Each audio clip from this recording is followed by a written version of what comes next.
Misato's teammates looked him dead in the eye and said, "You're actually a level 100 monster," then threw him into a dungeon gate to die. My man got his entire identity downgraded from legendary hero to monster in one sentence. I am Misato, and my only goal is to burn every single one of these ugly traitors alive. This guy had the most OP ability, the power of time itself, could predict every event, see every outcome. One day after slaughtering a wave of monsters, he goes to seal the gate. But he himself got sealed by his own teammates. Why? Because these lazy bastards were tired of doing actual hero work. They wanted easy missions while Misato kept dragging their asses into dangerous ones. He used his time power to check every escape route and found zero, died in every timeline, got ripped apart, burned alive, stomped to death.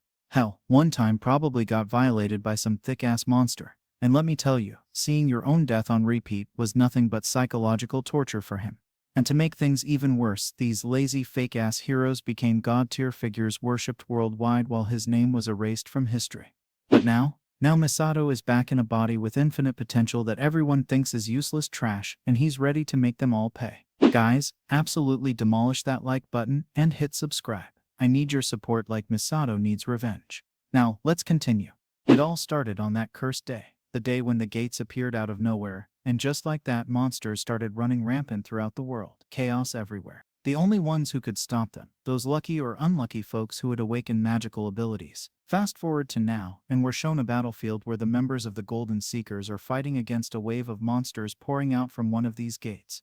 The scene is intense, monsters everywhere. During the battle, an unlucky civilian cried out for help. The members urged each other to assist. Someone help him. Just before the monster could tear the poor guy apart, someone kicked it away. Hard. The one who saved them casually asked if everyone was alright, like he just stopped by for coffee or something. And that's when Misato Kyoichiro steps onto the stage. This guy, he's on a whole different level. He starts fighting against the wave of monsters, taking down dozens of them within seconds, single-handedly. People watching him are absolutely amazed. Their jaws on the floor. One of the members explains to the confused bystanders, his power is the power of time. He knows what will happen next. She calls his ability inhuman, and honestly, she's not wrong. When all of the monsters are finally defeated, Misato kills the last one with a satisfied look on his face. He's done this 1,000 times before. Feeling proud that he has protected the land and its peace once again, he declares confidently, "I will now seal the gate, standard procedure, right?" However, as he begins the sealing, something goes horribly wrong. He is suddenly thrown inside the gate and the seal closes from the outside.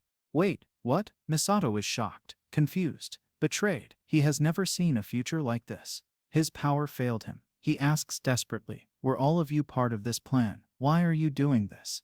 At this moment they reveal their true colors, and man, it's ugly. They tell him that precisely because he had no idea what was really going on, he ended up betrayed, like a complete fool. Misato is still confused, trying to process what's happening, but they don't stop. They continue to explain, and what comes next? It's absolutely ridiculous. They reveal that he, Misato, is in fact a monster at level 100 with the time attribute. Wait, what? A monster? All this time? They continue their pathetic excuse. All they ever wanted was to earn money easily. Take the simple missions, get paid, go home. But because of him, because of his sense of justice, they always had to take on the most dangerous missions again and again. The hard ones, the life-threatening ones. They tell him coldly, "This will be the last time we're parting ways with you forever." Misato is stunned. Betrayed for this, his teammates would throw him away for such petty reasons? All he ever wanted as the leader of the Golden Seekers was to make the world a safer place and to protect them all, every single one of them. He asks himself, voice shaking, why did things lead to this? But he cannot think for long because the monsters inside the gate begin to attack him. Reality hits hard. He counters the first one, barely, only to see a sea of monsters rushing toward him. Hundreds of them, maybe thousands. In desperation, he looks into the future, using his power to search for a way to escape. Anyway, but in every outcome, every single timeline he checks, he dies at the hands of the monsters. Every single one. There's no way out. Realizing there is no future in which he survives, something inside him snaps. Fine. If he's going to die anyway, he'll go out fighting. He throws himself into battle, determined to take down as many as possible. Despite his best efforts, despite everything he's got, he cannot change his fate. The future is set. With no way to escape his death, our poor boy still fights on. Blood everywhere. Bodies piling up. He promises himself through gritted teeth, "I will not die a meaningless death." As monsters close in from all sides, he makes a vow. A promise to himself. He vows to reincarnate. grow stronger, reach the absolute peak of power, and one day, take revenge on those who betrayed him. Every last one of them, filled with rage and despair, burning with hatred, he activates his final spell, a forbidden spell, one that carries his will and every emotion throughout the world, echoing across time itself. In the end, he wakes up alive. He rises from a bed, groggy and disoriented, and looks into a mirror. He stares at his reflection, a different face, younger features, confirming that the first phase of his plan was a success. A small smile crosses his lips. He did it. He actually reincarnated. Looking around the hospital room, he notices things that feel unfamiliar. Too unfamiliar. Modern equipment, strange devices. His smile fades. Wait a second. He worries that he may have come too far into the future. And if that is true, if too much time has passed, he might not be able to exact revenge on his betrayers. They could be dead already. Old age would have done what he couldn't. Panicking, he frantically searches the room and finds the ID of the boy whose body he now inhabits. His hands shake as he reads the date, and there it is. The truth hits him like a truck. He has come 20 years into the future. 20 years. His face goes pale. This is bad, he mutters. This is really bad. However, what interests Misato most isn't the date or the unfamiliar world around him. No, it's the attribute the boy possessed. And when he sees it, his eyes widen. It is none other than the void attribute. He laughs. Actually laughs out loud like a madman in the middle of this hospital room. Because in his previous life he was feared by his comrades for having what they thought was the strongest ability, the power of time itself. Terrifying, right? But even he had limits. At one point he reached the peak of his abilities. He hit a wall, a ceiling he could never break through. Yet even with his foresight, even after looking into countless futures, he could never see the limits of the void attribute. It was beyond comprehension. Infinite potential. He feels pity for the boy though. Because although void may be the strongest attribute, the absolute strongest, no one in his previous life ever possessed it. Not a single person. Which meant those who did have it in this era were thought useless. Completely worthless. Why? Because no one knew how to grow or improve it. No guides, no mentors, no training methods. This mystery seems to be true for the boy as well because his skill, stuck at level 1. Misato knows without a doubt that the boy must have been mocked many times for failing to improve. Bullied, cast aside, called a failure over and over again. With this realization, something stirs inside him. He places a hand over his chest and makes a promise to the body's former owner, speaking softly. Rest assured, I will make this name known throughout the world as the strongest adventurer to ever live. He means every word. Because of his clairvoyance, because he's seen fragments of the future before, Misato already knows how to grow the skills of the void attribute, the secret, the method, the path forward. He resolves then and there to rise to absolute strength in this life and take revenge on those who betrayed him for such petty reasons. Every last one. The first thing he has to do in order to get his revenge? Level up. Simple as that. The void attribute, as the name suggests, is a magic that controls nihil nothingness itself. The essence of this ability is to freely project one's imagination into reality. Sounds easy, right? Wrong. Imagination itself is something everyone can do. Kids do it all the time. But the difficult part, the impossible part for most people is bringing it into reality, manifesting it, making the imaginary real. Since the boy's body is still injured, covered in cuts and bruises, Misato thinks that if he applies the image in his mind to his body, he can test it. A practical experiment. He closes his eyes and focuses. He imagines every cell in the body being restored by magic, every torn muscle fiber reconnecting, every bruise fading, every wound closing. With this vivid image in his mind, the wounds slowly begin to heal. It's working. Actually working. A faint glow surrounds the injuries as they start to close up, bit by bit. But because the spell is still at a basic level, stuck at level 1, the effects are slow, painfully slow. And worse, his body has not fully healed internally. The bones still ache. The organs still feel damaged. Truck, this will take time, he mutters, frustrated but determined. However, if he uses it multiple times, over and over, he will gradually level up. The ability to convert imagination into reality will also grow stronger, and the scope of his magic will expand. More power, more control. It will open doors to new possibilities he can't even fathom yet. And one day he may reach the point where he can freely convert imagination into reality without any limits. Instant manifestation. True godlike power. As he is thinking this, lost in thought, the doctor arrives. The man looks genuinely surprised to see him awake, eyes wide behind his glasses. The doctor quickly tells him not to move, rushing over. You shouldn't be conscious right now. You had been hurt by a monster. Badly. This explains to Misato why the boy's body was so badly injured in the first place. A monster attack. Makes sense. The doctor continues, shaking his head in disbelief, remarking that his waking up is like a miracle from the saints. Hearing the unfamiliar term, Misato's brow furrows. Saints? What do you mean by that? He asks cautiously. The doctor is shocked, genuinely shocked. His patient seems to have forgotten basic knowledge, common sense that everyone should know. He explains slowly, like talking to a child. I'm talking about the saints. You know, the pentagram saints? Misato replies flatly. I do not know that term either. The doctor's expression shifts to concern. He concludes that Misato must be confused after regaining consciousness, probably memory loss from the trauma. Just rest. Don't strain yourself, he says gently, then leaves the room, closing the door behind him. Left alone, Misato sits there in silence, thinking, who are these pentagram saints? The term is completely foreign to him. Perhaps they are new adventurers who have become famous nowadays? Big shots in this era. He realizes with growing frustration that he must also understand the current situation of the world. 20 years is a long time. Everything could have changed. While continuing to heal his body, channeling magic slowly, he reaches for the remote and turns on the television mounted on the wall. A documentary is playing. Perfect timing. He watches casually at first, but then the title appears on screen. The SS-class disaster, the day the world nearly ended. Watching it, his blood runs cold. He freezes. Because the culprit, the one blamed for nearly destroying the world, is reported to be none other than Misato himself. Him. He is shocked, speechless. Why? Why would I be named the culprit? He whispers, staring at the screen in disbelief. According to the documentary, which plays dramatic reenactments and expert interviews, Misato had known about the arrival of the disaster beforehand. His time powers showed him everything, but he did not tell anyone. Why? Supposedly he was planning to take advantage of the chaos to rule the world. A power-hungry monster in human skin. The documentary continues with triumphant music playing. His evil plans were stopped by the remaining members of the Golden Seekers, who later became a symbol of hope for everyone, known now as the Pentagram Saints. The narrator's voice is full of admiration. They defeated the monstrous Misato after a fierce battle, sealed off the gate at great personal risk, and claimed great fame for their heroic feat.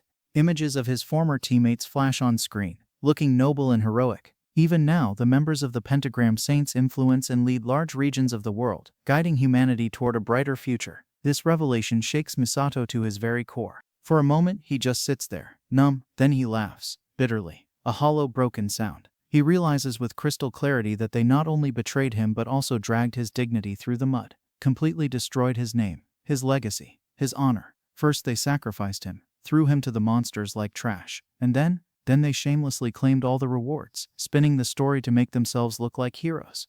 Celebrated, worshipped, saints. Rage fills him, pure, burning rage, unlike anything he's felt before. His hands clench into fists so tight his knuckles turn white. I will never forgive them, he says through gritted teeth. Never, he vows again, this time with even more conviction, that he will drag them all into the depths of hell. Every last one. He'll make them suffer, make them regret, make them pay. But for now, he must remain cautious. He takes a deep breath, forcing himself to calm down. He cannot let his emotions control him. He must avoid revealing his identity at all costs since he is still weak. Level 1. Injured. Alone.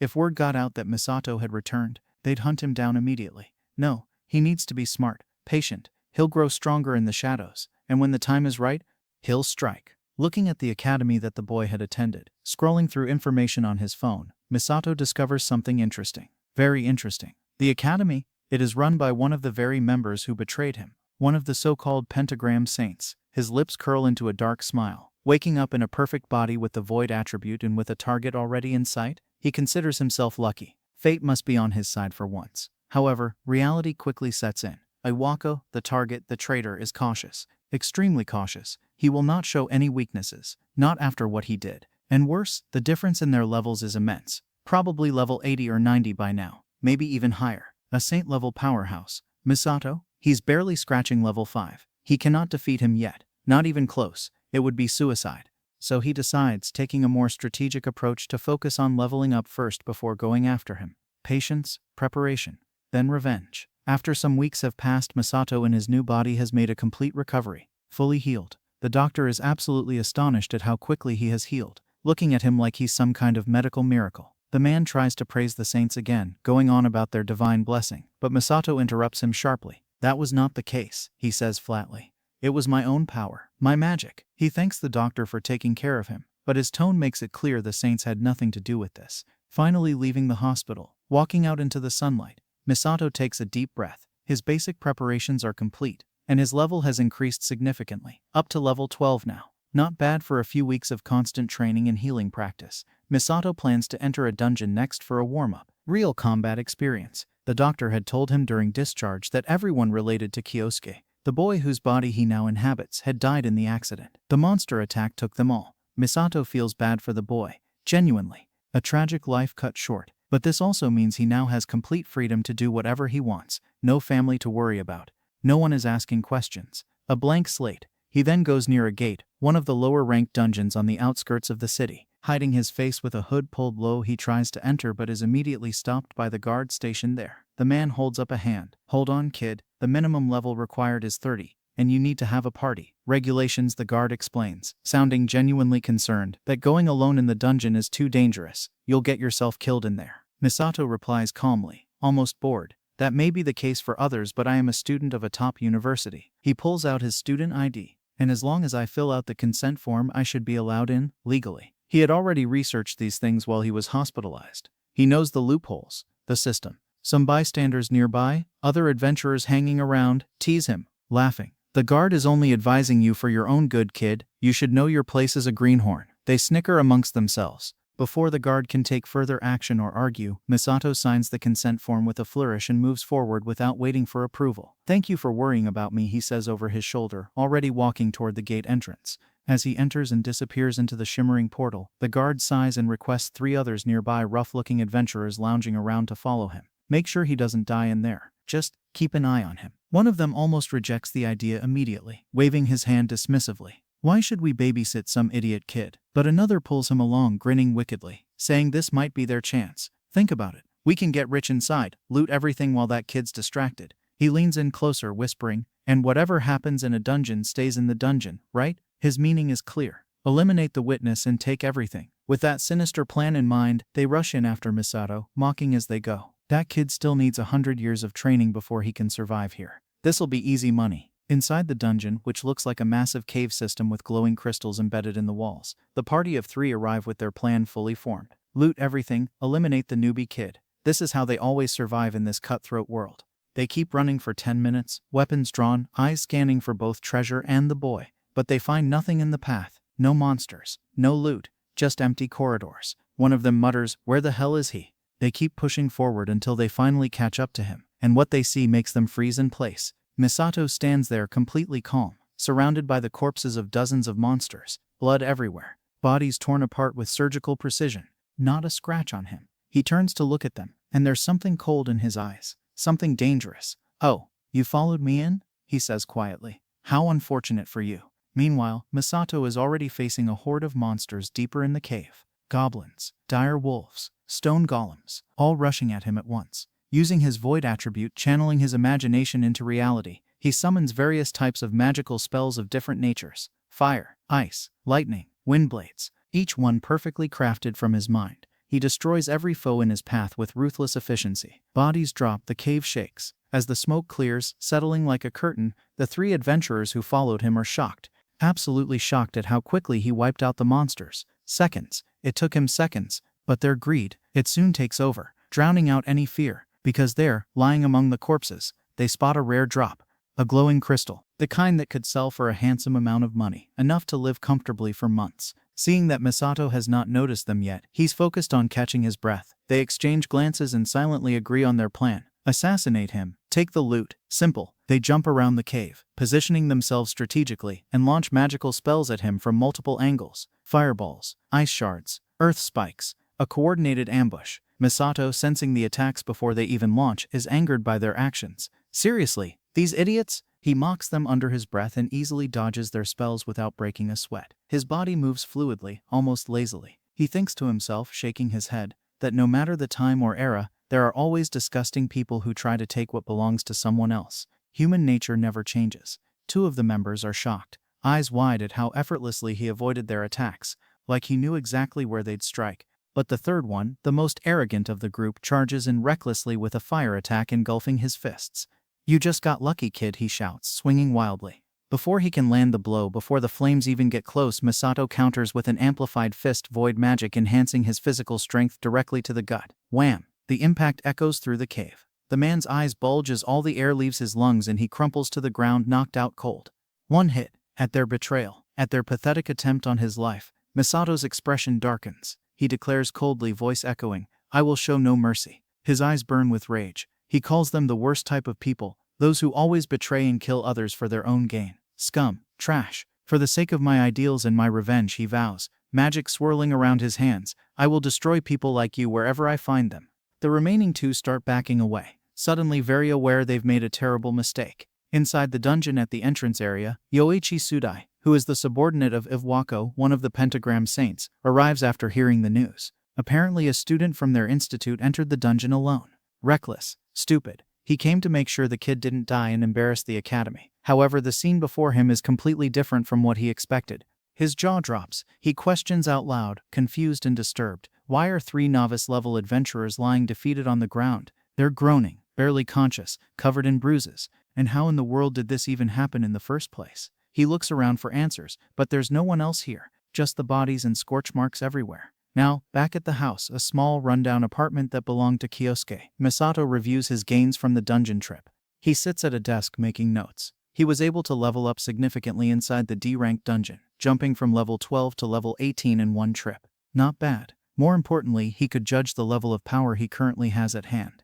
Still weak compared to the Saints, but growing fast. During the dungeon run, he also secured a new spell through experimentation. One that obscures information. Perfect. With this, he can fake his level, hide his true stats, and stay hidden without blowing his cover. No one will know who he really is. The next day will be his first day at the academy, so he decides to lie down and rest. He needs to be sharp, alert. Just as he gets into bed pulling the covers up, he notices the boy's phone lighting up on the nightstand. Curious, he picks it up and reads some messages. What he finds makes his blood boil. The messages reveal direct bullying aimed at the former owner of his body. Cruel texts, mocking. You're useless. Level 1 loser. Message after message. Relentless harassment. They tortured this kid, he mutters darkly. Made his life hell. Another thing to deal with. Another score to settle. The following day, Misato posing as Kyosuke goes to the academy. As he walks through the gates trying to blend in, a girl suddenly calls out to him. Kyosuke, you're back. She rushes over, concern written all over her face, and asks if he is feeling better. She introduces herself again, probably thinking he doesn't remember due to his injuries. She is his classmate Asahi Karin, who had been looking after him before the accident. She tells him earnestly how worried she was. Seeing that Kyosuke had people who genuinely cared for him makes Misato feel somewhat happy, a warm feeling he hasn't felt in years. But this moment? It's ruined almost immediately when others approach. A group of students swagger over, smirking. They mock Kyosuke loudly for everyone to hear. Oh look, the no-attribute loser is back. You actually survived? I'm shocked. They demand payment in return for protecting him before the accident. A complete lie, obviously. They press him for money, surrounding him, blocking his path. You owe us. Pay up, or we'll remind you what happens to weaklings here. Realizing their behavior, seeing the pattern, Misato immediately understands. The text messages from the previous night, the cruel harassment, they were also from these guys. Of course they were. Before he can act, before he can put them in their place, Asahi Karin steps forward bravely. Her voice shakes, but she tries to stop them. Leave him alone. He just returned from the hospital. He needs rest, not this. Seeing her courage despite her fear, Misato feels something shift inside him. He steps forward, placing himself between Asahi and the bullies. He tells her gently, Asahi, thank you, but I will handle this on my own. His voice is calm, too calm. The bullies mock him immediately, laughing like hyenas. Oh, acting tough now? Their leader cracks his knuckles. We'll have to remind you how useless you are. Seems like you forgot your place while lying in that hospital bed.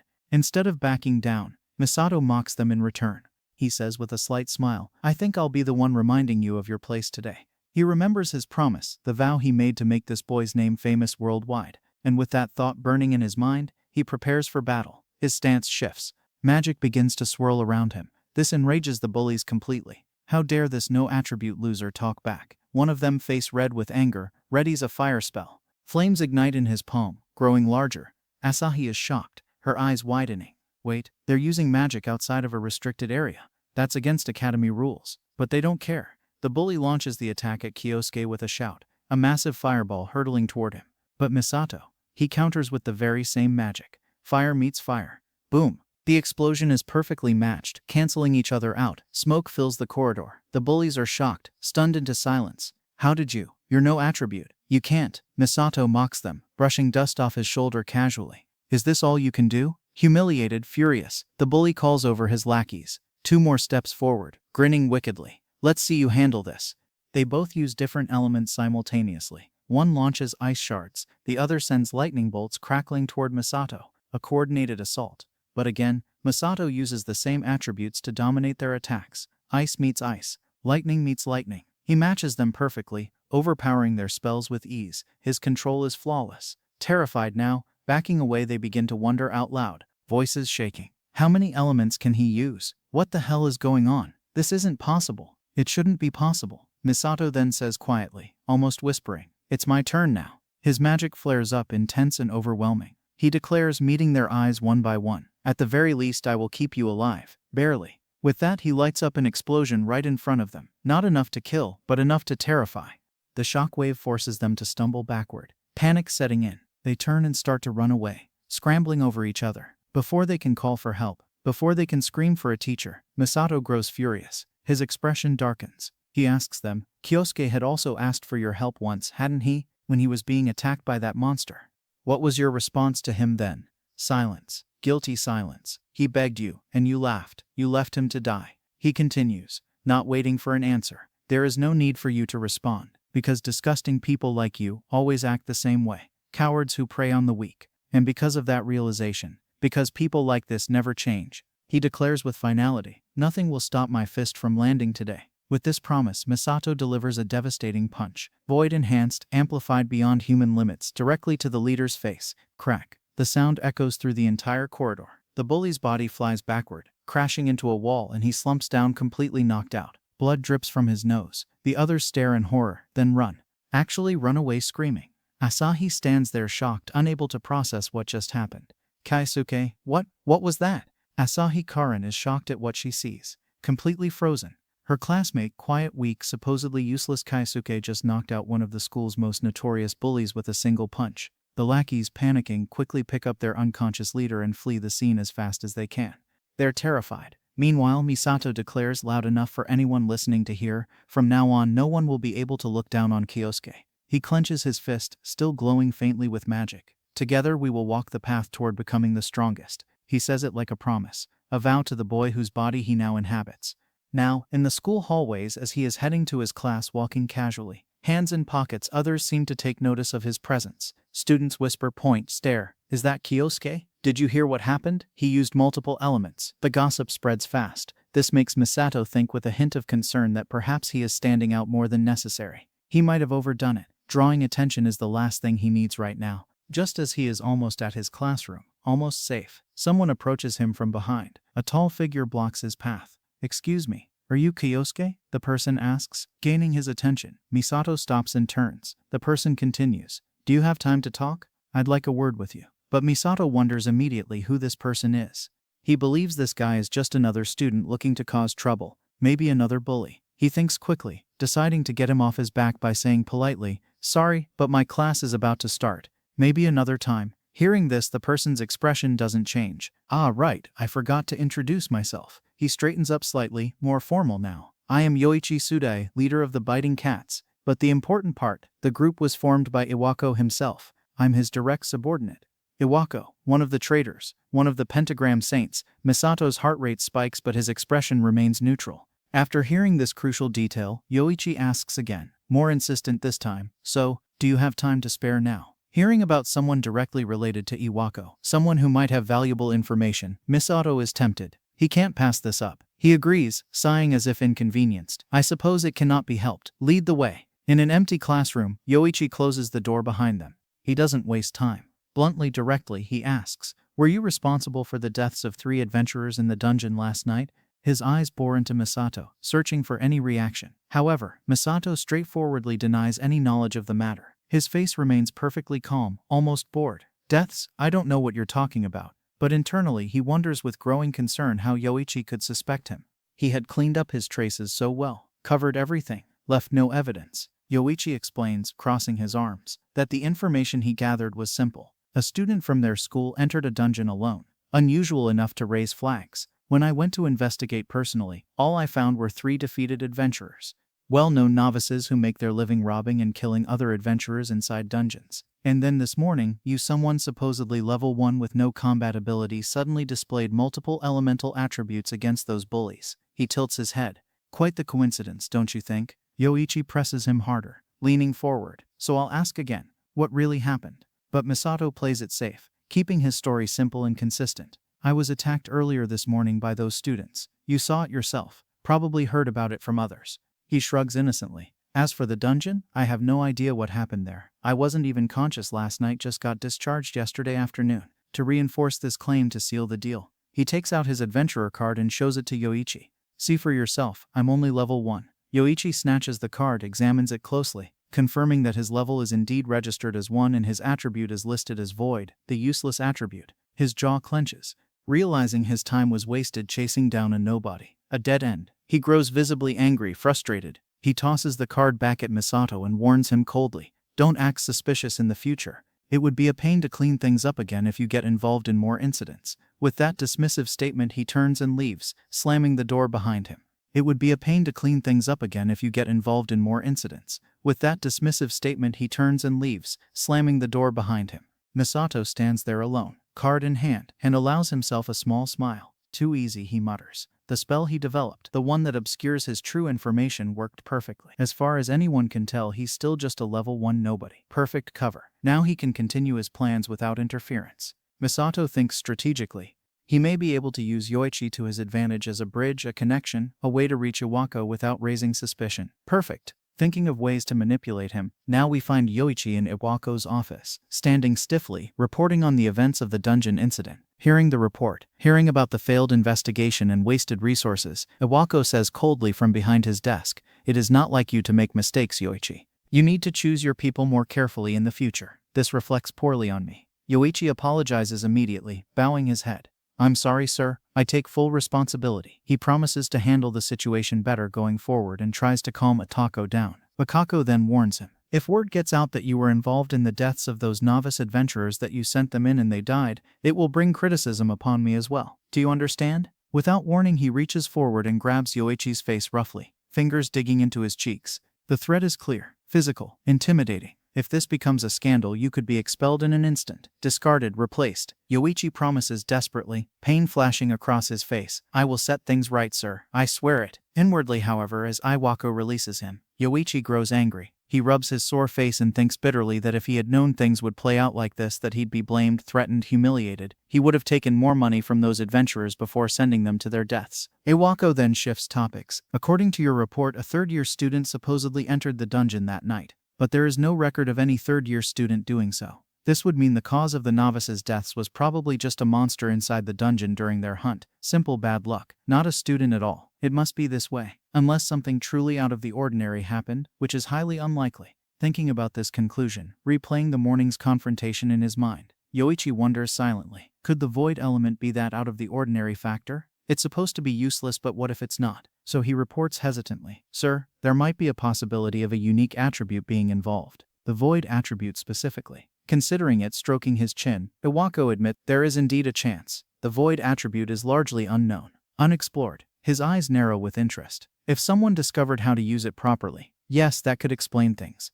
Getting this acknowledgement, this opening, excites Yoichi immediately. He sees an opportunity to redeem himself. He quickly asks Iwako, "Please leave everything to me, sir. I will resolve this problem at hand swiftly. I'll investigate the boy thoroughly and report back with concrete evidence." Iwako waves him away. "Do so. And Yoichi, don't disappoint me again." In a cave dungeon, a training exercise area designated for students, many of them seem to be practicing their magic while defeating low-level monsters. The cavern echoes with shouts and spell chants. Suddenly, one of the monsters, a larger goblin stronger than expected, breaks through the formation. It charges directly at a group of frightened students who freeze in panic. "Help!" someone screams. Before the goblin's claws can reach them, a golden light attack, blindingly bright, impossibly fast, pierces straight through its chest. The goblin collapses, dead before it hits the ground. The attack came from none other than Yoichi, who was in charge of overseeing today's exercise. He stands there casually, hands still glowing, looking bored. "Do not break formation," he says sternly to the students, like a disappointed teacher. Seeing how effortlessly he eliminated the threat, many students admire his power immediately. After dealing with the immediate monster threat, Yoichi leaves the rest to them. He walks away into a darker section of the cave for his own business. Once alone, hidden from view, he takes out an ornament from his pocket. It's a magical device, intricate, glowing, faintly used to locate people. He holds it up, channels magic into it, and tells it clearly, "Find the location of Kiyosuke." The device hums, begins to glow brighter, and a small magical map appears in the air showing a blinking dot. Yoichi smiles darkly. Found you. As soon as he says this, the chain begins to glow brightly and points in a specific direction, the direction where Kyosuke is at that exact moment. Perfect. Yoichi does not care what Kyosuke is doing out there by himself. He can eliminate the threat quietly, efficiently, and blame it all on monsters. After all, accidents happen in dungeons all the time. The reason he is after Kyosuke so aggressively, why he's willing to kill a student, stems from a chain of events starting with the death of the hunter-killers he had been using. Those 3 novice adventurers were his tools, expendable but useful, and trouble has followed ever since Kyosuke was discharged from the hospital. Too much trouble. Too many coincidences. The things the bullies told him afterward are also troubling. They insisted desperately that the no-attribute kid attacked them using the same magic types they used. Fire against fire, ice against ice, lightning against lightning. Impossible. And even more shocking, they said he created flames unlike anything they had ever seen before. Yoichi could not make sense of their story at the time. It sounded ridiculous, so he left them, dismissing it as exaggeration born from humiliation. The bullies thought they were free after that, safe, but they were wrong. Yoichi had ordered others more competent subordinates to re-educate them properly. Violently. He has no use for incompetent people who are overpowered by a so-called weakling. In the middle of the beating, the one who had taken a direct hit from Misato, the leader, shouted in absolute fear, voice breaking, "Kyosuke is no longer human. He's a monster." That got Yoichi's attention, made him think to deal with Kyosuke properly. To test his theory, Yoichi had arranged a special dungeon class, this very exercise, to use the situation to his advantage, lure him out, observe him. But during that time, frustratingly, Kyosuke used illusions and escaped his surveillance. Yoichi suspects he must have used magical tools or artifacts. He also believes now that Kyosuke may have used similar tricks, traps, tools, poisons to get rid of the hunter-killers he had relied on. It's the only logical conclusion. On his way tracking Kyosuke now, following the glowing chain deeper into the cave, Yoichi found many defeated monsters scattered on the ground, bodies everywhere. Looking at them closely, crouching down to examine the burns, he wondered with growing unease how a supposed weakling could have done this. The monsters had clearly been defeated in a single strike of fire magic, each one. Clean kills. This aligned perfectly with what the bullies had told him earlier about the unnatural flames. Still, he tells himself, this scale of power does not impress him. Not really. After all, even Iwako, who had dropped out of being a full pentagram saint, who was considered the weakest of the 5, could do such things easily. This is child's play compared to true power. Yoichi is currently following Kyosuke because he has no other option. He needs answers, needs to eliminate the threat. However, he plans with absolute certainty to surpass Iwako sooner or later, take his place, rise higher. Then he will finally rule over the world, the way it should be. Until then, he must never allow anyone to know his connection to the hunter-killers. That secret dies with anyone who discovers it.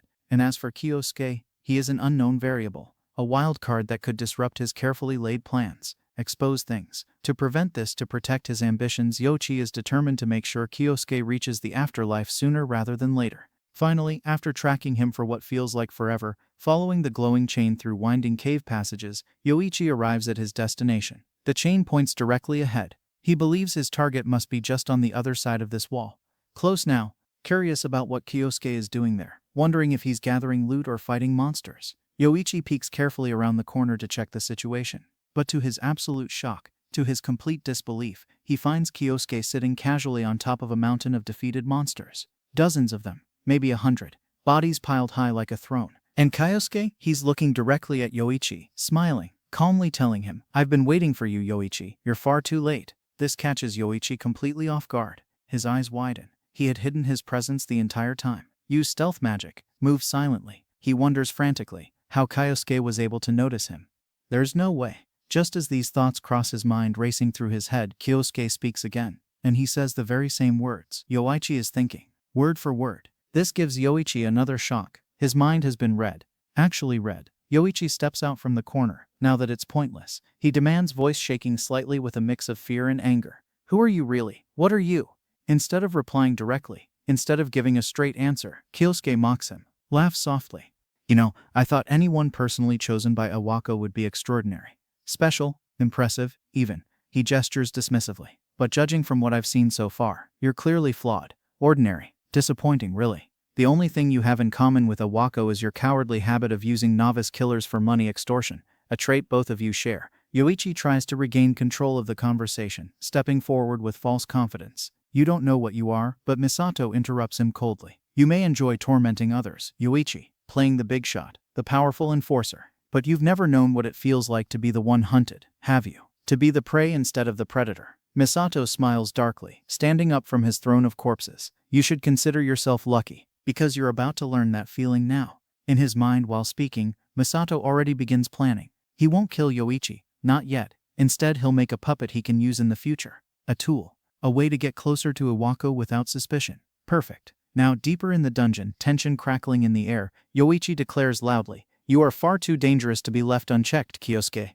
And for the sake of my goals, for my future, I need to get rid of you at any cost." Saying this, committing fully, golden light magic erupts from his hands. Fast, powerful strikes aimed at vital points. He attacks over and over, launching spell after spell, moving with the speed and precision of someone trained by a pentagram saint. But still, frustratingly, he cannot land a single hit, not one. Kyosuke dodges effortlessly, almost lazily, like he's reading Yoichi's moves before they happen, which he is. This makes Misato mock him openly, casually sidestepping another attack. Is this all the strength you have? Iwako must be so proud. Angry now, Misato throws a massive fireball directly at Yoichi. The flames roar forward, intense heat distorting the air. Yoichi deflects it at the last second with a golden barrier, sweat dripping down his face. He tries to taunt Kyosuke. "You're getting sloppy. That all you got?" But that attack was only a feint, a distraction, because Kyosuke follows it up immediately with a series of devastating magical strikes, lightning crackling from above, earth spikes erupting from below, ice shards shooting from the sides, different elements, multiple directions, all at once. Yoichi's eyes widen in horror as he realizes he's been completely outmaneuvered. Shit! Seeing this display, witnessing the impossible coordination of multiple elements attacking simultaneously, convinces Yoichi completely that Kyosuke possesses multiple elemental attributes. It's the only explanation. This infuriates Yoichi beyond measure as more and more problems keep rising for him in his carefully laid plans. Everything is falling apart.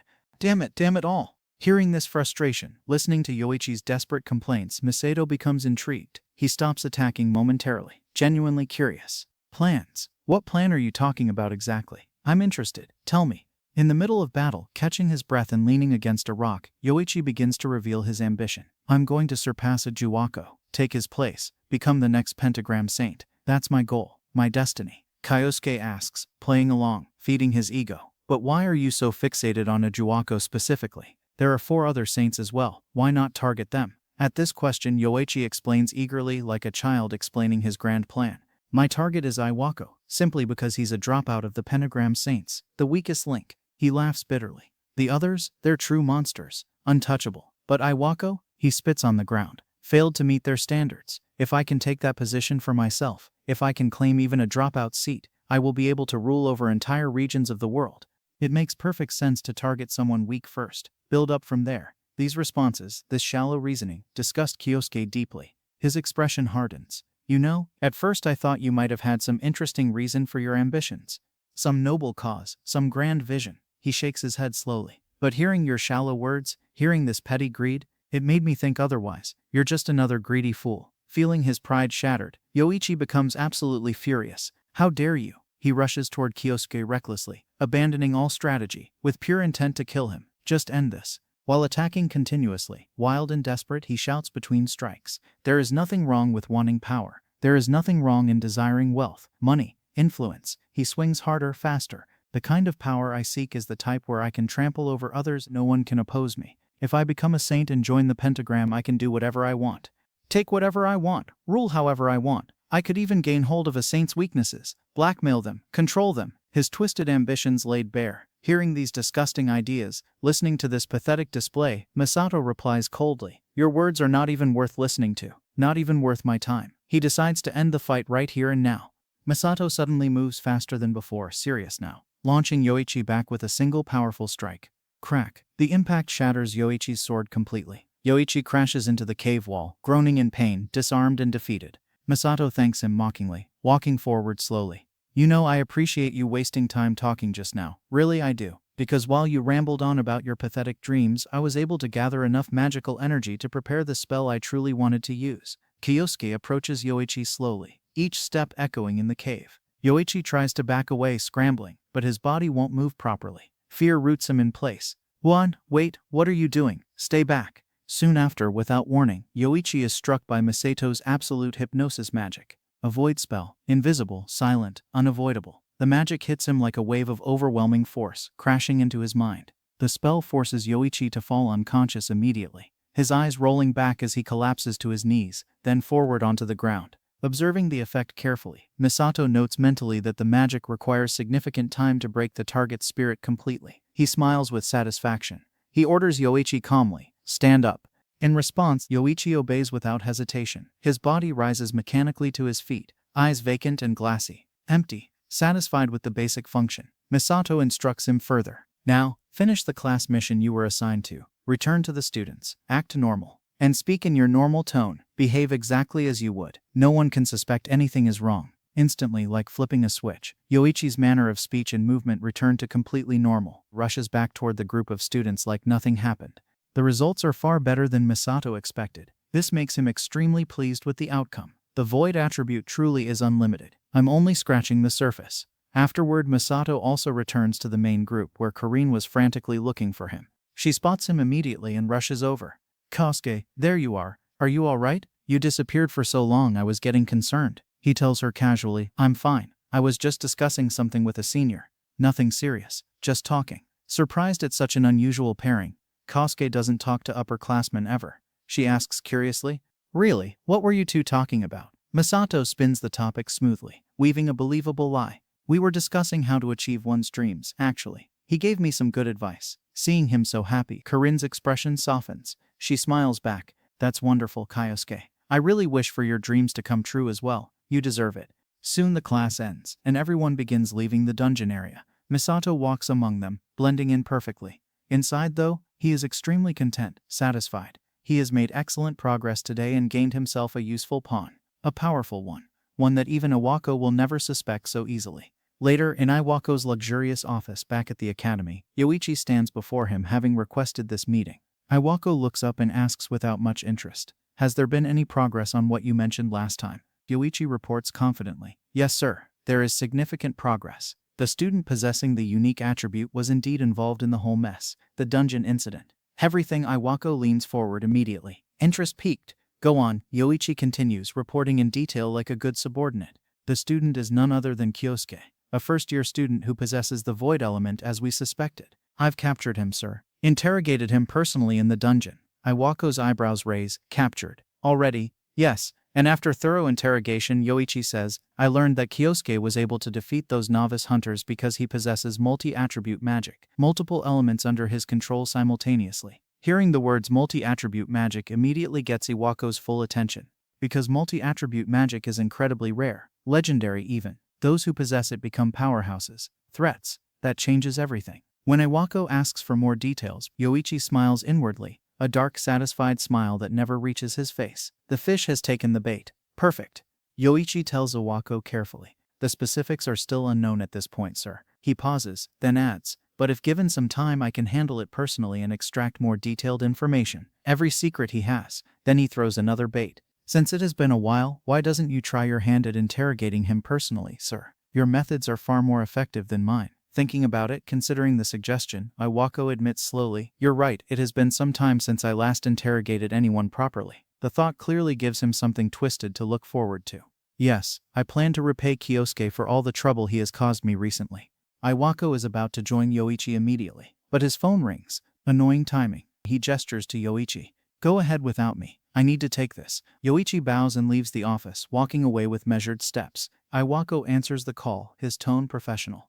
On the other end, a woman's voice, smooth, confident, almost mocking, speaks. "Iwako, thank you so much for selecting us for the bid. We really appreciate the opportunity." However, Iwako, with a completely straight face, "Drop the act, Roxy. What do you want?" The caller laughs, a sharp, amused sound. It is none other than Lee Roxy, a former member of the Golden Seekers who betrayed Misato over 2 decades ago, one of the current Pentagram Saints. She teases Iwako. "Why are you acting so distant, Iwako? We're partners, aren't we? Both being paid by the government. Both sitting pretty in our positions." She laughs again. "We should be friendlier." Iwako tells her coldly, "Cut the call, Roxy. I have urgent matters to deal with right now. I don't have time for your games." Hearing this, Roxy mocks him openly, her laughter echoing through the phone. Urgent matters? You? What kind of urgency could you possibly have when you spend all day filling your pockets while running that cushy school of yours? Iwako considers arguing, defending himself, but drops it instead. Not worth the energy. He tells her flatly, fine.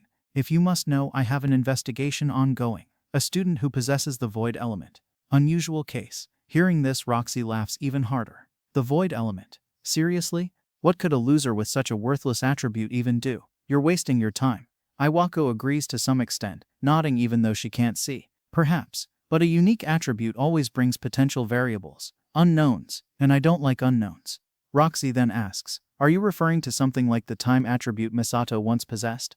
The question hangs in the air. The mention of this name immediately angers Iwako. His grip tightens on the phone until his knuckles turn white. He tells Roxy harshly, do not ever bring him up again. I hate hearing that name. Understand? His breathing is heavy. Roxy seems to enjoy his frustration immensely. She agrees with him in her own mocking way. Fair enough, but you have to admit, when Misato awakened his abilities, the balance of power shifted entirely. The world changed. She pauses meaningfully. We all know what happened after that. Anyway, since you're so busy with your urgent investigation, I'll contact you later, Iwako. Don't work too hard. The call ends with a click. Iwako, absolutely furious, now slams the phone down on the desk so hard it cracks slightly. Hearing Misato's name has completely ruined his mood. Brought up old memories, old fears, old guilt.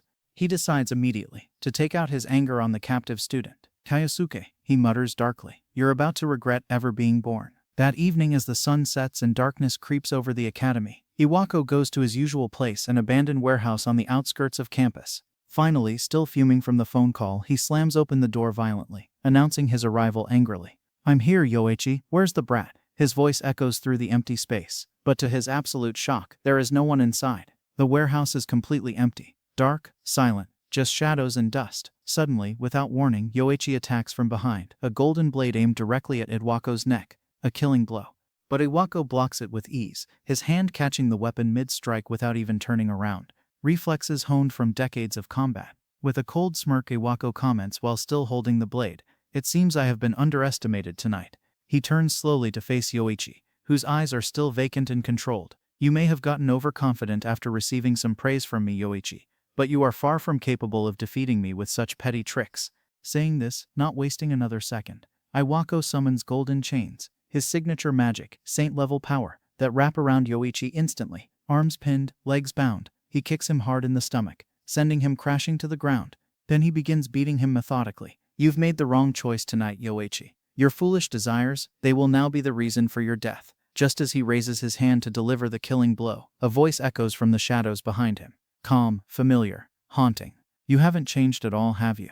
Still a big idiot. Chills run down Iwako's spine immediately. He freezes mid-strike. That voice. He knows that voice. He looks around frantically, eyes wide, and demands in a shaking voice, who is there? Show yourself. Kyosuke steps forward from the darkness, walking into the dim light filtering through broken windows. But his expression, it's not that of a scared first-year student. It's cold, knowing, ancient. He adds casually, you've always groveled before the strong and exploited the weak, Iwako. You're still the same greedy, cowardly man even after all these years.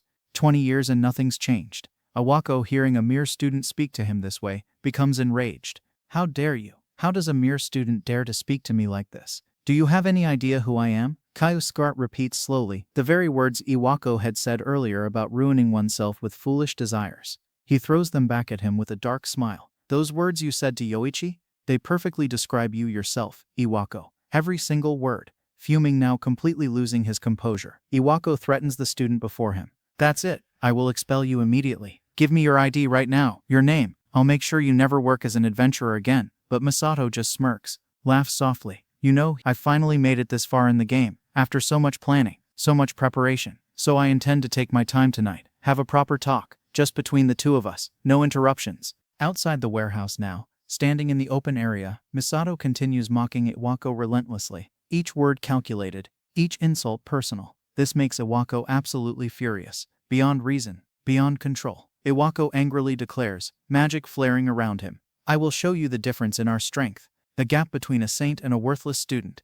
Using advanced earth magic, saint-level techniques, he summons a massive hand made of solid stone, enormous, building-sized. The ground shakes as it rises from the earth, fully confident that a mere student cannot possibly dodge his attack, cannot possibly survive. he launches it with murderous intent. Die. The giant stone hand crashes down like a meteor, creating a massive shockwave. The attack lands on its target successfully. Direct hit. Overconfident, believing it's over, Iwako laughs loudly. This is my perfect victory. His voice echoes across the empty campus. This is what happens to people who dare to defy me, to insult me. He's breathing heavily, but he's grinning, satisfied. Looking ahead through the settling dust and seeing that the entire warehouse has also been destroyed, completely flattened, Iwako wonders if he might have used more strength than he should have. Maybe he overdid it. Wiping sweat from his forehead as he walks casually toward the destruction, he suddenly stops dead in his tracks. His feet won't move forward. His eyes widen. He cannot believe what is in front of his eyes, cannot process it. Because the student he attacked, the one who should be pasted beneath tons of stone, is standing there in the center of the crater, completely unscathed, not a scratch, not a speck of dust, perfectly fine. Misato taunts him. You know, I only wanted to have a little chat tonight, Iwako. Was all that really necessary? His tone is disappointed, like a teacher scolding a misbehaving child.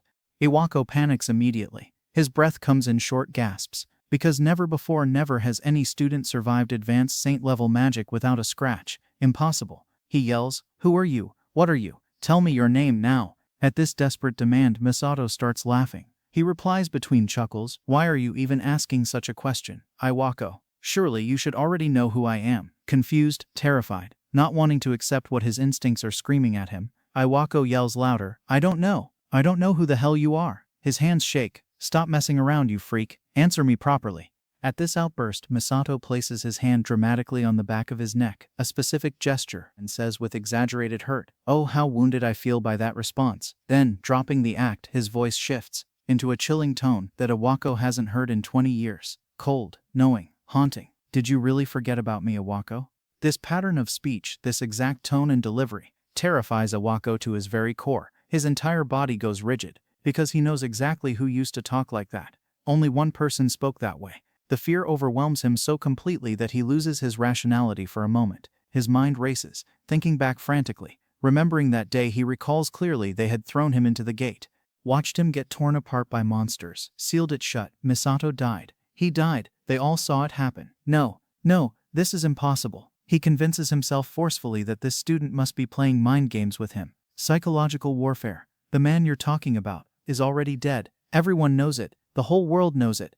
Stop trying to trick me. Shouting this desperately, trying to drown out his own fear, he launches more spells at Misato. A barrage of saint-level magic lights up the night sky. But looking at his pitiful behavior, watching him panic and flail, Misato only sighs. The spells don't even reach him. They dissipate harmlessly in the air around him. "How long have you been living like this, Iwako?" His voice is soft, sad, believing only what is convenient for you while ignoring what is not.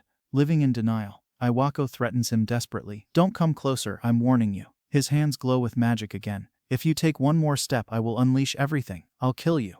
But Misato just keeps walking forward slowly. He speaks while approaching. "I finally understand now. You, Iwako, in the end had been deceived by sweet words from those around you. Manipulated by Roxy. By the others. That was the very reason you betrayed me 2 decades ago, wasn't it? They promised you power, fame, wealth, and you believed them." Not wanting to accept any of this, refusing to face the truth, Iwako launches another desperate attack. His most powerful spell.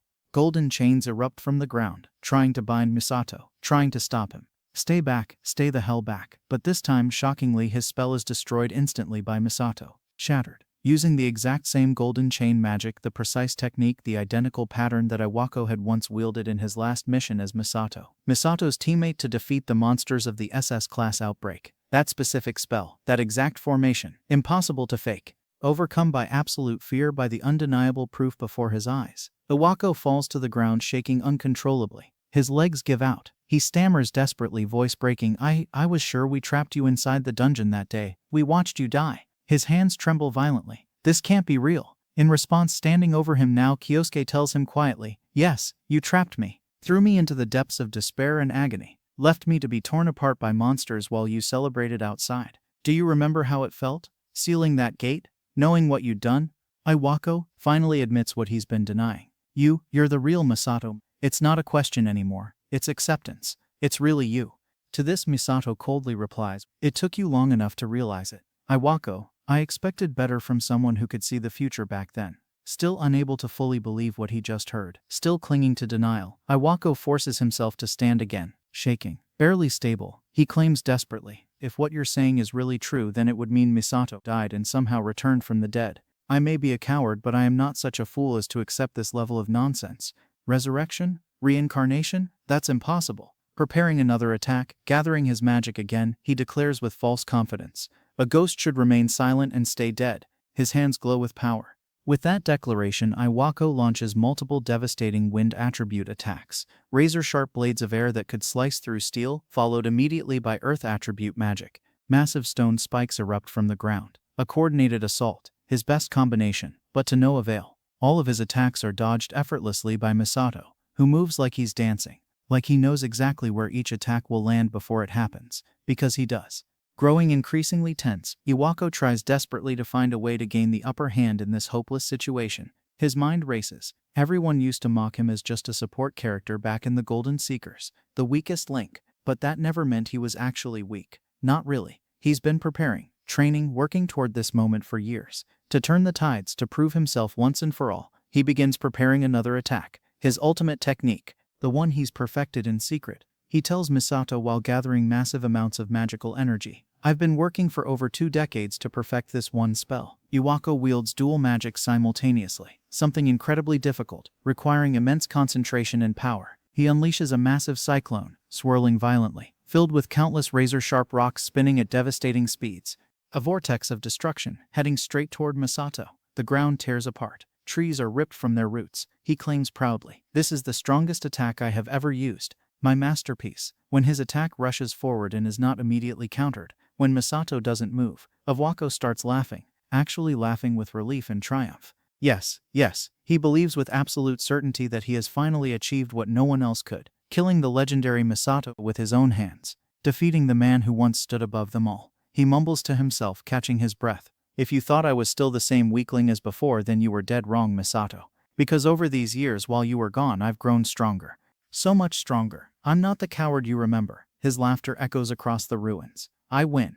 Finally." But then the cyclone suddenly stops. Just stops mid-spin. And standing there completely untouched is Misato. Not even his hair is out of place. He looks bored. Misato declares coldly, "This is exactly the reason I was trapped in that dungeon 2 decades ago. Because of arrogance, because of overconfidence." He steps forward as the dust settles. "Did you really think I'd fall for the same trick twice? I am no fool to let such betrayal happen again." Iwako, with everything hopeless, with his ultimate attack completely negated, Iwako tries desperately to run away. His legs barely work. He stumbles, shouts desperately over his shoulder, "Wait, please, we were once brothers, comrades, the Golden Seekers. Doesn't that mean anything?" But Misato roars back, "You have no right to say that anymore. Not after what you did. Not after you made me into this, a revenge-seeking demon. You created this, all of you."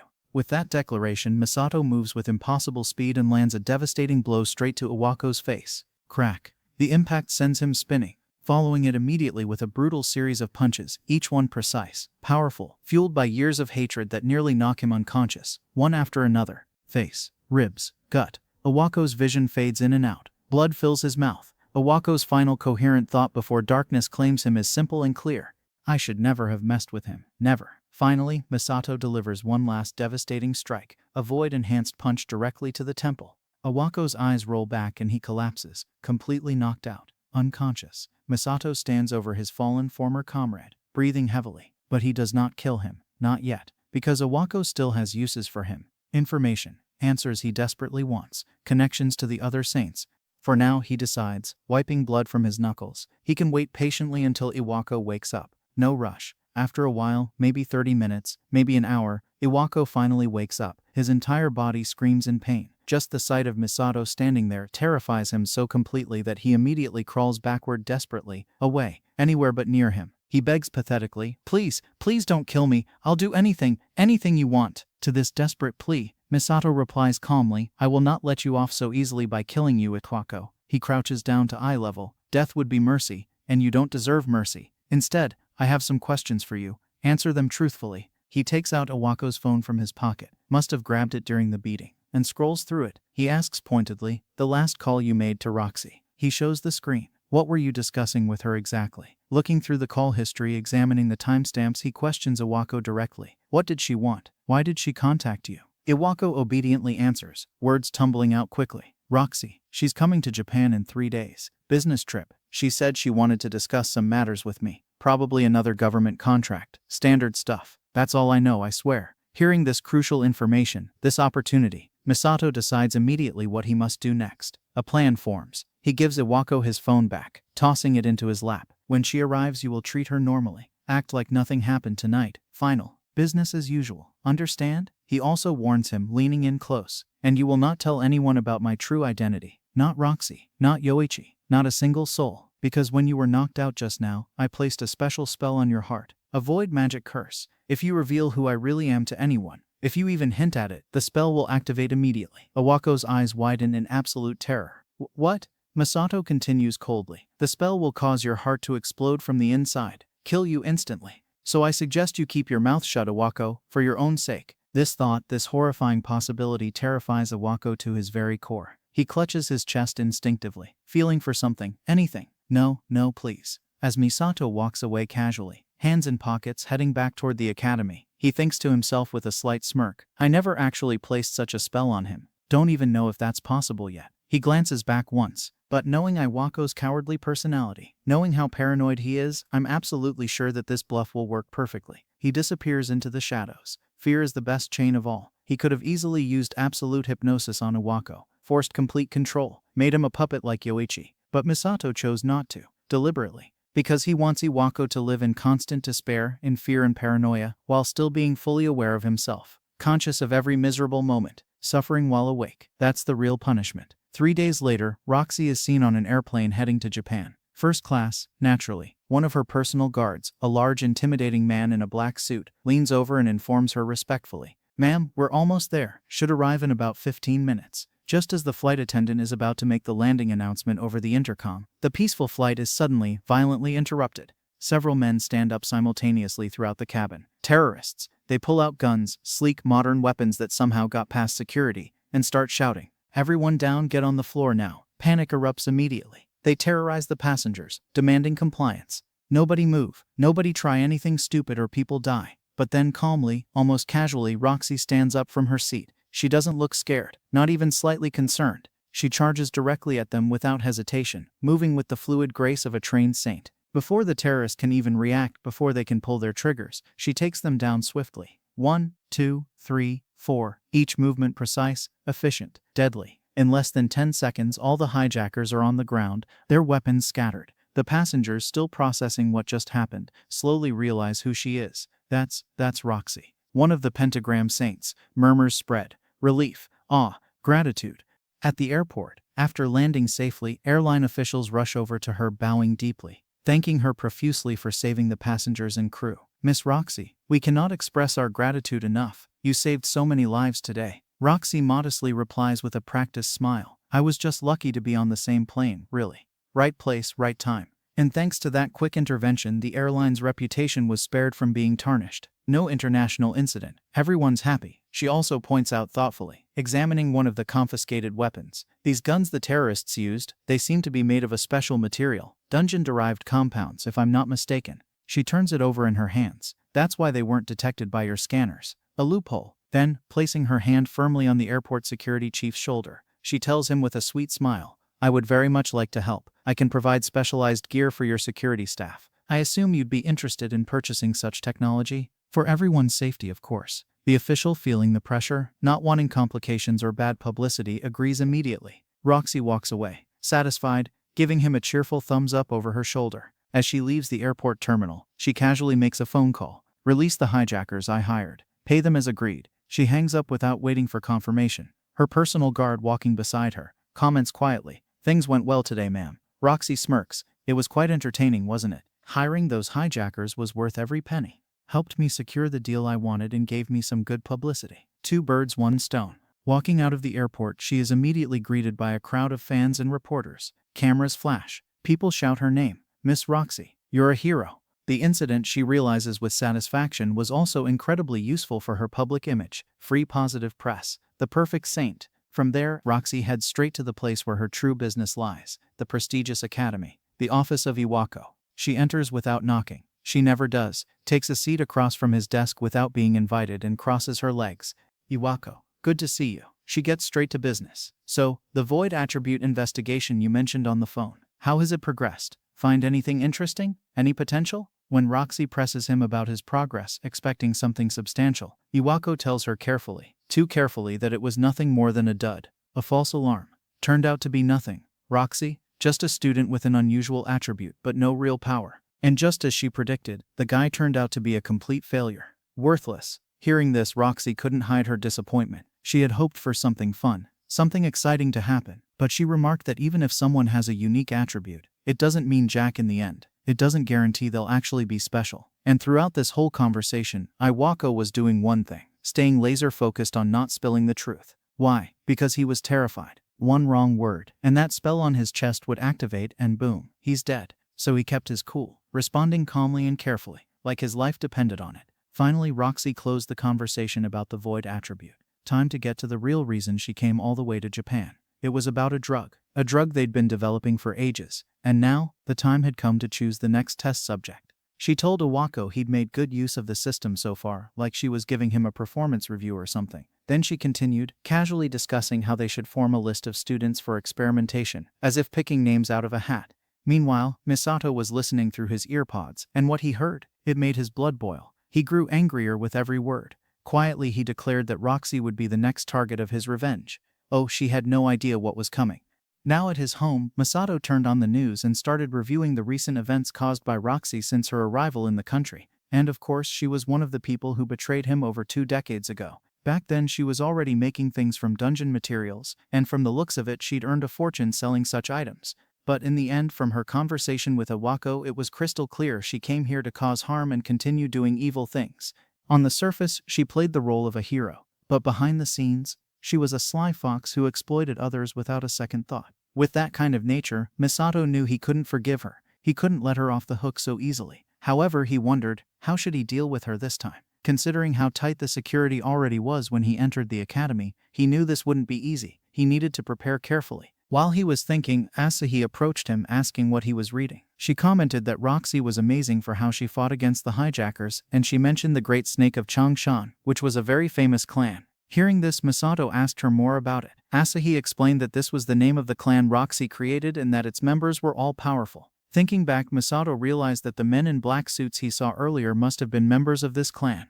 Asahi added that many students hope to join her clan or the military in the future. She then asked what Misato's plans were. He was about to answer, but suddenly, an idea hit him. If he joined the clan, he could get closer to Roxy and achieve his goal. It was perfect. He thanked Asahi for her help. She had unknowingly given him the answer he needed. Excited, he rushed away, leaving Asahi standing there, completely confused about what she just helped him with. At Iwako's office, the phone suddenly rang, startling him. He picked it up and found that Misato was on the other end. Misato calmly told Iwako that there was something he needed him to do. Nervously, Iwako asked what it was. Misato then explained the plan and instructed him on what to say if Roxy called. Meanwhile, in a testing lab filled with scientists, a student was tied up. The boy was in agony while the scientists casually discussed their work, like it was just another day at the office. Suddenly, the door swung open and Roxy entered. She asked the student how he was feeling. The boy immediately started begging for mercy, pleading with her to stop injecting him with the drug. He insisted that he would die at this rate.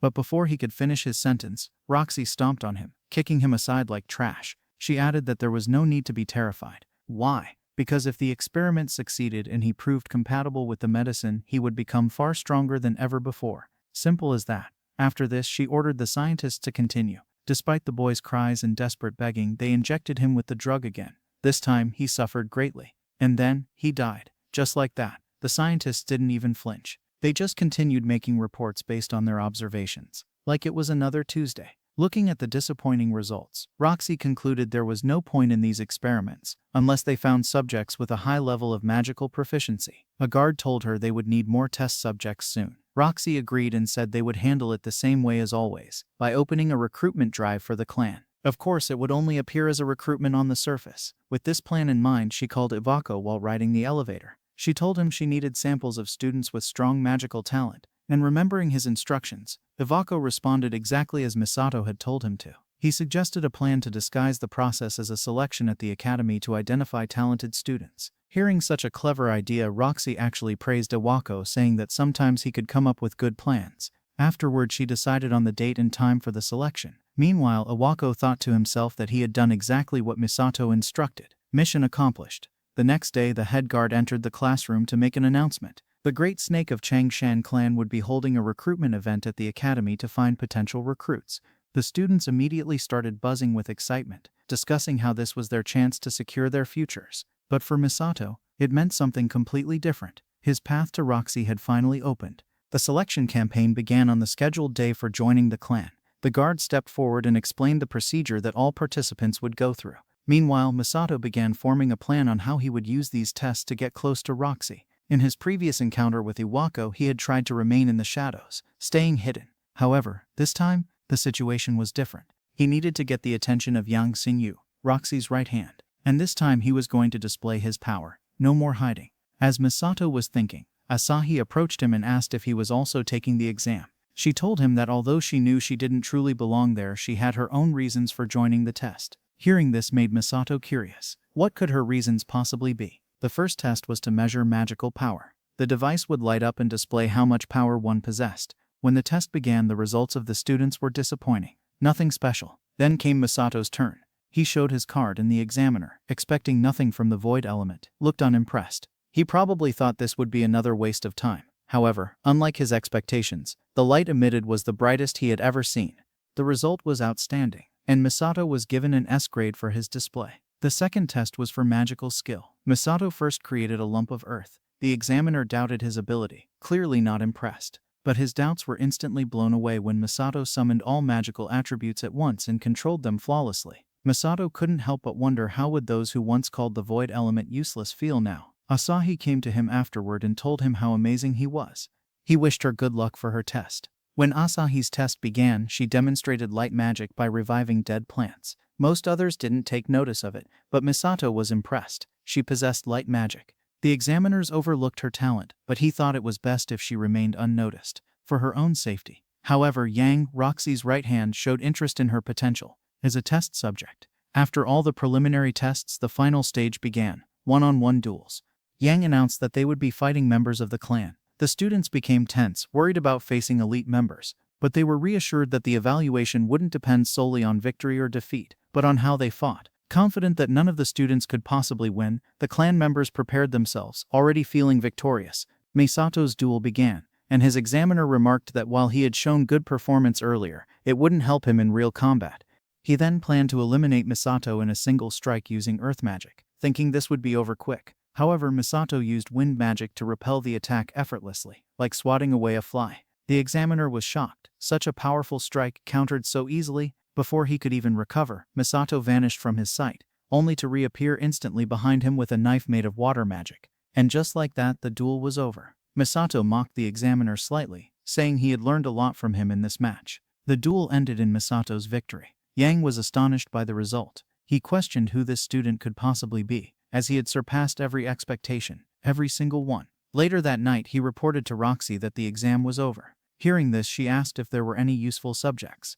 Yang replied that there was one student who had cleared all the tests overwhelmingly. But there was one thing: he used the void attribute. At the mention of void, Roxy's excitement grew. She recalled Iwako's investigation into a student with that attribute. Smiling slightly, she stated that this new student was going to be really fun. In the student hall, Roxy's right-hand man began announcing the results of the exams they previously took for clan enrollment. After all the students gathered, he proceeded with the list from top to bottom. He announced that the first position went to Misato. The students started whispering among themselves. Of course, everyone already expected him to take the top position. During the difficult exam, he had displayed an extraordinary level of power, leaving a strong impression on everyone. Misato now felt that everything was going according to his plans. His bold display had turned out to be useful in impressing the examiners. He knew this put him a step closer to Roxy. However, his happiness turned to unease when the second position was announced. And just like that, second place was announced. It went to none other than Asahi Karen. She was genuinely surprised, clearly not expecting to rank this high. But Misato? He wasn't celebrating. In fact, he was worried as hell. Why was she placed so high? Why was she selected at all? He couldn't shake the feeling that her unique attributes played a bigger role in passing the exam than he'd initially thought. And knowing Roxy, this wasn't a coincidence. She's definitely planning something hidden, maybe using the students for some secret agenda. There has to be a reason. As these dark thoughts swirled in his mind, something interrupted him. Asahi smiled at him. A genuine happy smile. She was clearly thrilled that she passed and that they both achieved high positions. Seeing her joy like that, Misato's doubts melted away, at least for the moment. He reminded himself, there's no need to overthink this. He wouldn't allow anyone to harm her. His focus had to remain crystal clear. Protect her and secure his own goals. Nothing else mattered. Sometime later, the scene shifted to the Japan branch of Roxy's company. The announcement of the Great Snake Changshan clan recruitment exam had brought all the successful students together in one place. Roxy's right-hand man stepped forward to welcome them. He stated that they would now be taken to a facility for basic checks before officially joining the clan. And then he dropped the bomb. The clan leader, Roxy herself, would join them soon. Misato flinched upon hearing this. His jaw clenched. He was determined to face her, though he knew damn well he couldn't leave Asahi unguarded just yet. The guide continued, instructed everyone to follow him as he showed them around the place. While walking through the corridors, Misato's mind was racing. He thought about confronting Roxy immediately, right then and there. But he restrained himself. His first priority was keeping Asi safe. Everything else could wait. Meanwhile, Asi was looking around with wide-eyed curiosity. She turned to Misato and said, "Being in such a large building makes anyone nervous, right?" Though she quickly added that she was happy to be joining the clan soon. Out of curiosity, Misato asked her, "Why do you even want to join?" And that's when she opened up. She revealed that her mother was currently hospitalized, and the medical expenses, they were piling up fast, becoming harder and harder to manage. She believed joining the clan would help ease the burden. Hearing this, Misato felt something shift inside him. He decided right then and there that he must do everything possible to protect her, no matter what.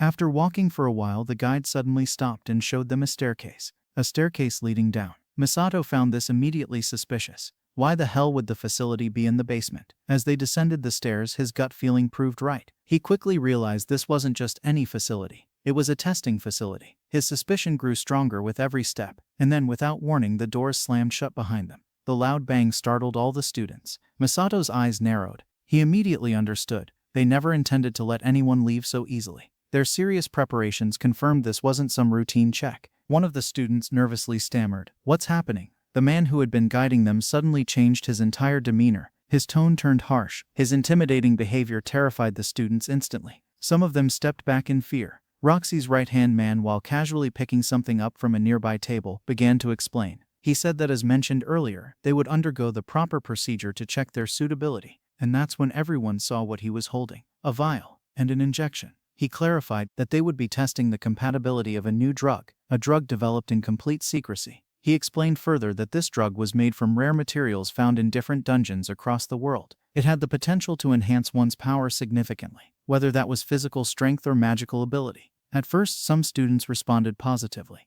"This sounds beneficial," one of them said. But then, one nervous student asked the obvious question, "Does it have any side effects?" The man smiled. A cold, unsettling smile. He said it would be faster to show them the truth rather than waste time explaining. He casually pointed to a display screen nearby. And suddenly, without warning, the screen flickered to life. A recording started playing. What they saw made their blood run cold. The last test subject tied up, desperately begging, pleading not to be injected again. The students stared in complete shock at the disturbing video clip. They watched in horror as the person exposed to the drug suffered a painful, agonizing end. The room erupted. "What the hell was that?" one student shouted.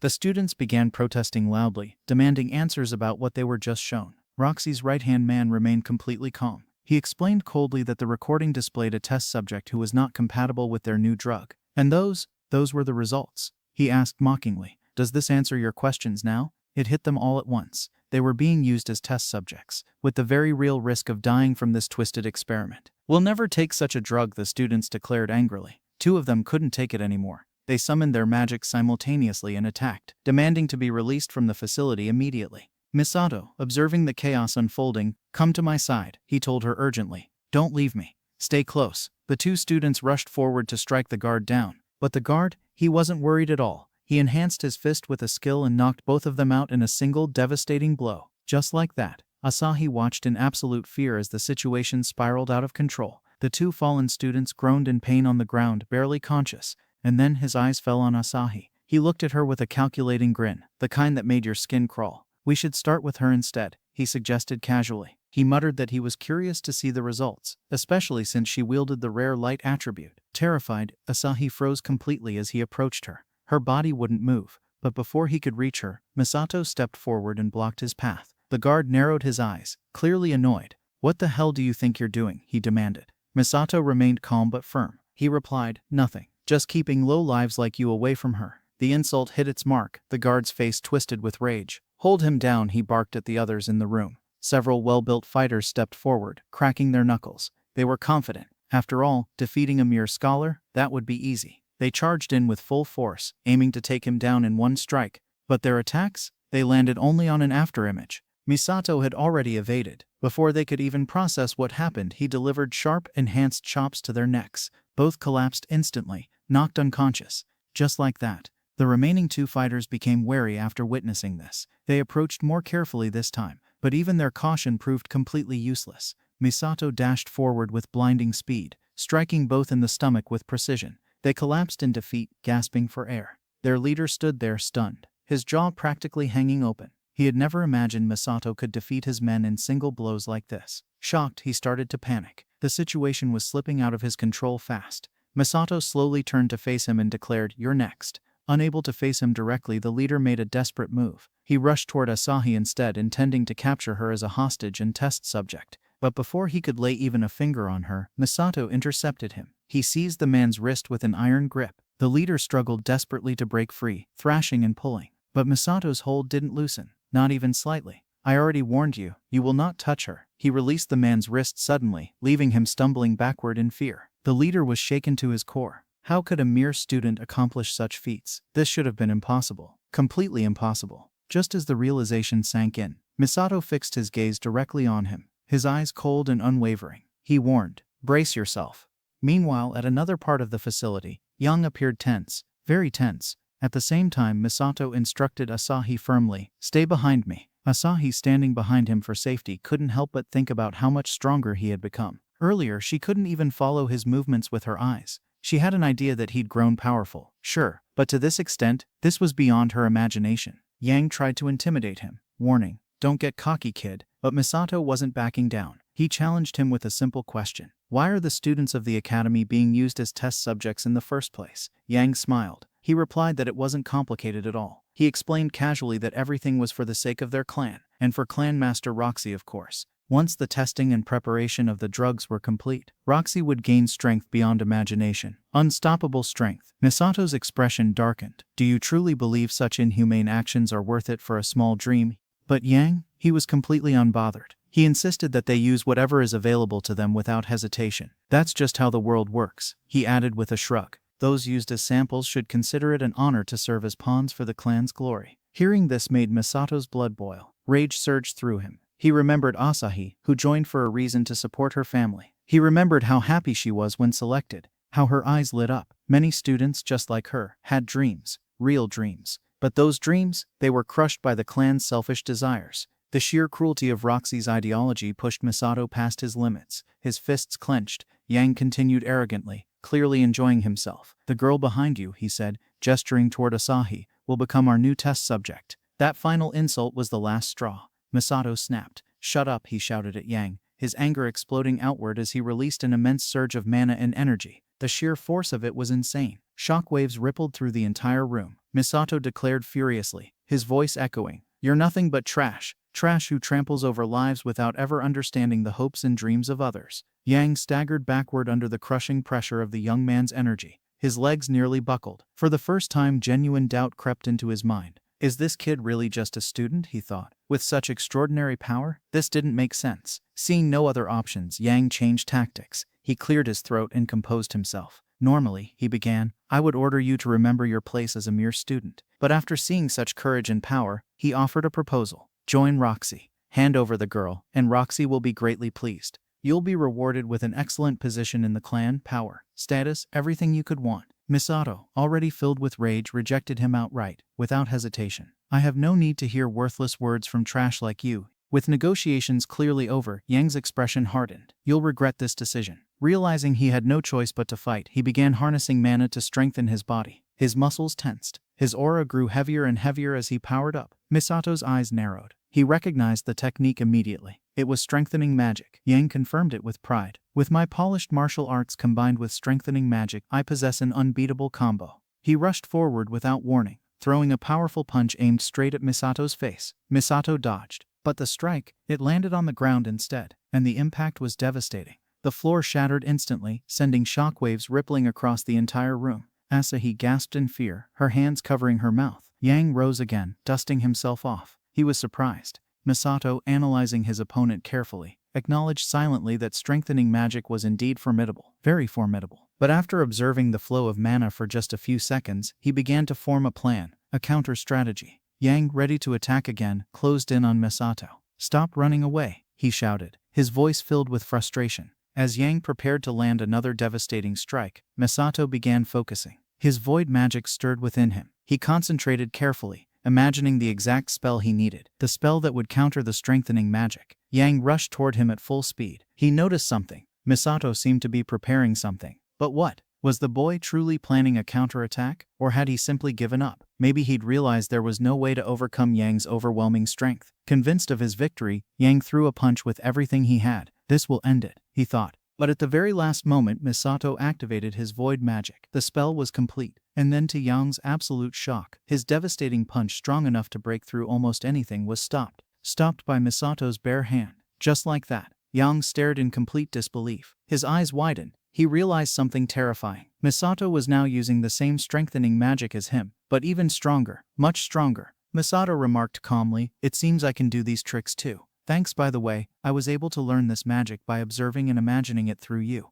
Taking a single step back, Misato unleashed a powerful blow. The impact sent Yang flying into the air like a ragdoll. Yang crashed back down to the ground with a heavy, sickening thud, his body barely moving. Before losing consciousness, Yang's mind reeled in disbelief. There's no way he could be bested in his own specialty, his own magic, he wondered, his vision fading. Is this kid really just a student, or is he something far more monstrous? With everyone in the facility defeated, Asahi immediately ran to Misato. "Are you all right?" he asked her, concerned. Meanwhile, the other students who had been hurt began slowly getting back on their feet, groaning in pain. Misato told them firmly, "I'll open up a path so you can escape this place safely." The students looked at him confused. "What do you mean? Where are you going?" Without hesitation, Misato turned toward the heavy reinforced door. He struck it with a single enhanced blow. The door shattered, breaking through and creating an exit for them. As he turned toward his own direction, he told them, "I have my own plans to follow for now." At the same time, Roxy was informed about the worsening situation. "Yang and the others have been defeated," her subordinate reported urgently. "The students are escaping." Roxy's eyes widened in shock. Her trusted people overpowered so easily? This didn't make sense. She demanded more details immediately. But the guards could only report one thing.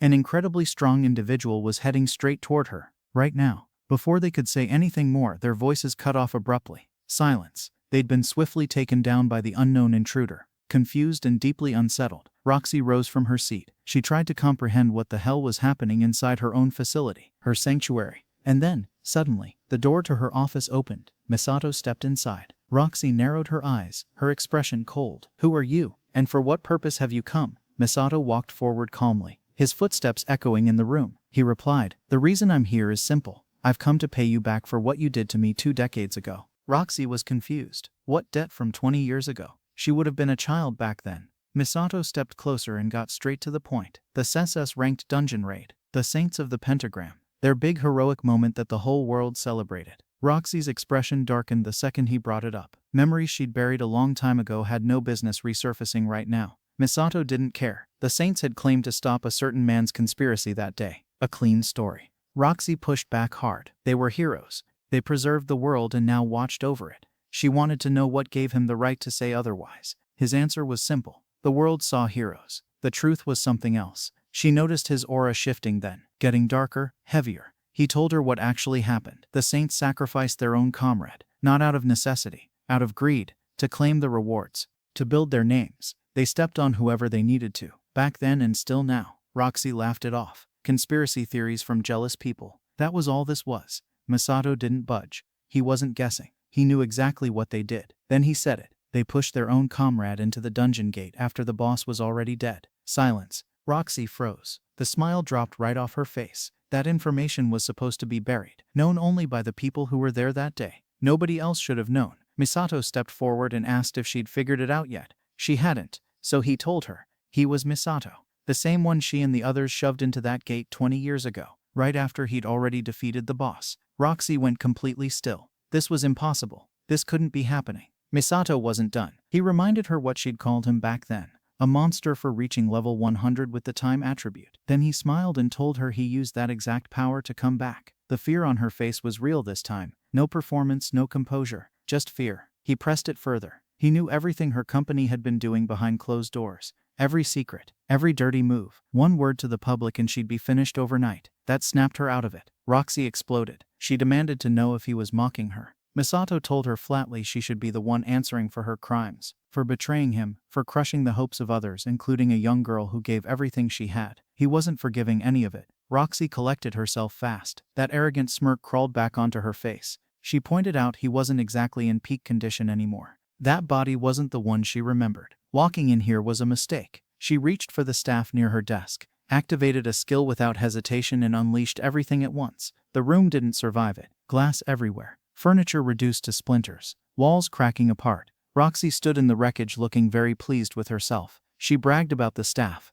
Rare dungeon materials. Harder than steel. Deadlier than anything he'd seen. She was very proud of that staff. Roxy charged without warning. Strike after strike, fast and relentless. Misato dodged every single one. Clean. Effortless. Not even close to touching him. She kept her sneer up, but internally she was losing her mind. Nothing was landing. After evading the entire flurry, Misato simply stopped and told her why she was so slow. Too long sitting at the top. Too comfortable. She'd gotten sloppy. Then he compared her to a Wako. That did it. Roxy swung wildly. Pure rage. Zero strategy. One strike finally seemed to connect, except it didn't. Just an after-image. Misato was already standing behind her, arms casually crossed, completely untouched. She realized it then. Void magic. But at this level, that wasn't normal. No ordinary person used void magic like this. She wasn't going to stand there and accept that. She lit her weapon on fire and charged again, full power, full rage, no more games. Misato stopped the flaming strike with 2 fingers. 2 fingers. Roxy stood there completely horrified.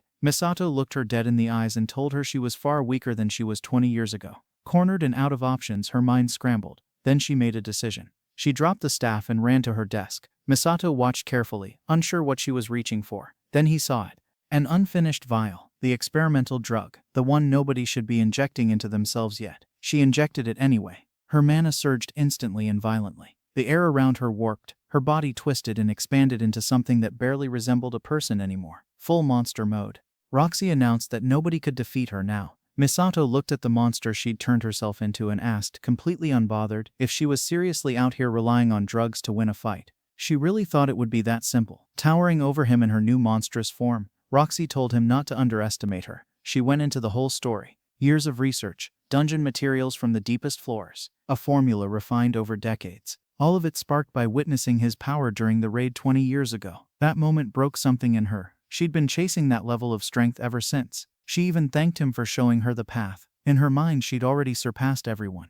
Misato called it pathetic. Believing you've surpassed others because of a drug was laughable to him. A shortcut dressed up as achievement. That set her off. She vowed to show him exactly who was stronger after 2 decades. Misato sighed and told her he was already bored of the monologue. Time to wrap this up. Roxy charged at blinding speed and completely missed. Slammed straight into a wall. Debris everywhere. She laughed like that was intentional and promised to send him to the afterlife. She charged again and actually pushed him back this time. Feeling herself, she looked down triumphantly. Then she noticed the ice spear through her foot. Misato explained calmly that he'd set that trap mid-attack. Roxy demanded to know how he knew Yang's technique. That wasn't information he should have. He told her, almost bored about it, that her own subordinate helped him master it ahead of schedule. Then he gave her drug its one compliment: impressive, but it only produces a temporary burst. Nothing lasting. Roxy screamed that he was disrespecting her life's work. That actually made Misato angrier. He laid it out plainly. She trampled over countless people for purely selfish reasons and still had the nerve to call it progress. She made him sick. Roxy launched herself at him in pure blind fury. No plan, just rage. Misato grabbed her mid-charge and drove his knee into her stomach. The impact knocked her unstable power clean out. It flickered and died like a bad signal. She collapsed, out cold. Her last conscious thought was of him. Not the Misato from 20 years ago. This new version, limitless in a way that was somehow more dangerous than before. Misato walked away without looking back and noted that her power was never real to begin with.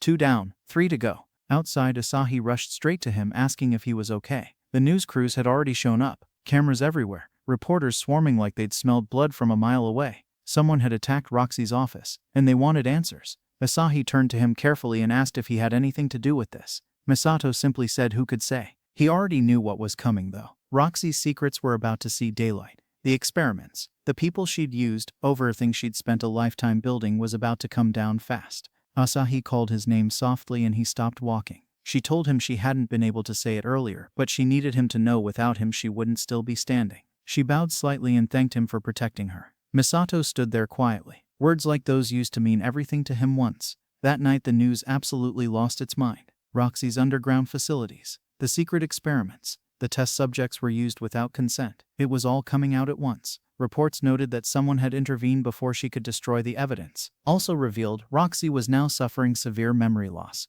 Placed in medical care, Misato quietly wondered how the remaining saints were going to play this distance themselves. Then breaking news hit the screen. An emergency statement from Nathaniel of the Pentagram Saints. Misato's fists tightened at just the name. Nathaniel stepped up to the podium looking appropriately devastated for the cameras. On behalf of the Saints, he expressed how shocked and horrified they were by Roxy's actions, her inhumane research. They apologized for failing to see the darkness hiding within their own comrade. A flawless performance. Misato's anger hit instantly. He recognized the playbook immediately. The innocent act, the devastated expressions, same thing they pulled 20 years ago when they branded him a traitor. Nothing had changed. To them, ordinary people were never lives worth protecting, just tools, stepping stones for maintaining their hero image. Then another thought clicked into place. Nathaniel. He was the one who'd poisoned the clan against him back then, the architect of the whole betrayal. And even now the man operated like a ghost, always calculating, whereabouts unknown, never leaving fingerprints. Misato pulled out his phone and made a call. Far away in her sanctuary, a messenger brought St. Claudia the news of the press conference. She clasped her hands and prayed quietly. Elsewhere, Ingolf was deep in training, sweat pouring down his face, when someone interrupted to tell him an emergency meeting was starting. His response was to put his fist through the wall. Roxy had created an enormous mess and he was not pleased about it. One by one the saints assembled. Nathaniel's image flickered onto the screen, expression completely unreadable. The meeting began. After a long debate they landed on their official story. A revenge-driven assailant had attacked Roxy and exposed experiments she'd been running. Clean, simple, done. Ingolf wasn't buying the clean and simple part. He erupted. Roxy had been running secret operations behind all their backs and tarnishing everything they'd built? Nathaniel wrapped it up calmly. The experiments were Roxy's alone. Nobody else knew. Case closed. Iwako sat quietly and said nothing. But his thoughts were loud. He'd watched Nathaniel operate for years, always reasonable on the surface, always positioning someone else to take the fall when things got messy. This was no different. Roxy was being sacrificed to keep the group clean. A calculated move dressed up as a logical conclusion. And Iwako was almost certain Nathaniel knew about those experiments all along. The activities, the results, everything. Iwako set the thoughts aside. He had a job to do. Claudia was the first to raise the real question. Who exactly was strong enough to take down one of their combat-oriented members? Iwako took his cue and mentioned the letter. The one he'd received from the person claiming responsibility for Roxy. Nathaniel told him to read it. Iwako opened it and read aloud.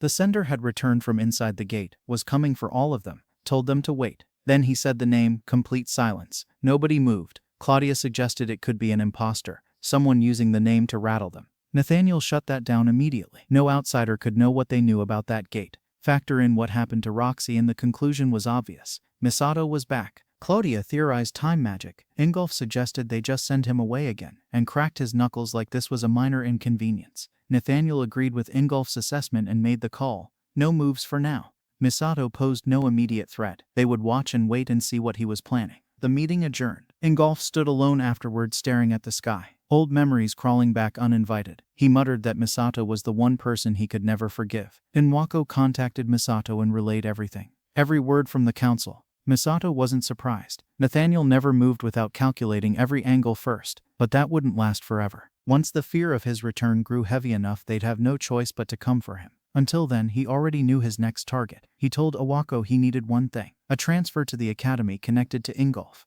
An overseas exchange program as cover. Simple enough to arrange. Perfect way in. Iwako warned him that Ingolf was nothing like Roxy. No obvious weaknesses to exploit. Misato already knew that. Misato heard him out, then told him it didn't matter. He needed to face Ingolf at least once regardless. He handed the paperwork off to Iwako and went outside to clear his head. Even if Ingolf hadn't done anything recently, the betrayal 20 years ago was more than enough. Debt didn't have an expiration date. He boarded a plane shortly after. At the airport, Asahi watched from a distance as it took off. She whispered for him to be safe. Germany, right on schedule. Misato had already done his homework before landing. Ingolf's connections, the academy layout, the staff, all of it mapped out. The plan was straightforward. Use the exchange program to get close. No detours, no complications. He headed straight for the academy. He didn't make it far before hearing shouting and laughter around a corner. He went to check. A group of drunk locals were harassing a girl, and she was Japanese. The language barrier wasn't going to be a problem for long. Misato used void magic on the spot and developed a translation skill in real time,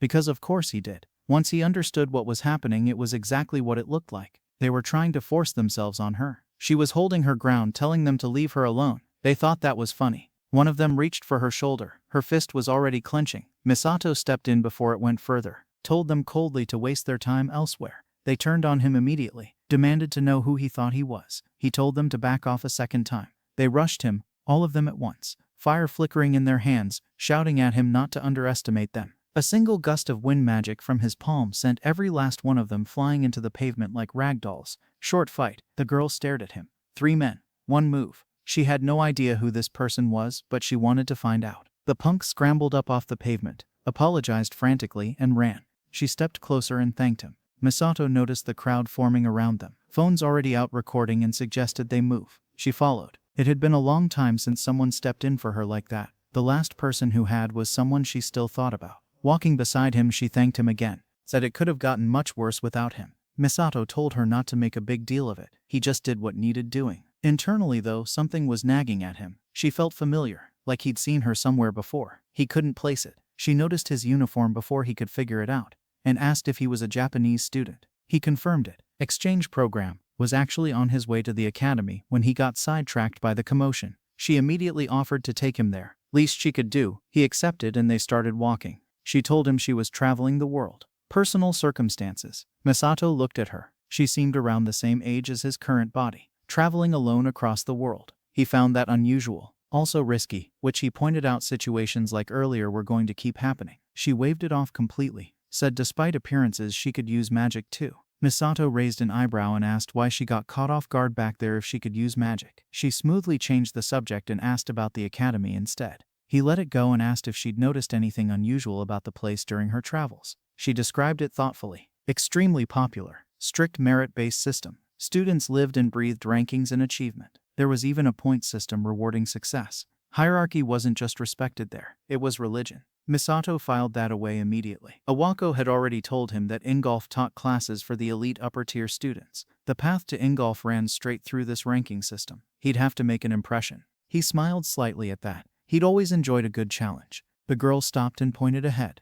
That was the academy. Misato thanked her genuinely for the directions and the information both. She remembered something before leaving and introduced herself, Shirato Sayuki. He introduced himself as Kyosuke.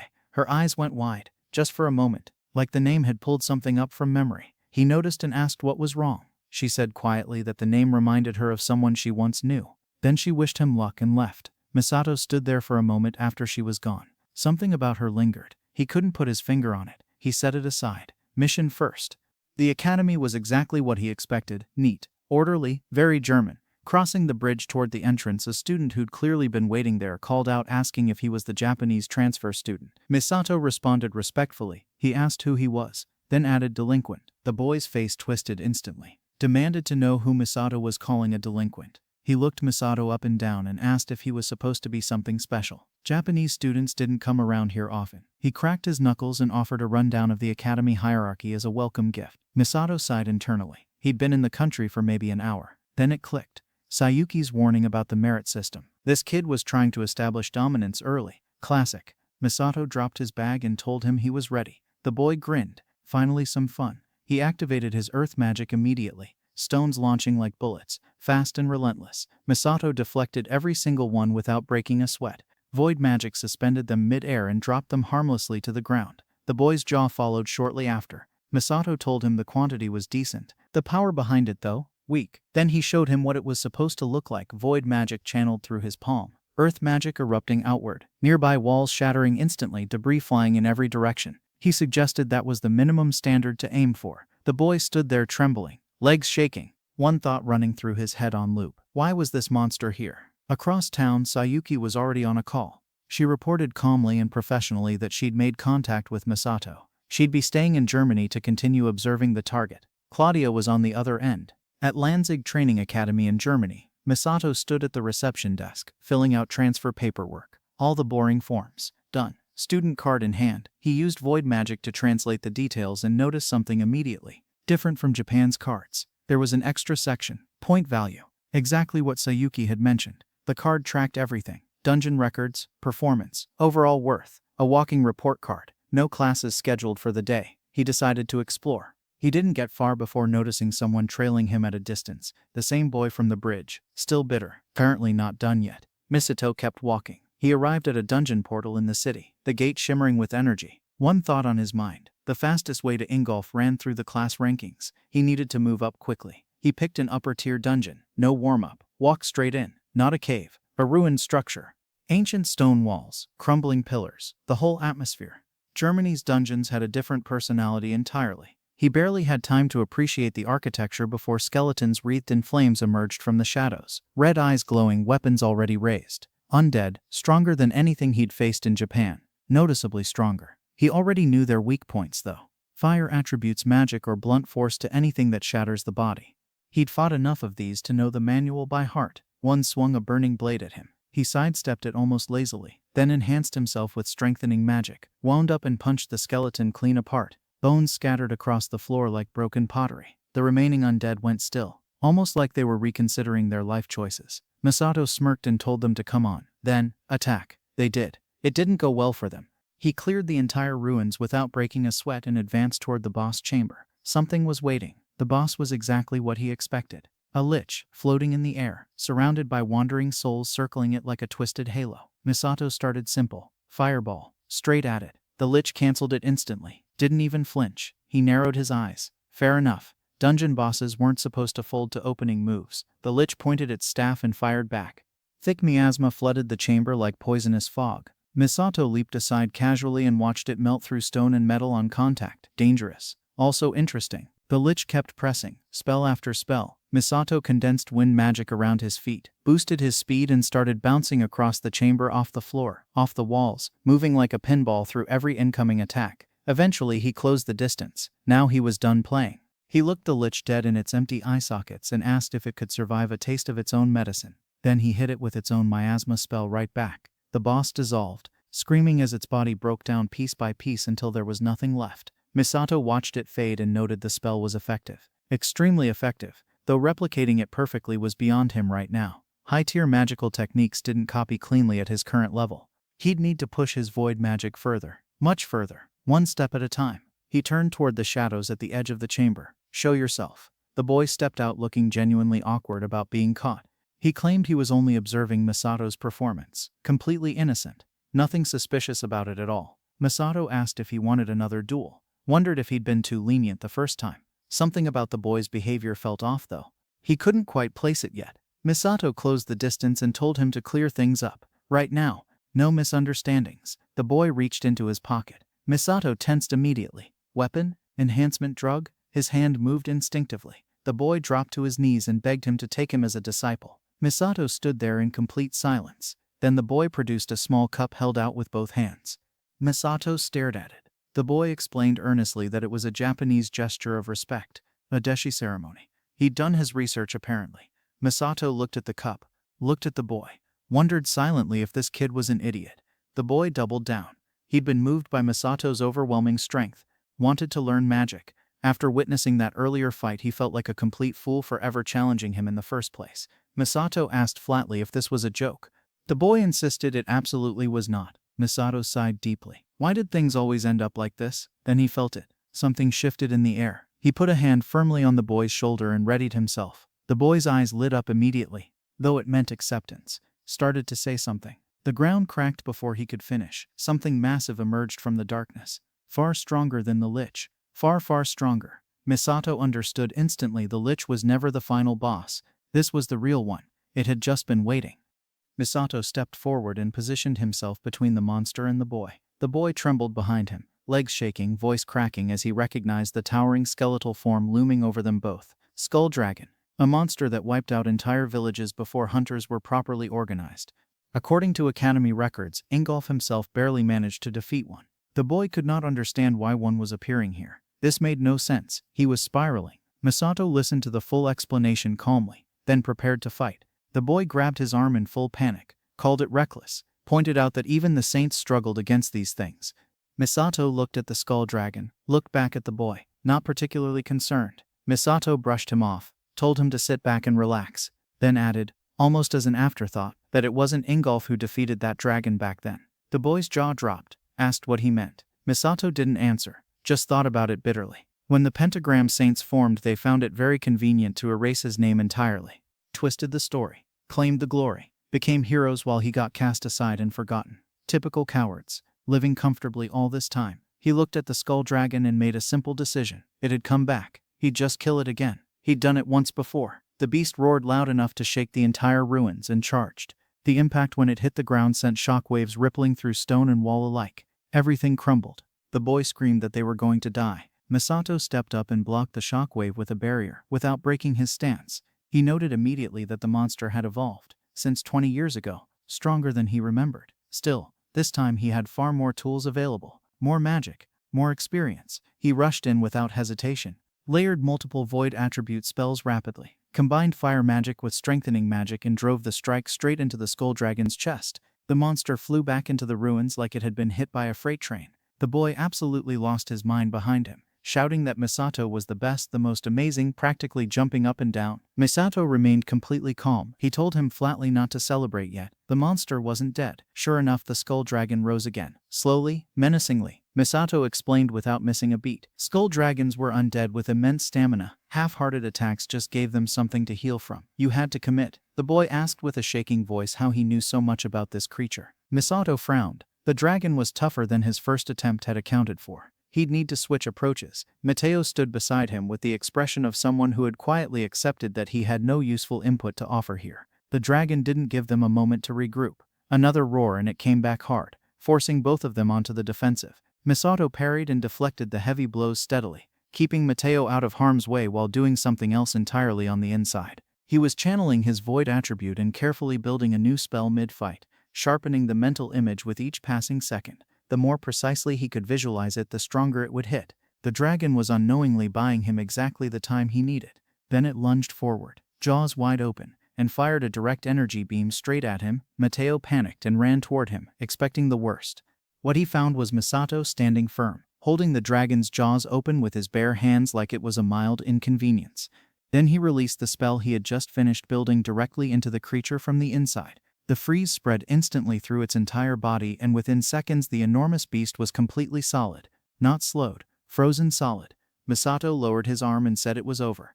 The students watching couldn't find words. A calamity-class monster, handled alone by someone who had spent most of the fight quietly doing homework. Outside the dungeon, Mateo jogged after him and called for him to wait. Misato raised an eyebrow and asked why his tone had suddenly changed so completely. Mateo explained that it was out of respect.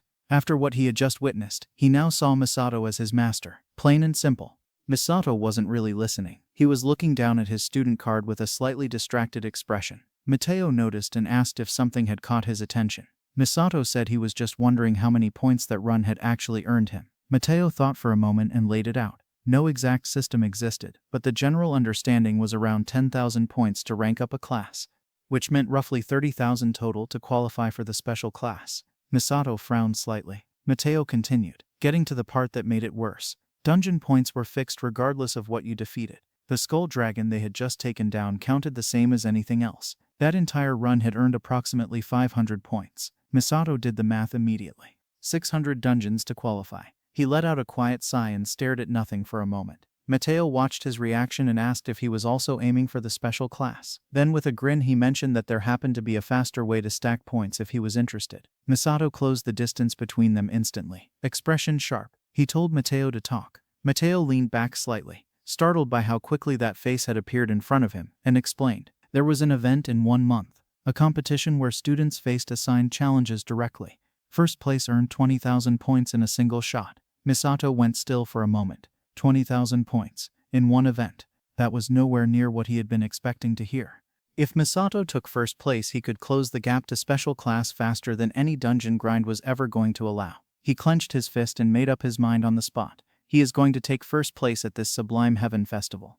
A month later, the day arrived. Students packed the main courtyard as management delivered the opening speech. Excitement everywhere. Mateo was buzzing. Even Misato, arms crossed nearby, felt something close to anticipation. One goal, maximum points, top spot, special class, then engulf. Management announced the rules loudly. The objective, claim the gemstone placed at the top of a massive maze-like tower. Method entirely up to each student. Climb straight up, fight through, play dirty. Anything went. The only requirement was showing the strength they'd built until now. Misato smiled when he heard that. No rules, pure skill. This suited him perfectly. Mateo, warming up nearby, asked if they were planning to take first place. Misato glanced at him and thought back to when he first heard the event required teams of 2. He didn't know many people, so he was genuinely worried. But as luck would have it, the solution was already standing right in front of him. He simply told the boy to partner with him, and the kid bowed so deeply you'd think he won a lottery. While they warmed up, someone approached. It was Sayuki. She mentioned it looked like a fun event, so she figured she'd stop by and watch. Misato's new partner immediately perked up and asked if she was his master's girlfriend. Misato shut that down fast with a smack to the head before he could say another word. Mid-chatter, the atmosphere around them shifted. Students started looking around, trying to figure out why.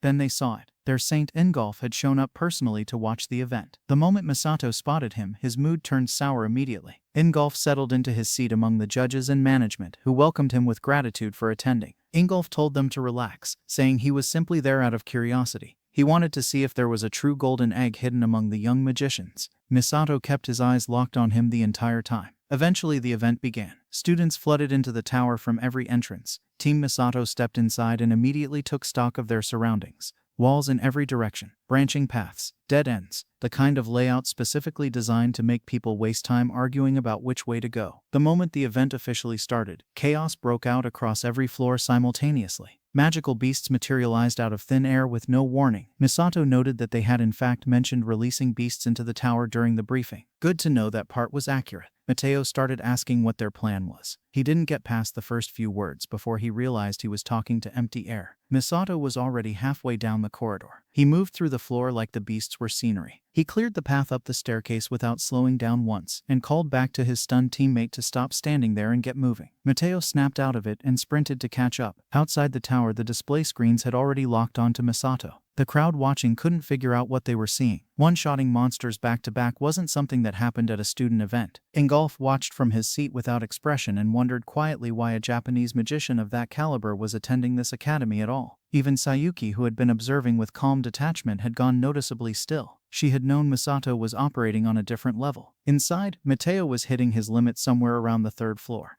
When Misato asked if he was holding up, Mateo replied with complete confidence that he had plenty left in the tank. Misato told him to speed up. Then, Mateo sped up. Then Misato stopped dead and threw his arm out. Mateo nearly walked into it. A second later, the staircase directly ahead of them ceased to exist. Where there had been a path up there was now just a gap, and a considerable amount of debris. On the other side of the gap stood a team looking extremely pleased with themselves. This had been deliberate. They had destroyed the staircase specifically to cut off anyone close enough to be a threat. Mateo immediately started shouting at them for playing dirty. Then they turned around and told them to sit back and enjoy losing before disappearing up the stairs at full speed. Mateo turned to Misato fuming and asked what they were supposed to do now. The staircase was gone. Misato looked at the gap. He said the answer was obvious. They would fly over. Mateo stared at him and asked what he meant by fly. He genuinely wanted clarification on this point. He didn't get a chance to finish the question. Misato grabbed him and launched them both upward on wind magic. Meanwhile, at the final chamber entrance, the rival team had already arrived. They were catching their breath and congratulating each other, easier than expected. Then Misato walked through the door. They spun around, demanding to know how he got there. Misato told them the obstacle they set up barely slowed him down. His disciple, still catching his breath, declared they wouldn't lose to a bunch of clowns. The rival team looked at his exhausted state and told him he looked half dead already. With no other choice, they readied their magic. Misato told them they were too slow. He knocked both of them out before they could even finish casting. They hit the floor with no idea what just hit them. Then Misato stared in disbelief. With that cleared, they opened the door to the final chamber. Inside was an empty hall with a single gemstone resting on a pedestal. Mateo lit up, thinking they'd already won since they arrived first. Misato told him it wasn't over yet. Right on cue, armored soldiers materialized throughout the chamber out of nowhere. Even the management watching outside tensed up. Those knights weren't placed there by them. Ingolf watched with a quiet smile, curious to see how the students would handle what was standing in front of them now. The soldiers kept appearing. The room was filling up fast and showing no signs of stopping. Misato scanned them and knew immediately they weren't human. and given the sheer number being controlled simultaneously, only one person could be pulling the strings. Ingolf. The judges turned to him with that exact question. He casually confirmed it. More or less. He added that the event would have ended far too easily otherwise. And where was the fun in that? One judge called it cruel. Ingolf replied that if these students wanted to become great mages, handling unfair situations should be the bare minimum requirement. He didn't actually expect any of them to break through. He was simply curious to see how long they'd last before giving up. Inside, the red-haired boy turned to Misato looking like he deeply regretted every decision that had led him to this moment. He asked what they were supposed to do. Misato told him plainly. Defeat the soldiers. Reach the gemstone. Simple as that. The boy stood up straight. Something stirred in his chest. He felt genuinely inspired. That lasted exactly 1 second before a soldier swung at him and he barely got out of the way. Meanwhile, a soldier rushed Misato. He enhanced his body, caught the strike with 2 fingers and dropped it with a single punch. Just 2 fingers. The spectators outside went completely silent, trying to process what they had just witnessed. He kept going. Night after night methodically cleared across the room without breaking a sweat. His disciple stood nearby watching with his jaw completely detached from the rest of his face. Even Ingolf raised an eyebrow from his seat. He slammed the table. His magic was not supposed to be folding this easily. These were his summons. This was embarrassing. As if picking up on his frustration, the soldiers started multiplying even faster. The boy looked around at the growing numbers and loudly questioned what exactly the academy thought was an appropriate challenge for students. Outside, the spectators grew visibly uneasy watching the count climb. Even Sayuki, who had been observing calmly, began to tense. She understood that taking down an army of this scale should have been completely impossible. And yet she couldn't look away from Misato, still waiting to see where he was going with this. Inside, the soldiers swarmed from every direction at once. Misato kept moving, dodging and countering, dropping them one by one with clean, precise strikes. To everyone watching, it looked like a desperate last stand. To Misato, it felt significantly less threatening than fighting calamity-level monsters inside an SS rank gate on an average Tuesday. After a while, he accepted that picking them off individually was pointless. They would just keep coming. The only real solution was to wipe them all out simultaneously with a single large-scale spell. Slow and steady wasn't going to cut it here. He activated void magic and started building the spell from the ground up, beginning with earth magic. The air in the room shifted immediately. Ingolf recognized what was forming before it was halfway complete. He stood up from his seat. Misato fused earth and wind together and released it. The entire chamber detonated, not metaphorically. The shockwave physically traveled through the walls and was felt by everyone standing outside the tower. When the dust finally settled, every single soldier was gone. Misato walked through the settling smoke, stepped over what used to be the battlefield, and picked up the gemstone off the pedestal like he was grabbing something from a shelf. Game over. His disciple lost his mind completely. He was jumping, shouting. The spectators outside erupted all at once. People who had been watching quietly were suddenly on their feet. Sayuki hadn't moved. She was still standing exactly where she had been, staring at the screen. Fusion magic. He had just used fusion magic in a student event like it was nothing. Ingolf stood at his seat for a long moment. A student had just casually executed a spell that took a saint 20 years of dedicated work to create, and he had done it in the middle of a school event to clear out some summons. As he prepared to leave, if Misato entered the special class, he would personally make sure his training reflected what he was actually capable of. Shortly after all the post-event work wrapped up, the academy gathered everyone for the promotion ceremony. When Misato's name came up, the whispering started immediately. 1 month at the academy. 1 month and he was already receiving a major promotion. People around the hall quietly reminded each other what he had pulled off at the festival. His disciple standing nearby absorbed every single word of it, as if he personally deserved some of the credit. After the promotions concluded, and the notable students had been brought on stage, the academy moved on to the armband ceremony. The speaker mentioned that a special guest had been invited to present. Misato already had a suspicion about who it was before the name was announced. The speaker confirmed it. Ingolf, saint of the country, walked onto the stage. Misato watched him settle in and quietly wondered whether he was genuinely just here for the ceremony or whether there was something else behind the visit entirely. Ingolf gave a brief tribute to the students, then turned toward Misato directly. He told him he had provided quite the entertainment at the festival. He handed over the prize and as he moved past, leaned in just slightly, and told Misato quietly to come to his estate that night. A handful of people standing close enough to notice exchanged glances and started whispering about what could have been said. Misato stood there through the rest of the ceremony with that question sitting in the back of his head and going nowhere. That same night he arrived at the estate. A butler met him at the door without any surprise and told him they had been expecting him.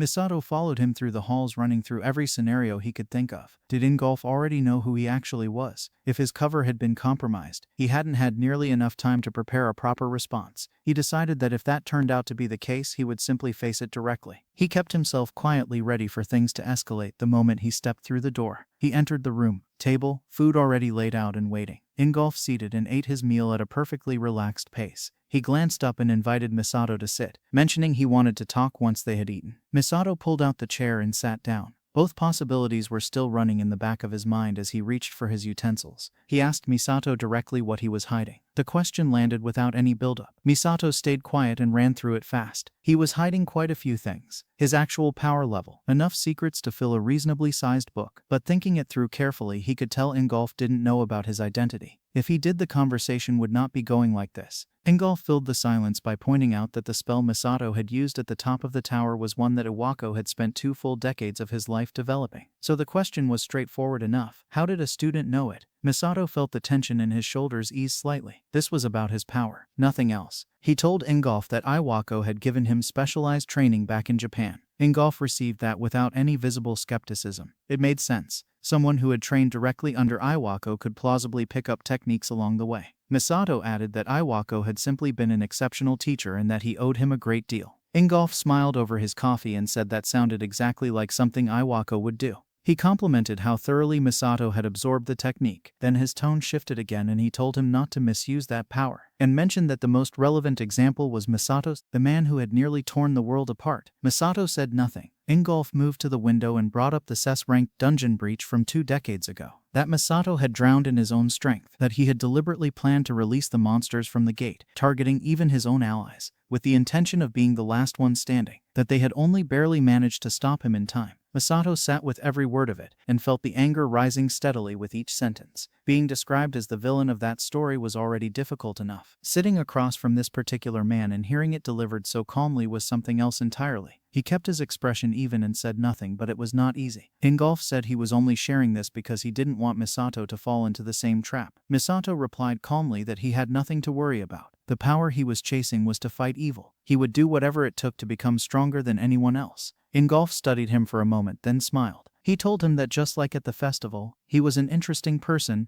and for that he wanted to give him something. He leaned in as Misato asked what the reward was. Ingolf told him that in the next training cycle he would personally step in as his trainer and sparring partner if Misato wanted it. Misato agreed without hesitation. Walking out of the estate that night, he thought about what had just been handed to him. Best reward he could have asked for. He'd use every single thing at his disposal and finally settle a grudge that had been sitting with him for over 2 decades.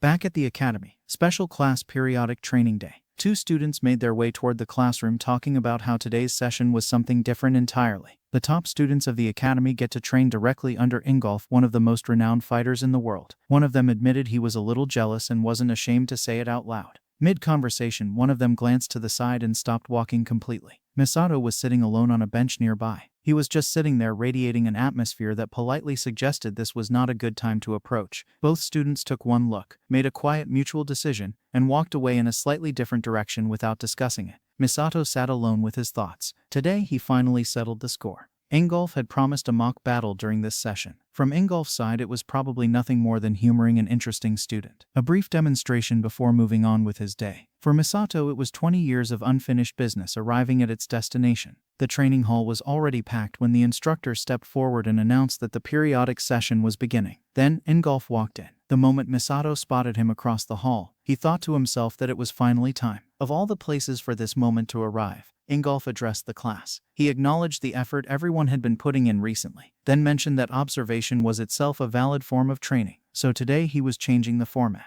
There would be a sparring match instead. The room immediately filled with whispers. Students exchanged glances, trying to figure out if this had been announced somewhere and they had simply missed it. Ingolf told them to settle down. He had already chosen his opponent. He called out Misato's name without any particular ceremony. Across the room, Mateo's entire body language changed on the spot. Misato versus Engulf. A direct match in front of everyone. He looked around at the students nearby and muttered to himself that skipping his other class to be here had been one of the better decisions he had made recently. Glancing around, he spotted Sayuki seated a few rows over and recognized her from the festival. She was watching Misato with a focused expression, quietly turning over what it actually meant to stand across from a pentagram saint. Engulf looked across at Misato and asked calmly if they should begin. Misato took stock of what he was actually walking into. Engulf wasn't simply a high-ranked fighter. He was among the strongest of the pentagram saints and operated on a level that made Iwako and Roxy look like a separate conversation entirely. Engulf said he would go first and launched a strike without any further buildup. The students closest to the floor instinctively shifted back. The shockwave from the punch alone cut through the air visibly, and even Sayuki, watching from her seat, tensed up at the force behind it. Misato took the hit directly. He drove earth magic through his body at the moment of contact, reinforced with stone at the point of impact, and held his ground. He kept his expression steady and asked conversationally whether that had been body enhancement magic, because the weight behind it was genuinely something else. Internally, he was running a considerably more honest assessment of how close that had been. Engulf told him that it wasn't body enhancement magic yet. Misato went still. Engulf's aura climbed noticeably, and he told Misato that this was what body enhancement magic actually looked like. Then he swung. The difference was immediate and not subtle. Misato tried to block and got shoved back hard. Engulf didn't give him a moment to reset. Heavy rapid strikes came one after another with no gap between them. There was no time to think, only move. Misato abandoned blocking entirely and switched to dodging, using wind magic to stay just ahead of each hit. In the crowd, Mateo watched his master get driven back continuously and looked like he was personally suffering through every exchange. He couldn't even fully process what kind of technique Ulf was running. It just looked like Misato was losing, and that was distressing enough on its own. Engulf noticed the change in approach and remarked that Misato had strong survival instincts. Slipping out on wind magic each time like that, it was a reasonable strategy. Engulf brings another crushing blow down and Misato barely gets out of the way. That was too close. Misato knows he cannot hold back anymore. He stops moving. Engulf clocks it immediately. Sayuki clocks it too. She recognizes that stance. The same technique Misato used at the festival. Misato activates fusion magic and a powerful green aura explodes outward straight at Engulf. The blast hits. The arena fills with smoke and fire. When the dust clears, Engulf is standing there completely unharmed. He blocked the whole thing with a single punch. Misato figured it out fast. A shockwave technique that absorbed and dulled the impact on contact. Clean counter. Engulf has not just maintained his strength over the past 20 years. He has grown. Engulf smiles, acknowledges it, admits he probably should not have been holding back either. Then the golden aura hits. It erupts, flooding the entire arena with overwhelming energy. Misato has no idea what he is looking at. Whatever magic this is, he has never seen it before. Engulf stands at the center of it all, completely calm, completely confident. He looks at Misato and says it simply, "Now then, let us keep this fight going."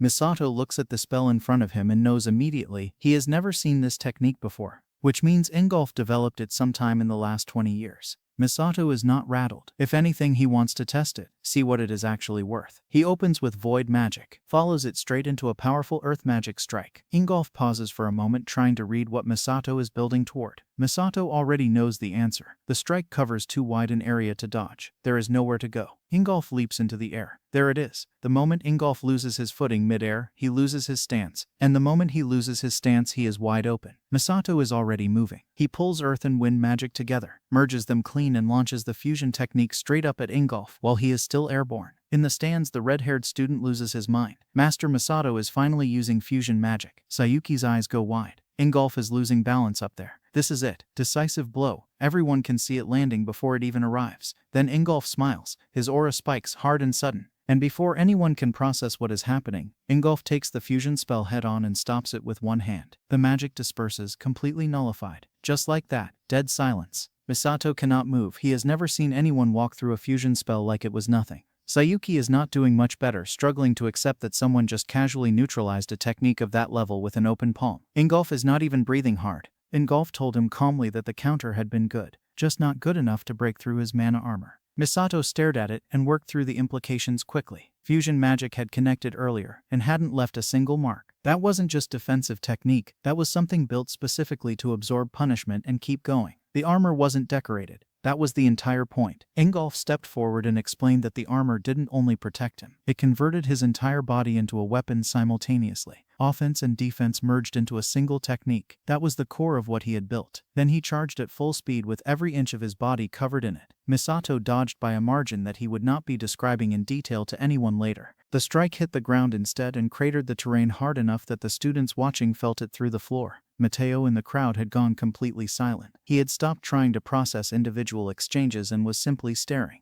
Misato kept getting pushed back. When the dust settled, he had already worked through the full picture. Ingolf was significantly stronger than he had been 2 decades ago, and the mana armor was a central reason for that gap. It wasn't just a defensive tool. It was the foundation everything else was built on top of. He did have a countermeasure. The problem was the spell wasn't finished and he genuinely wasn't certain he could execute it under these conditions. Ingolf asked if he was planning to hit back at any point. When no response came, he said he would end it himself. Then, Misato gritted his teeth and started drawing blue mana into his hand. There was no better option available. Ingolf noticed it and tilted his head slightly, curious about what was being built. He wasn't particularly worried. Then something shifted in the air around him. An unsettling aura that appeared without warning. That got his attention immediately, and he moved to close the distance. Misato couldn't finish the spell in time. The hit connected and pushed him back again. He already knew what it meant. The technique wasn't there yet, and if the match continued on this trajectory, the outcome was already written. Before he could regroup and attempt anything else,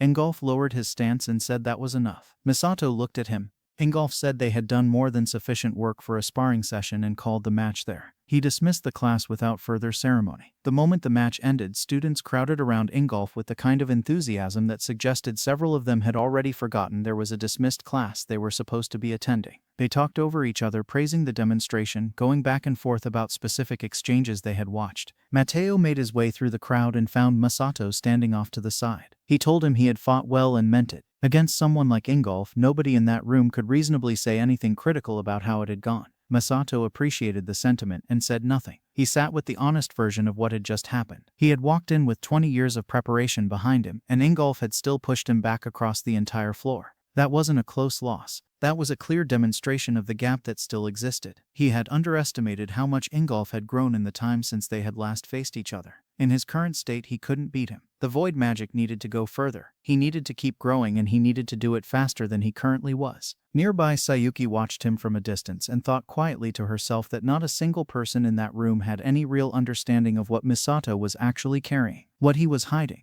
Across the hall, Ingolf was still turning something over in his head. That aura he had sensed mid-match. It had appeared without warning and disappeared just as fast. In all his years of fighting, he hadn't come across anything that felt quite like that. Even so, he found himself smiling on the way out. It had been a genuinely long time since a match had felt that alive. And whatever else was true about Misato, one thing was certain. He was not the type of person who let his journey end at a loss. That night, Ingolf sat alone in his room and let himself think about it properly. The match had genuinely excited him in a way he hadn't experienced in years. Not the comfortable satisfaction of an easy victory, something with actual weight behind it. Misato had surprised him, and he didn't get surprised often enough for it to feel ordinary anymore. The level of refinement in that body, the speed at which he had read and adapted to the mana armor, none of it matched what a student his age should have been capable of. And then there had been that one moment, that brief window mid-match where something had appeared in the air around him and his body had reacted before his mind caught up. Fear. A genuine flicker of it. He hadn't felt that in a very long time. Long enough that the sensation itself had felt almost unfamiliar when it arrived. He had only ever felt it once before. The memory came without being invited. Years ago,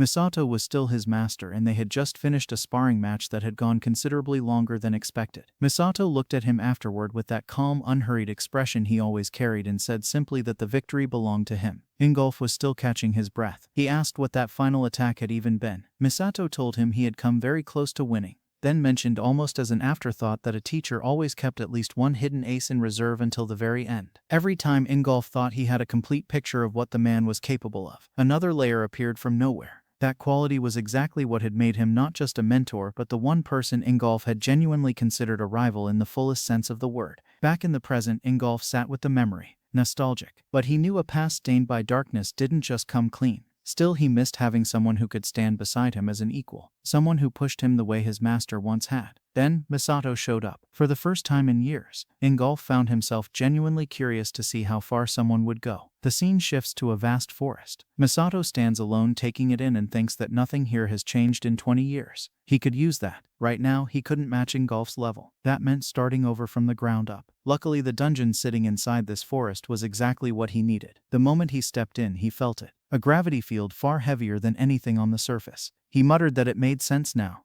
No wonder Ingolf's punches hit like that. If he had taken even one of those full forces, he would have been done. So, step 1 was simple. Strengthen the body. Once he could go head-on with Ingolf, the new spell would handle the rest. He looked ahead quietly and told Ingolf to wait for him.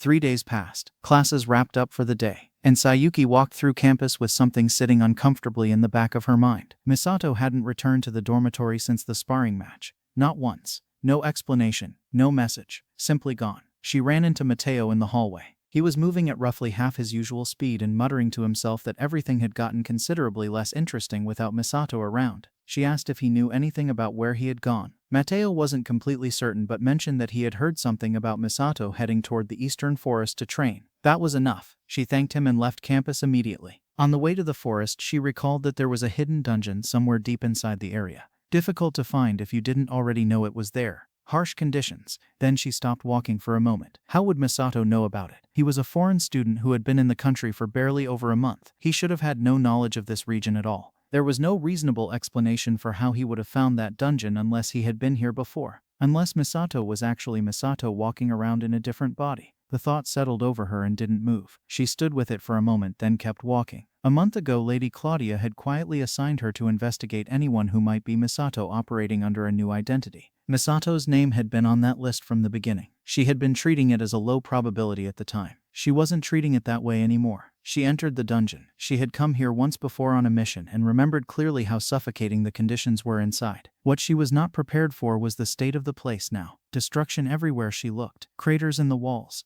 Remnants of monsters scattered across every corridor. Misato had been in here running himself into the ground continuously without stopping to rest. Then she spotted him at the far end of a wide chamber standing in the middle of what had until recently been a significant number of monsters. She stepped back immediately and stayed out of sight. His aura was nothing like what she had observed at the sparring match. Stronger, considerably more refined. She stared at the cleared chamber around him and quietly accepted that she had no framework for what she was looking at. He had done all of that alone. It was beyond anything she had imagined was possible. The moment she stepped outside, she called Lady Claudia and reported everything directly. She said that at the rate Misato was developing, he had a realistic chance of reaching Ingolf's level. Claudia asked plainly about the probability of Misato being Misato. Sayuki told her it was very high. Claudia smiled and ended the call. She remarked that everything was unfolding exactly as anticipated, every piece moving in perfect alignment with the Lord's prediction. Back in the dungeon, Misato finally straightened up and exhaled slowly. Weeks of relentless training in conditions that had no business being part of a student's schedule. His body had taken the gravity field apart piece by piece and rebuilt itself around it,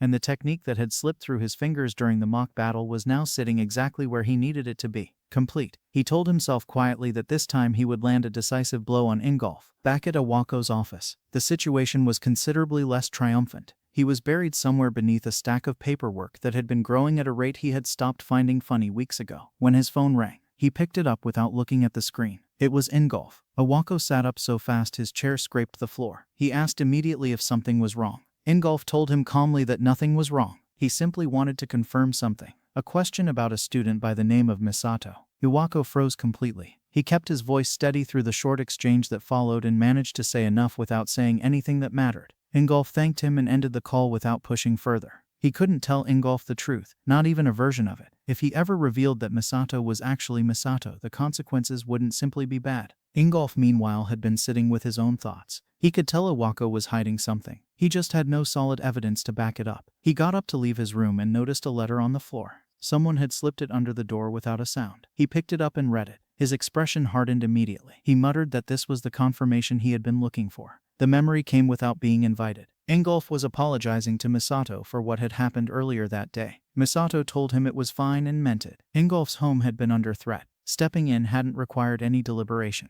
Ingolf asked if he was truly certain about the decision. Conquering the dungeon the nation had formally requested. Misato brushed the entire thought aside. The people pushing for that mission just wanted something impressive to put their names next to. He had no interest in lending his strength to that. He would rather spend it on people who actually needed the help. Ingolf smiled quietly. Hearing that, the two of them sat looking out over the village below, in the kind of comfortable silence that only existed between people who didn't feel the need to fill it. Misato said the place was pleasant. Ingolf told him it was called Kelt's Hill, best spot in the entire area to watch the sunset. It had been his whole life. Misato said he could tell how much it meant to him just from the way Ingolf talked about it. After a moment he admitted that he wanted to become stronger, not only for the village but because there were far too many places like it suffering from dungeon outbreaks with nobody capable of doing anything about it. It had been sitting with him for a while. Misato told him they would team up then. He stood up and decided on the spot that he would base his training here for the duration of his stay in the country. Ingolf agreed without a moment of hesitation, and for the first time in a while he looked genuinely glad about something. Back in the present, Ingolf stood by the window sitting with those memories. The two of them met at the hill whenever they had time, pushing each other past their limits. Good memories, tainted by the fact that Misato was the one who later destroyed his hometown. He made his decision quietly. He wouldn't bring Nathaniel, Claudia, or the other pentagram saints into this. This one was his to carry. He would be the one to confront Misato himself. Back at the academy, Misato walked down a quiet corridor turning over the same thought he had been carrying since leaving the dungeon. The next periodic training session was 1 week away. He intended to challenge Ingolf again, and this time the outcome would not be the same. Mateo spotted him from down the hall and came rushing over. Misato asked what the hurry was. Mateo explained that the headmaster had specifically told him to deliver a letter and he had been waiting to hand it over. Misato took it and opened it. He stopped walking. The shock came fast and he didn't manage to cover it in time. His expression said everything before he could pull it back. Mateo noticed immediately and asked what was written inside. Misato told him it was nothing and walked away. The frustration was clear on his face and he wasn't particularly hiding it. Mateo stood in the middle of the corridor watching him go with absolutely no idea what had just happened. From further down the hall, Sayuki had watched the entire exchange without moving. In a quiet forest, Ingolf stood waiting. He glanced toward the hill and noted that Misato had actually shown up. Misato arrived at Kel's Hill and asked immediately whether this place had something to do with why Ingolf had summoned him. Ingolf confirmed it, then told him plainly that he knew his true identity. The person standing in front of him was not an ordinary academy student. He was the legendary Misato himself. Misato narrowed his eyes and asked why he had been called here. Ingolf stepped forward. He said the reason should have been obvious. His aura began rising steadily around him as he declared that he intended to settle everything between them and bring Misato down for good. Misato held his ground and told him the feeling was entirely mutual. His own aura started climbing to meet it.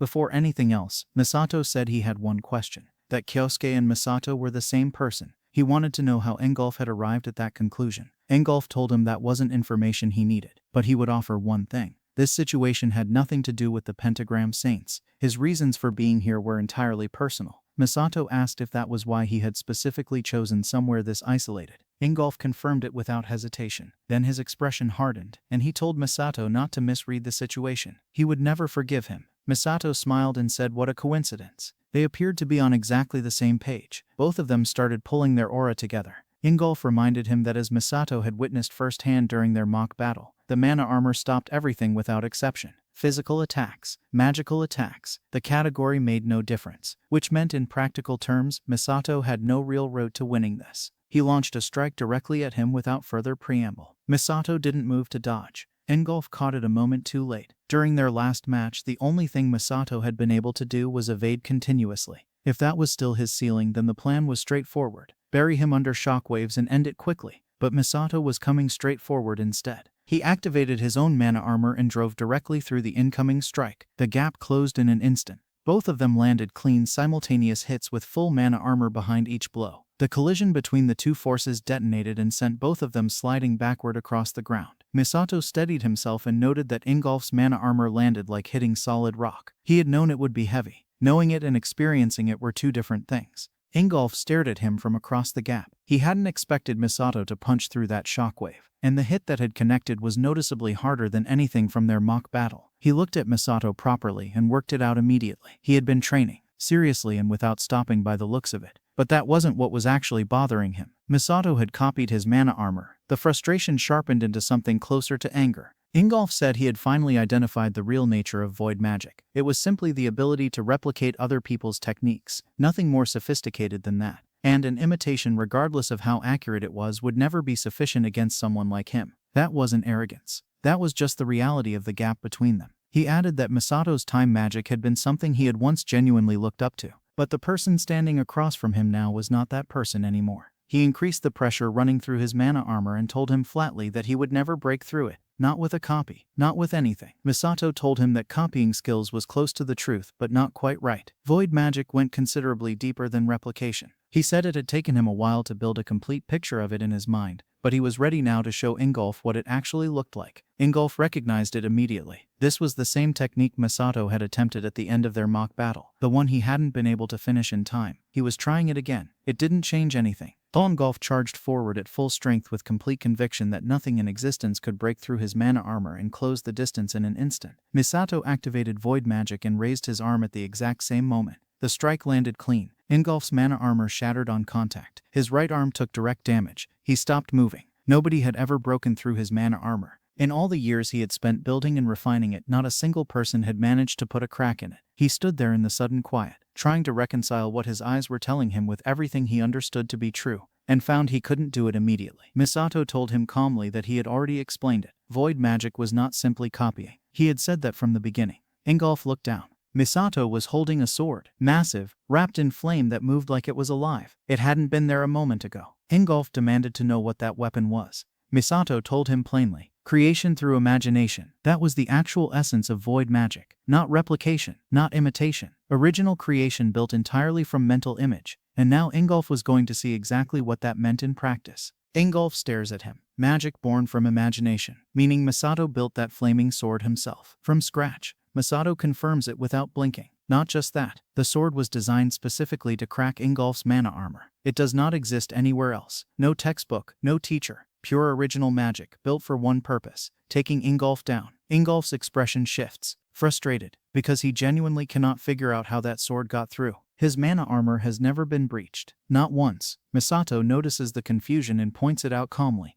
Ingolf had claimed his mana armor could block everything. That was never actually true. Ingolf snaps. Tell him to stop talking nonsense. His mana barrier is impenetrable. Misato lets him finish. Misato corrects him. Ingolf's magic converts mana into metal. That gives his armor a metal-based property. And metal, no matter how tough, is not invincible. Ingolf demands to know how Misato even knows that. Misato tells him not to be ridiculous. He used that exact property against him moments ago. If he can reproduce the effect, he already understands how it works. So he built something specifically to counter it. An ultra-high-temperature flame sword, designed for one job, burning through metal defense. Ingolf stands there processing the fact that Misato reverse-engineered his armor mid-fight and crafted a counterspell on the spot. Misato tells him to accept it. He cannot stop these attacks anymore. That does it. Ingolf tells him one new trick does not mean the fight is over. His aura flares and he closes the gap instantly, appearing right in front of Misato at full speed, throwing a punch meant to end the conversation permanently. Misato blocks it with the sword and immediately swings back. Solid hit. Ingolf is pushed backward.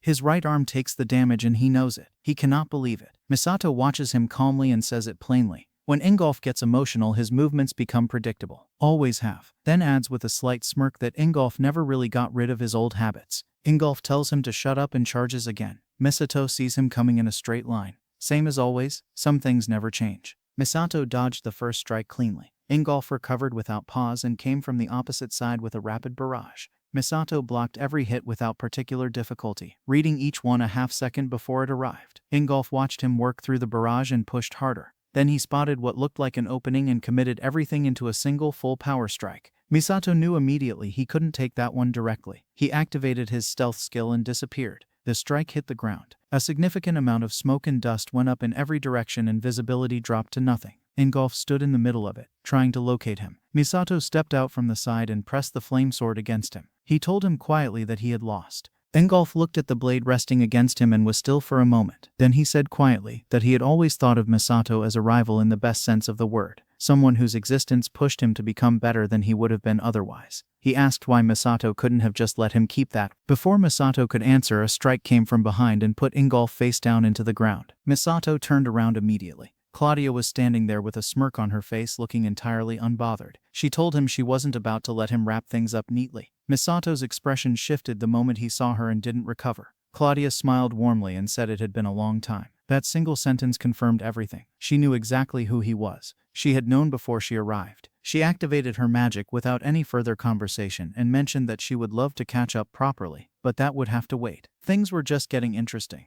Her aura settled over Ingolf like a weight. He pushed himself slowly back to his feet, and the presence coming off him was immediately and distinctly wrong. Misato assessed it in one look. This was bad. Genuinely bad. Claudia told him to resume the duel. Then Sayuki stepped out from somewhere nearby and told Claudia it was time to leave. Misato stared. He pointed directly at her and demanded to know why Sayuki was reporting to Claudia. Out of everything that had happened in the last few minutes, that detail landed with particular weight. Sayuki, working under Claudia. He needed an answer to that immediately. Nobody gave him one. Claudia simply turned and walked away at a relaxed pace, telling him over her shoulder to fight to his heart's content. Like she was leaving him to enjoy a hobby. Misato took a step to follow her. Ingolf's aura detonated outward before he could take a second one. It spread across the ground in every direction, and his entire body covered itself in mana armor again in an instant. The force of it alone pushed the air back. Misato stopped and looked at him properly this time. Something was wrong. The way Ingolf was standing, the look in his eyes, the controlled precision that had defined every exchange between them up to this point was gone, and something rawer and considerably more dangerous had replaced it. Claudia had used hypnosis magic on him. Misato was certain of it the moment he saw it. The perfect hypnosis technique he had once used on Yoichi had been a copy of her original method to begin with. He knew exactly how it worked because he had studied it himself. It reached directly into the brain and rewrote behavior and perception without leaving any visible trace. If she had applied the full version of that technique to Ingolf, then the man currently standing in front of him was operating without any of his normal judgment intact, which meant this situation had just become significantly more dangerous than a personal grudge match in a quiet forest. Misato had no real options available. He had to push through regardless. Ingolf surged forward with a rage that had no calculation behind it and came straight at him without any of the measured approach he had shown earlier. Misato told himself to stay calm, read the movements, find the opening and wait for it. The same plan as before. Then Ingolf was directly in front of him with no transition between one moment and the next. The strike connected before Misato could process the distance closing. It sent him off his feet and he hit the ground hard. He managed to angle the sword between himself and the impact to absorb part of the force, but even with that he couldn't quite accept that Ingolf had that much remaining after everything they had already exchanged. The man had been fighting continuously, and his body was visibly showing the damage from it. Misato got back up and looked at him again more carefully. Ingolf's body was already in serious condition. Injuries that should have been slowing him down considerably weren't registering at all, and his speed had climbed above what it had been at any point during their earlier exchanges. That wasn't natural recovery. That wasn't adrenaline. Misato worked through it methodically. Humans maintained an unconscious ceiling on their own physical output to protect themselves from self-inflicted damage. It was an automatic function that operated below conscious thought. Claudia's magic had gone in and removed that ceiling entirely. Ingolf was now running his body past the point it was designed to handle, and feeling none of the warning signals that would normally tell him to stop. The woman had earned her reputation as queen of mind control for a reason, and this was a demonstration of exactly why. The speed was the immediate problem. Everything else could wait. He needed to find a way to bring that down before anything else. Ingolf charged again without any pause to reset. Misato threw up a mana barrier and put everything he had into holding it. Ingolf broke straight through it like it wasn't there, and nearly connected on the follow-through. Misato got out of range with very little to spare and put distance between them, using the brief separation to breathe and reassess. Then he noticed something. The mana surrounding Ingolf was fading. Not dramatically, not all at once, but it was visibly thinning at the edges in a way that hadn't been there moments ago. His first thought was that the hypnosis was wearing off. He dismissed it almost immediately. Claudia was not the type of person who left that kind of gap in her work. If she had decided to use Ingolf as a weapon, she would have accounted for every variable before walking away.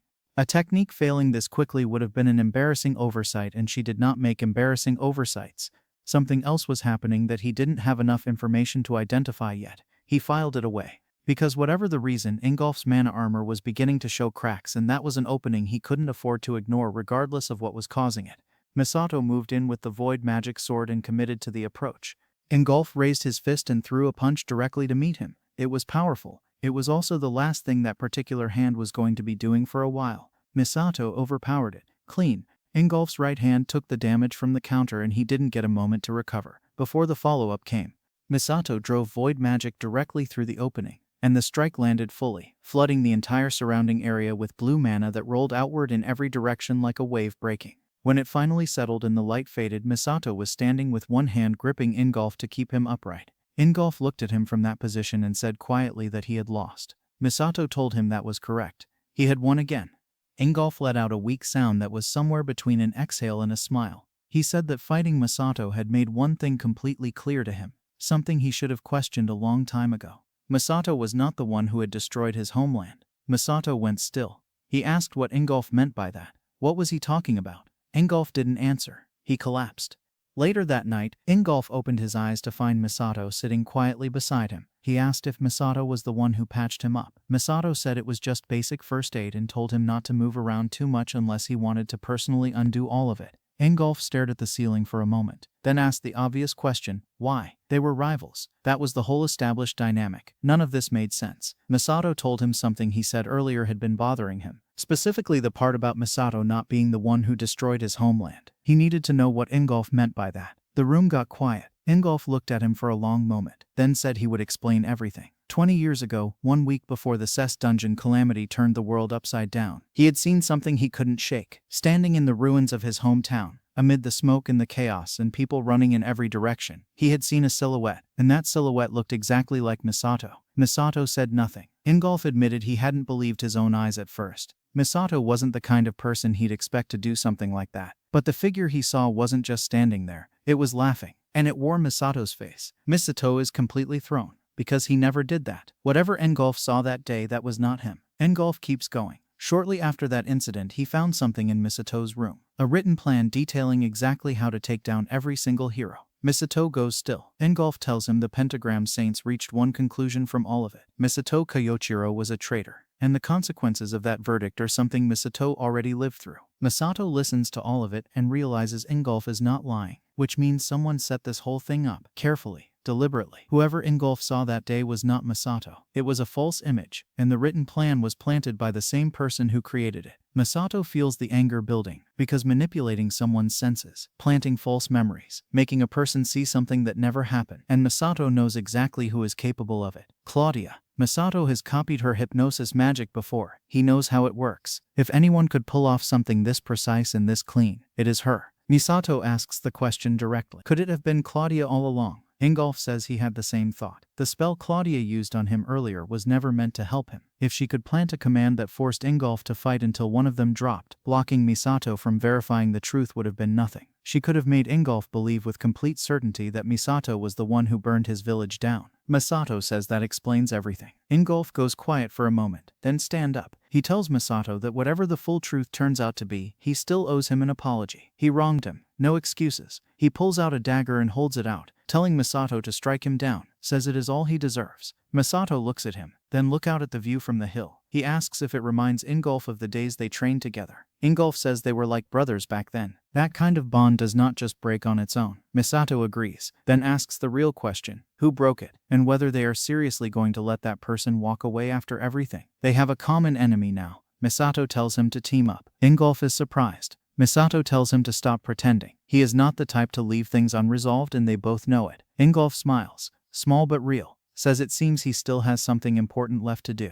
They shake hands. A moment later, Ingolf brought up the Mediterranean. Masato nodded slowly. That tracked. Claudia had supposedly built an entire city there for her followers. Of course she had. Ingolf said he was going with him. Masato said no. He explained the situation plainly. Claudia had done the math and decided that eliminating one of them would be enough to clear her path. The plan now was to show her just how badly she had miscalculated. If she believed Masato was no longer a threat, he could move freely without her watching every step he took. No interference. No traps waiting at every corner, just clean, undetected movement straight toward her. He told Ingolf to go back. Keep operating as a pentagram saint like absolutely nothing had changed. Act normal. Keep a close eye on Nathaniel. His movements had been raising questions that didn't have good answers yet. He told Ingolf he was counting on him. Ingolf smiled and said he understood completely. Claudia had spent 20 years building her plan carefully and quietly. She had framed him, manipulated the people around him, and made sure he spent 2 decades carrying blame that was never his. Now it was his turn, and he was going to make sure she regretted every single part of it. The next day, Masato was on a boat. He stood at the railing and let his mind go back over everything that happened in Germany. Matteo held on until the very end, the whole situation with Ingolf turning into something far more complicated than a simple rivalry. He had gone into that country expecting a fight and somehow walked out of it with something closer to an ally.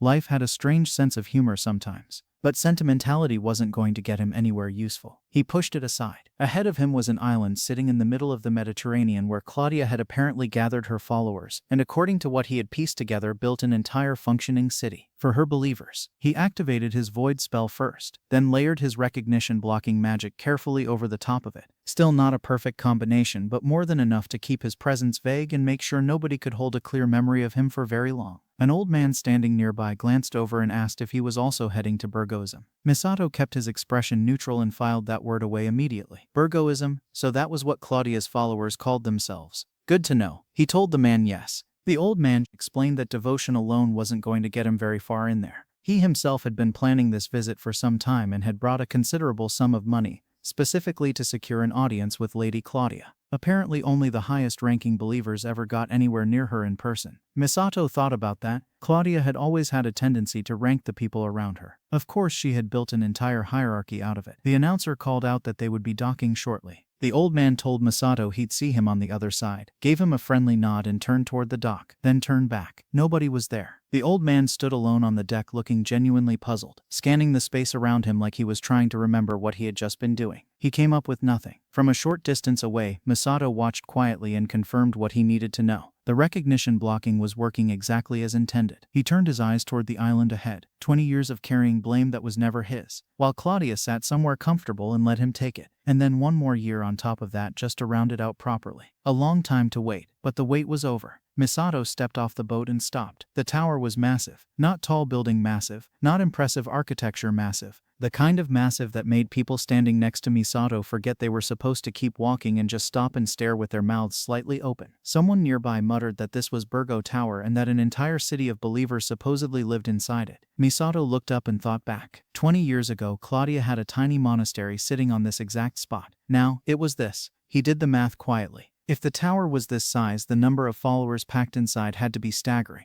Thousands at minimum, maybe more, which was honestly perfect for disappearing into. Security looked tight. He noted it and moved on. He had void magic. He'd figure it out. At the inspection area, a guard ran through his credentials. Shortly after, another guard handed him his rank confirmation. First-ranked Burgoist. He learned quickly how it worked. Inside the tower, each rank determined which floors you could access. As a first rank, he had the first layer and nothing above it. To climb, he'd need to clear the trials set by the Burgo faith. 7 ranks total. Reach the 7th and he'd earn a personal audience with Lady Claudia herself. He walked in feeling reasonably satisfied with how the entry had gone. The fake identity had held without a problem, and thanks to the recognition blocking spell, the guards already couldn't hold a clear memory of his face. Then he stepped through the doors and stopped. For a moment, he genuinely forgot he was standing inside a tower. It looked exactly like a city. Streets, buildings, noise, people moving in every direction like they had somewhere important to be. Claudia had not done things halfway. Then across the crowd he spotted the old man from the boat. He was at the entrance to the second layer arguing loudly with 2 guards who were not interested in anything he had to say. The second layer was reserved for higher ranks only. The old man had apparently decided that his money and his conviction were sufficient substitutes for the actual rank requirement and shoved past them anyway. A lightning spell put him flat on the ground before he made it 3 steps. Misato watched from a comfortable distance and quietly noted that brute force was not going to work inside this tower. Claudia was at the very top. There was exactly one way to reach her. Clear the trials, climb the ranks, and work his way up from the bottom like everyone else. All 7 floors, starting from the first. He accepted that and moved on. Elsewhere in the tower, a man handed Priest Samoa the freshly compiled list of newly enrolled believers and asked him to select the day's trials. Samoa looked at the list with a slow, deliberate expression and said he would be handling the new believers personally again today. Back inside the tower, Misato found a bench and sat down to think through the situation properly. Getting in had gone smoothly. Fake identity held. Guards already couldn't remember his face. Not bad for day 1. Now comes the actual work. A bird landed in front of him out of nowhere and dropped a letter at his feet. He picked it up and opened it. Instructions to proceed to the northern manor on the first floor for the trial. Whatever they had prepared, he wasn't particularly concerned. He had faced worse than a religious organization's entrance exam. All the newly enrolled believers had been gathered into a single room. Priest Samoa stepped forward and introduced himself as the man responsible for overseeing first-ranked disciples. Then he asked a straightforward question. Why had everyone come to this tower? He started with a young girl sitting in the front row. She explained quietly that she wanted to reach the top floor and meet Lady Claudia. Her village had been struck by an unknown illness. Her grandmother was getting worse. She had come alone hoping that Claudia might be able to help. Misato looked at her. She had traveled all the way here by herself, for her family and her village. He said nothing but filed it away. Two believers sitting nearby started snickering at her outfit, quietly enough that they thought nobody would notice. Samoa turned toward them without missing a beat, and asked if something was funny, then asked, very calmly, whether they themselves didn't also want an audience with Lady Claudia. They apologized immediately and went extremely quiet. The snickering stopped. Samoa continued like nothing had happened. He said climbing this tower was not a simple task. Then he placed two numbers on the table. 1 year and 90%. He looked around the room and asked if anyone knew what they represented. 1 year was the average time it took a first-rank believer to advance to second rank. 90% was the number of people who never made it off the first floor at all. Most of them arrived full of hope and left discouraged, having accomplished nothing. That was the honest reality of this place, and he saw no reason to dress it up.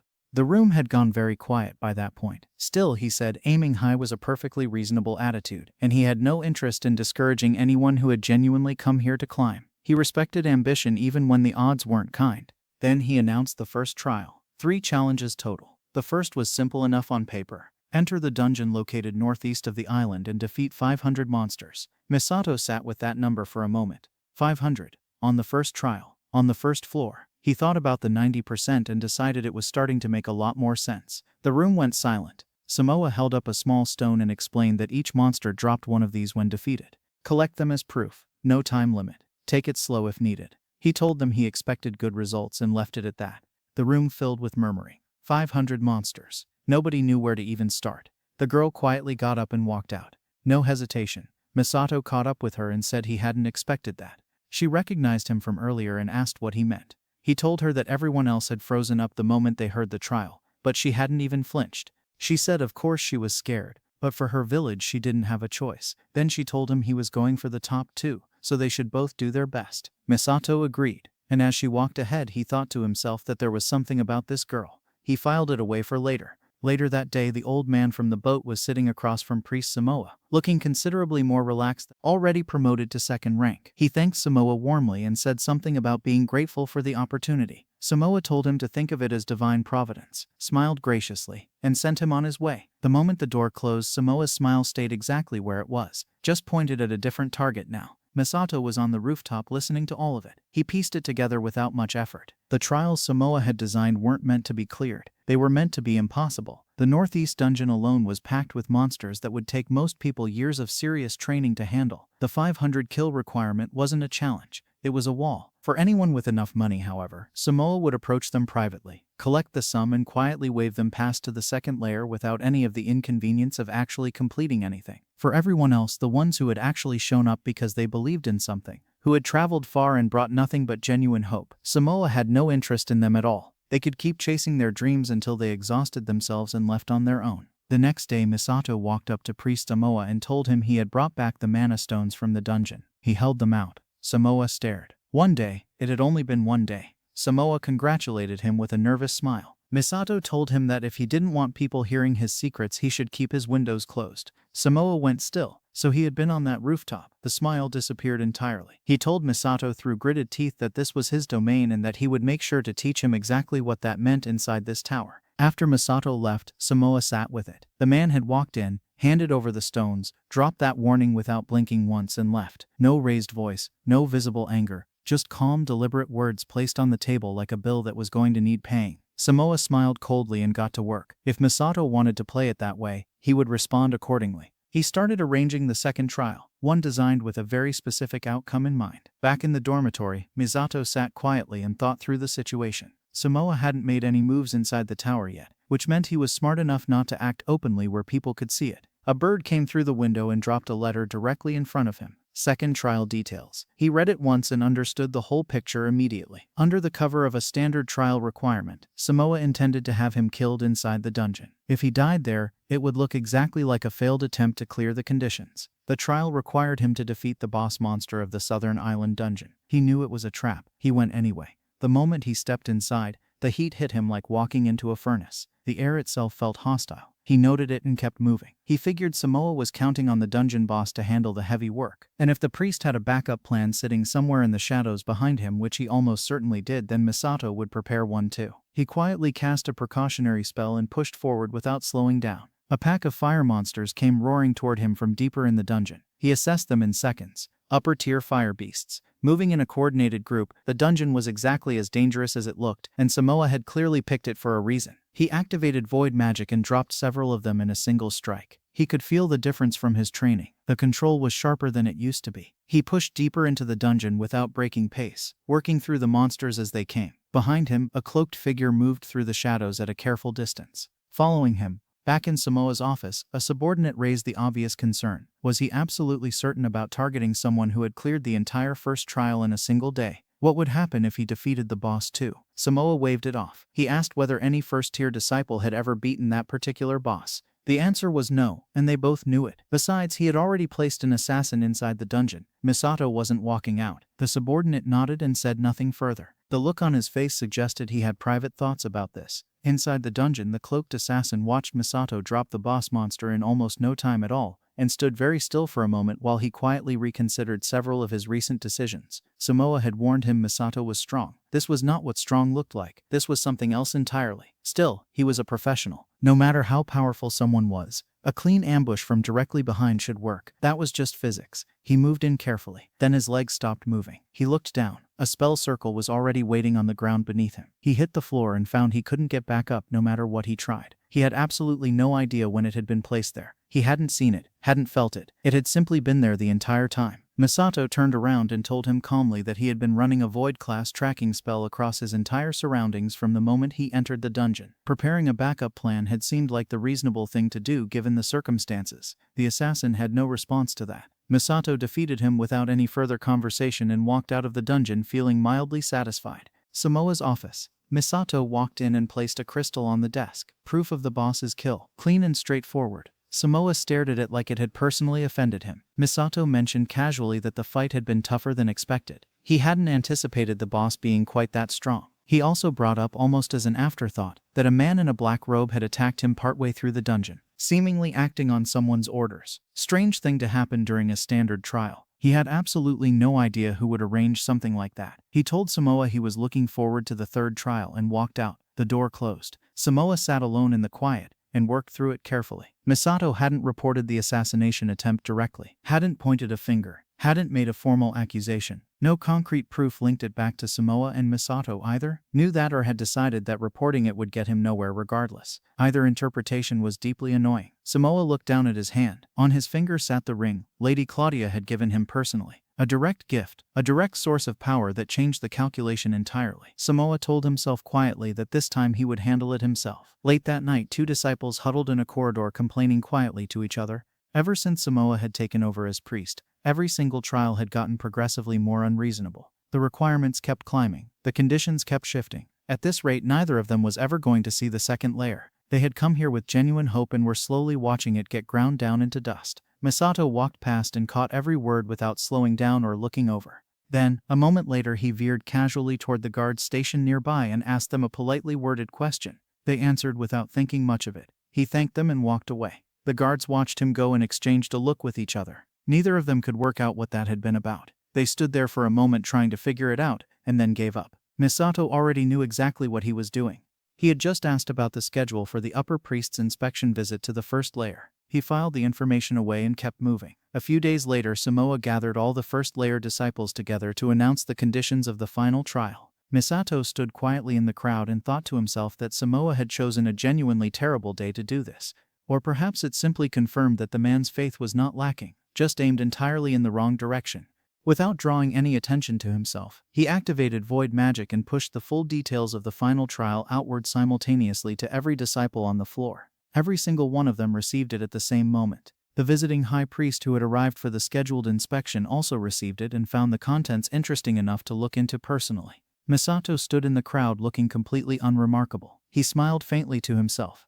Everything was exactly where it needed to be. In the arena, Misato stood across from Priest Samoa. Samoa announced the final trial and asked if Misato was prepared. Misato said he was ready and that he was genuinely honored the priest had decided to oversee it personally. He said it with complete sincerity, which somehow made it worse. Samoa was burning on the inside. Misato clearly knew about the assassination attempt. He knew, and he was standing there looking completely unbothered about the whole thing, like a man who had shown up to a pleasant afternoon event. The first layer was Samoa's domain. He had built everything here. He was going to end this right now. Misato glanced around casually and mentioned that there seemed to be quite a large audience today. Samoa looked up. Disciples were pouring into the arena from every entrance, dozens, then hundreds. They were whispering among themselves, recognizing Misato as the person who had torn through both trials at a speed nobody in recent memory had matched. Word had apparently spread that Samoa was facing him personally for the third trial, exactly as a circulated message had claimed. Within minutes the arena was completely packed. Samoa felt the ground shift slightly under him. He looked back at Misato. Had he gathered all of these people deliberately? Was this the actual plan all along? Before he could work it out, Misato stepped forward and addressed the crowd directly. He told them he had uncovered Priest Samoa's operation, trials designed from the beginning to be impossible for anyone without money. The genuinely faithful, the ones who had traveled far and believed in something real, were left to exhaust themselves and leave with nothing. Those who could pay got quietly waved through to the next layer without clearing a single requirement. And when Samoa found out that Misato had learned about it, he had sent an assassin into the dungeon to deal with the problem permanently. The arena erupted in noise. Samoa called it a lie immediately, but the panic was already visible at the edges of his expression. If Misato had actual evidence sitting somewhere, this conversation was already over. He decided not to wait and find out. He released his full aura and declared the trial had officially begun. Dozens of beasts materialized across the arena floor and charged at Misato all at once. The crowd went dead silent. The beast summoning magic at that scale consumed an enormous amount of mana. It was not something most people ever saw used openly. Samoa announced to the arena that if Misato somehow survived, he would be permitted to advance to the second layer. He had absolutely no intention of letting that happen. Misato activated void magic. One sweeping motion. Every single beast in the arena dropped simultaneously. Complete silence. Samoa stared at the empty arena floor, then at Misato. Misato smiled and apologized politely, mentioning that nobody had specified he wasn't allowed to defeat Priest Samoa himself as part of the trial conditions. He hoped that wasn't going to be a problem. The crowd absolutely lost it. Whispers tore through the stands trying to make sense of what anyone had just witnessed. Even a young disciple watching from the upper levels couldn't process how a single motion had wiped out every summoned monster in the arena at once. What kind of magic even did that? On the arena floor, Samoa gritted his teeth and reached for the ring on his finger. The one Lady Claudia had given him personally. As long as he had that, he told himself, the outcome was still certain. It had never failed him before. Misato noticed it immediately and went still. Samoa activated it. Nothing happened. He stared at his hand, then activated it again. Still nothing. The ring sat on his finger looking completely ordinary and unhelpful. A calm voice entered the arena. The high priest stepped forward from the stands. Lord Agito. He walked into the arena floor without any particular urgency and announced quietly that the ring did not respond to those operating with ill intentions behind it. That was simply how it worked. Then he looked at Samoa and said that perhaps the accusations that had just been made in front of everyone weren't entirely without merit after all. Samoa had nothing left to say. Misato smiled slightly. The high priest had actually come. Samoa looked up from the front of the arena and recognized him immediately. Fifth layer priest Agito Norman. Every bit of color drained from his face in the span of about 1 second. Agito looked at him with the calm, unhurried expression of a man who had already seen enough to form an opinion. He said thoughtfully that a priest who couldn't activate that particular ring had quite a bit of explaining to do. He suggested Samoa start from the beginning. Misato stood quietly in the crowd and watched. He hadn't expected someone as senior as Agito to show up personally for the inspection. He had expected a mid-level official, maybe a representative. This was considerably better. Agito turned to face the gathered disciples and explained what had happened. Upon arriving at the first layer, he had received an unusual message. It stated plainly that first layer priest Samoa was operating corruptly, and that anyone who wished to confirm it should come to the arena. He had found it interesting enough to follow up on himself. Samoa visibly flinched, just slightly, but enough. Agito declared that priests who abused their authority within the tower would be dealt with without exception. His tone made it clear this was not a threat so much as a statement of existing policy being applied. Samoa ran through the situation internally as fast as he could. Misato had said absolutely nothing the entire time. He had stayed quiet, waited and placed everything in motion at precisely the right moment. But there was still no hard concrete evidence sitting on the table. If he kept his composure and denied everything cleanly, there might still be a way through this. He bowed his head and told Agito respectfully that this was clearly a misunderstanding. He swore he had never engaged in any form of corruption. His record was clean and his service to Lady Claudia had always been sincere. Agito listened to the entire thing without interrupting. Then he asked one question. If that was all true, why had the ring failed to respond? He explained to the arena what the ring actually was.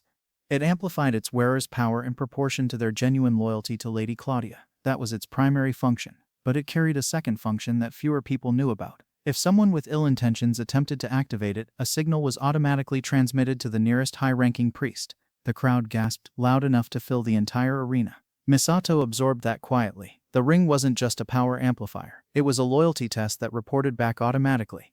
He couldn't help feeling a reluctant respect for Claudia's foresight. Whatever else she was, she had not built this organization carelessly. Agito turned back to Samoa and told him to tell the truth. Samoa kept insisting on his innocence. His voice had less conviction in it than before, but he kept going anyway, because he had no better option left. Agito's expression didn't change. He simply released his aura. The pressure that hit the arena was immediate and total. Everyone in the crowd felt it land on them at once, like the air itself had gotten significantly heavier. This was not the aura of someone who spent their time on the first layer. Agito told Samoa not to make him repeat himself. Samoa's legs gave out. He collapsed to the ground and stayed there. Agito pointed out that the moment Misato had started speaking, Samoa had forced the trial to begin in order to shut him up.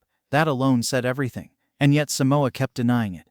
Agito had heard enough. He sat down calmly and announced he would extract the truth himself. A spell settled over Samoa and he started talking. All of it came out. The impossible trials, the money, the private arrangements. The crowd listened in complete silence. Agito called the guards and had Samoa removed. Then he faced the crowd and said it was time to address the damage. He acknowledged Samoa's corruption directly and offered a sincere apology on behalf of the church. But he made clear that one corrupt priest could not be allowed to define the institution. To restore faith, every first-layer believer present would be promoted to the second layer effective immediately. The arena erupted. Agito told them that if anyone wanted to express gratitude they should direct it at Misato, who had exposed the truth. The crowd started chanting his name. Agito thanked him personally and said a formal reward would be announced later. Then he left. Misato watched him go and thought that Agito was operating on a completely different level from Samoa. Sharp, measured, worth keeping an eye on. Later that day, Agito reported the incident to the other high priests. He explained that the situation had been resolved largely because of one believer's actions. Left undetected any longer, the damage to the church's reputation could have been significant. The others agreed that Samoa's conduct was inexcusable, but that Misato's response had been exemplary. Someone like that should be held up as a model. With that, Agito put forward a proposal. Misato stepped through the entrance and looked around. Fifth layer. He had been promoted directly to the fifth layer. Perhaps it was meant to send a message to the others. Either way, it was faster than even he had planned for. Agito was already inside waiting. Misato thanked him for the promotion. Agito told him there was nothing to be thankful for. When a believer proved themselves worthy, advancement was simply what followed. Misato sat down and studied him quietly. He still couldn't get a complete read on Agito, but the man carried himself in a way that was nothing like Samoa. Different weight to him entirely. Agito mentioned he had one more piece of news, something Misato would find particularly interesting. Misato asked what it was. Agito told him that given the recent incident, it had been decided Misato would be granted a personal audience with Lady Claudia. Misato kept his expression steady. He hadn't expected this to come so quickly. After a brief moment he replied that it would be an honor and accepted without hesitation. He was fully aware that this meeting could shift everything. Elsewhere, an emergency meeting was already underway. Iwako sat in stunned silence, trying to process what he had just been told. Misato was supposedly dead, not missing, not defeated and recovering somewhere. Dead. Ingolf stood before the assembled group and reported that he had personally defeated the revived Misato himself. He delivered it like a simple statement of fact.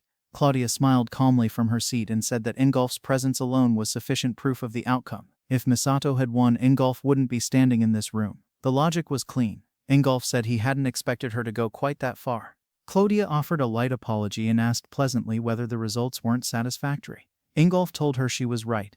Thanks to her involvement, they had eliminated a troublesome enemy. He said it smoothly and without hesitation. On the inside he was burning at an entirely different temperature. He now knew with complete certainty that Claudia had been the one who destroyed his hometown 20 years ago.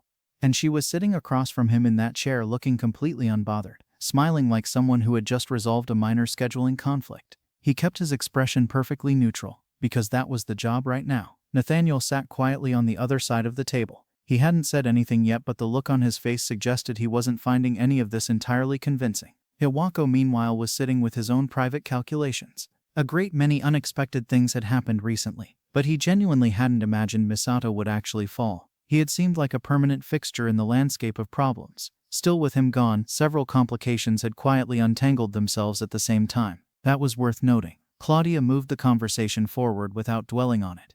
With that particular obstacle removed, she said, it would soon be time to begin discussing the divine gift ceremony in earnest. Ingolf looked up. The name clearly meant nothing to him. He was hearing it for the first time. Nathaniel set down whatever he was holding and told Claudia calmly that the matter was far too significant to rush through. He suggested they go over the details carefully and thoroughly at their next scheduled meeting. This wasn't something to squeeze into the end of an already full agenda. The topic was dropped for now, but the words were already in the room, and nobody around that table was going to forget them. Shortly after the meeting, Ingolf quietly contacted Misato and relayed everything that had been said. Then he asked directly whether it was truly safe for Misato to keep operating inside the tower. If Claudia discovered his void magic, the fallout would be severe. Misato asked him if he was worried. Ingolf told him to stay cautious. A divine gift ceremony sounded like the beginning of something carefully planned. Misato ended the call and sat with it. Claudia was setting something in motion again. He had already made it to the 7th layer. Agido had told him he had 3 days before his audience with Claudia. Until then he needed to stay put and confirm something important. Then he told Sayuki to stop hiding. She stepped out from the shadows. She told him to follow her and led him somewhere quieter. Misato got straight to it. He asked whether she had interfered with the hypnosis spell. Claudia cast on Ingolf. The spell had been incomplete, and Claudia didn't make careless mistakes. The only person who could have tampered with it was Sayuki. But if she was on Claudia's side, why would she do that? Sayuki answered quietly that she didn't want him to die again. He asked what she meant. She pulled back her sleeve and showed him the mark on her arm. The sight of it pulled something loose in his memory. 20 years ago, a young girl attacked by a monster with no way out. In pure desperation, she had awakened something rare, the time attribute, a power most people never unlocked in an entire lifetime. But she had no control over it, and it turned on her immediately, tearing through her from the inside, threatening to consume everything that was left. Misato had stepped in. He didn't calculate the risk. He didn't weigh the odds. He sealed the power himself, absorbing the backlash directly, and kept her alive through sheer refusal to let go. She barely made it. The red mark left on her arm afterward was proof of exactly how close it had come. He looked at her now and asked in disbelief if she was actually that same girl. She confirmed it quietly. When she had regained consciousness back then, Misato had already been accused of betraying his comrades. The charges were spreading and the story was already being written without him.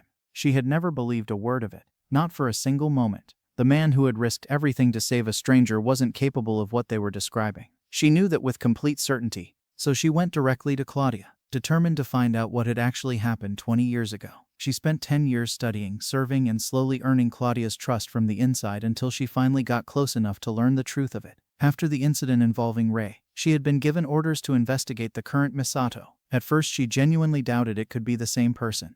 While he was training in Germany, she had reached out to Asahi Karen, who described his character in careful detail. That was when she became certain. The man standing in front of her was the exact same person who had once saved her life without asking for anything in return. Sayuki told him she was alive because of him. She said it plainly and sincerely, without dressing it up. Misato smiled quietly and said nothing for a moment. 20 years. She had spent 20 years carrying that certainty around without ever letting it go. While the rest of the world had made up its mind about him, she had simply refused to agree. Then her expression shifted into something heavier. She told him she had seen the worst possible future. Not a warning, not a theory. She had seen it directly. With the time attribute she had spent years learning to control. A future where everything ended in complete disaster, where nothing that mattered survived, and the only person capable of changing it was standing right in front of her. She asked him to lend her his strength. The divine gift ceremony that Claudia was preparing had to be stopped before it reached completion. If it didn't, what she had seen would stop being a vision and start being reality. They were running out of time. Misato listened as she laid out the full picture. Sayuki had used her time magic to come back from that future. Not as a precaution, not as a contingency plan, as a last resort, after watching everything fall apart completely. In that timeline, Claudia had risen to absolute power and rebuilt the world entirely under her control. Not reformed. Not reshaped it gradually. Rebuilt it from the ground up, structured around her will, held together by despair with no opposition left anywhere to push back. A world where resistance wasn't suppressed, it simply no longer existed. Then Sayuki told him the part that landed differently from everything else. In that future Misato died, but in the final moment, with nothing left, he had cast a void reversal spell using everything he had remaining. He released the power of regression and passed it directly to Sayuki. He asked her to go back and change what was coming before it became permanent. Sayuki told him plainly that she had refused to accept that ending. So she came back, and now she was standing here. Misato put the pieces together quickly. The starting point of all of it had to be the divine bestowal ceremony. Claudia was preparing. He asked her what exactly had happened in that timeline to set everything in motion. Sayuki told him Claudia had used monsters to summon the Calamity Beast. What followed was chaos at a scale that swallowed everything in its path. Countless lives lost before anyone understood what was actually happening. That name stopped Misato cold. 20 years ago that creature had been considered completely undefeatable. The heroes of that era had thrown everything at it. Even with future sight, they couldn't find a path to victory. No strategy held. No approach worked. In the end, the only option anyone could find was to seal the entire dungeon and hope the seal held indefinitely. That was the Calamity Beast, and Claudia intended to control it. Sayuki continued. Once she had it under her command, she had used it to rewrite the structure of the world itself. Anyone who stood against her was removed. Her followers inherited what was left. She rebuilt everything from scratch to serve her vision completely and without compromise. Misato finally had the complete picture of what Claudia was actually working toward. All of it. Every piece. But he pointed out the obvious problem. Claudia was publicly recognized as a hero, a respected one. Executing a plan like this would mean abandoning that image entirely and doing it openly in front of everyone. Sayuki didn't hesitate for even a second. She told him Claudia would do exactly that, without question, without regret. She had already seen it happen. At that moment, a masked woman stepped into the room. Misato recognized her immediately. She had been in the arena during the trial. He had noticed her then and filed it away. Sayuki introduced her as Lisa, someone she had known for a long time and trusted completely. She handled intelligence operations both inside and outside the tower. Lisa greeted Misato with the calm composure of someone who made a living knowing things other people didn't. Misato looked at her and asked if she was the same person who had stood in that room full of new believers and said she wanted to save her hometown and her family. Lisa told him that was a lie. Claudia had already destroyed her hometown. Long before any of this, the tower they were currently standing inside had been built directly on top of where her village used to be. She was living inside the grave of everything she had grown up with. Her voice stayed steady when she said it, but the anger sitting underneath it was a different matter entirely. She said she would never forgive Claudia.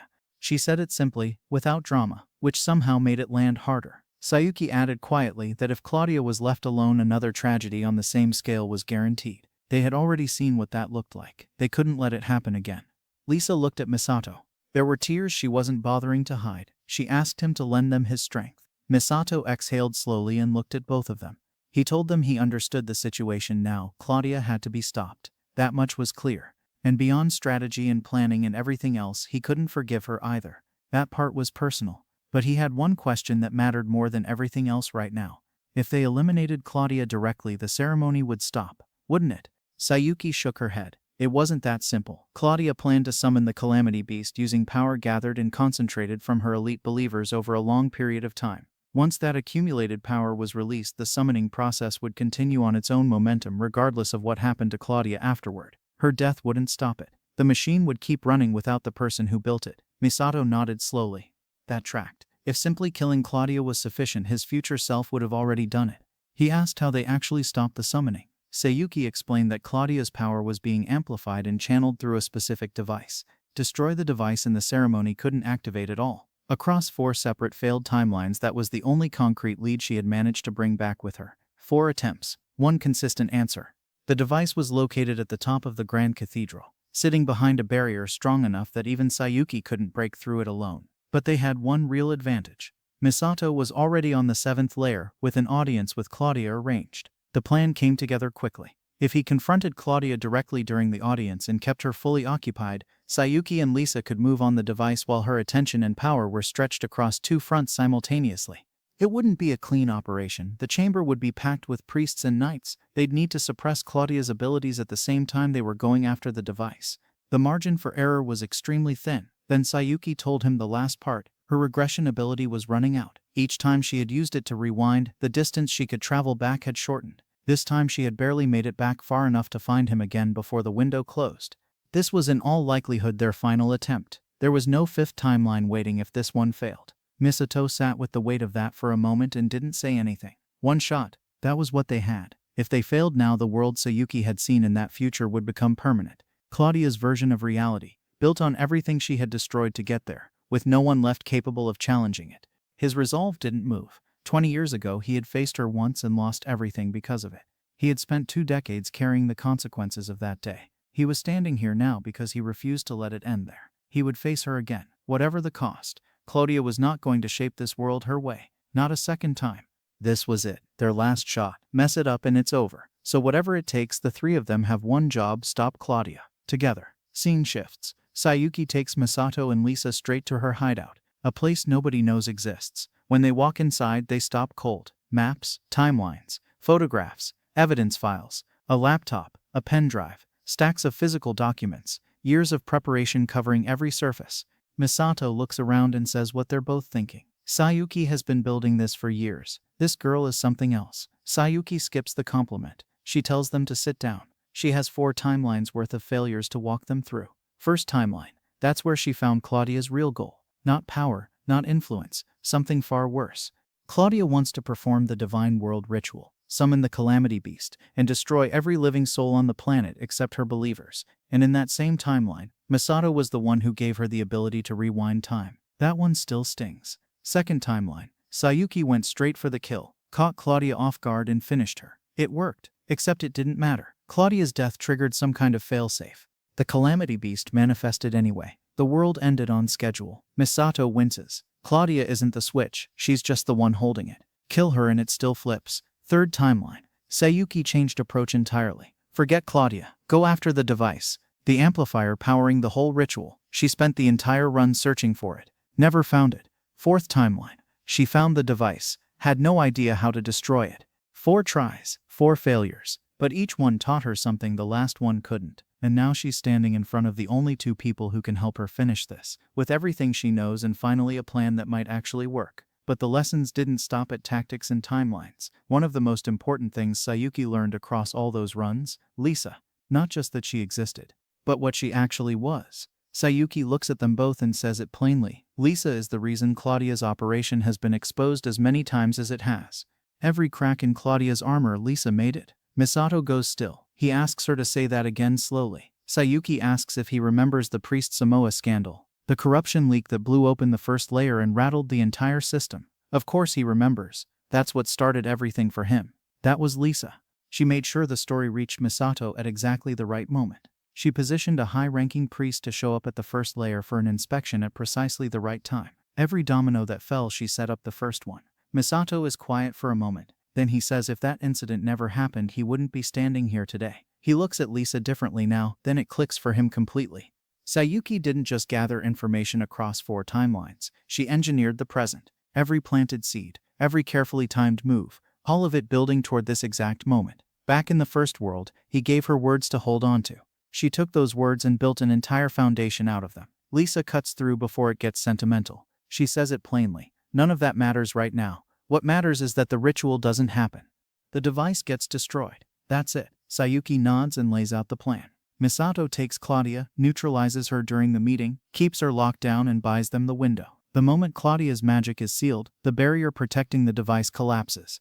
That's when Sayuki and Lisa move in. She spent timelines mapping that device. They'll dismantle it fast. Misato's tone shifts. He says neutralizing Claudia isn't simple. She's never alone, priests surrounding her from every angle at all times. Sayuki says she knows. That's exactly why she needs Misato to do something nobody else can. She needs him to craft a spell. A very specific, very special spell. One that changes the future. Misato goes quiet and stares at her. Meanwhile, Claudia is already working. Massive hall. Mana builds steadily in the air around her, feeding the ritual piece by piece. The final stage isn't here yet. She still has time. A few things to enjoy first. She's looking forward to them. Night. Clock tower. Misato and Sayuki standing side by side. Misato speaks first. He says he cracked it, the spell she asked for. Weeks of mental image training, pushing his ability further than he ever had before. It's ready. Sayuki's face lights up. She says exactly what she thinks, as expected of you. Then she thanks him. Misato tells her she doesn't need to thank him. If anything, he should be thanking her. Sayuki turns to look at him. Why? He says he understands. Not exactly. His ability works differently, but he knows what it feels like to carry something alone, to fight knowing how it ends. Sayuki reset the future again and again, watched it fall apart every time, stood back up and tried again. Back in the first timeline, he gave her nothing but words. She took those words and carried everything else herself, got them all to this exact moment. He says he's happy for her, genuinely. Then he says her full name. Thank you.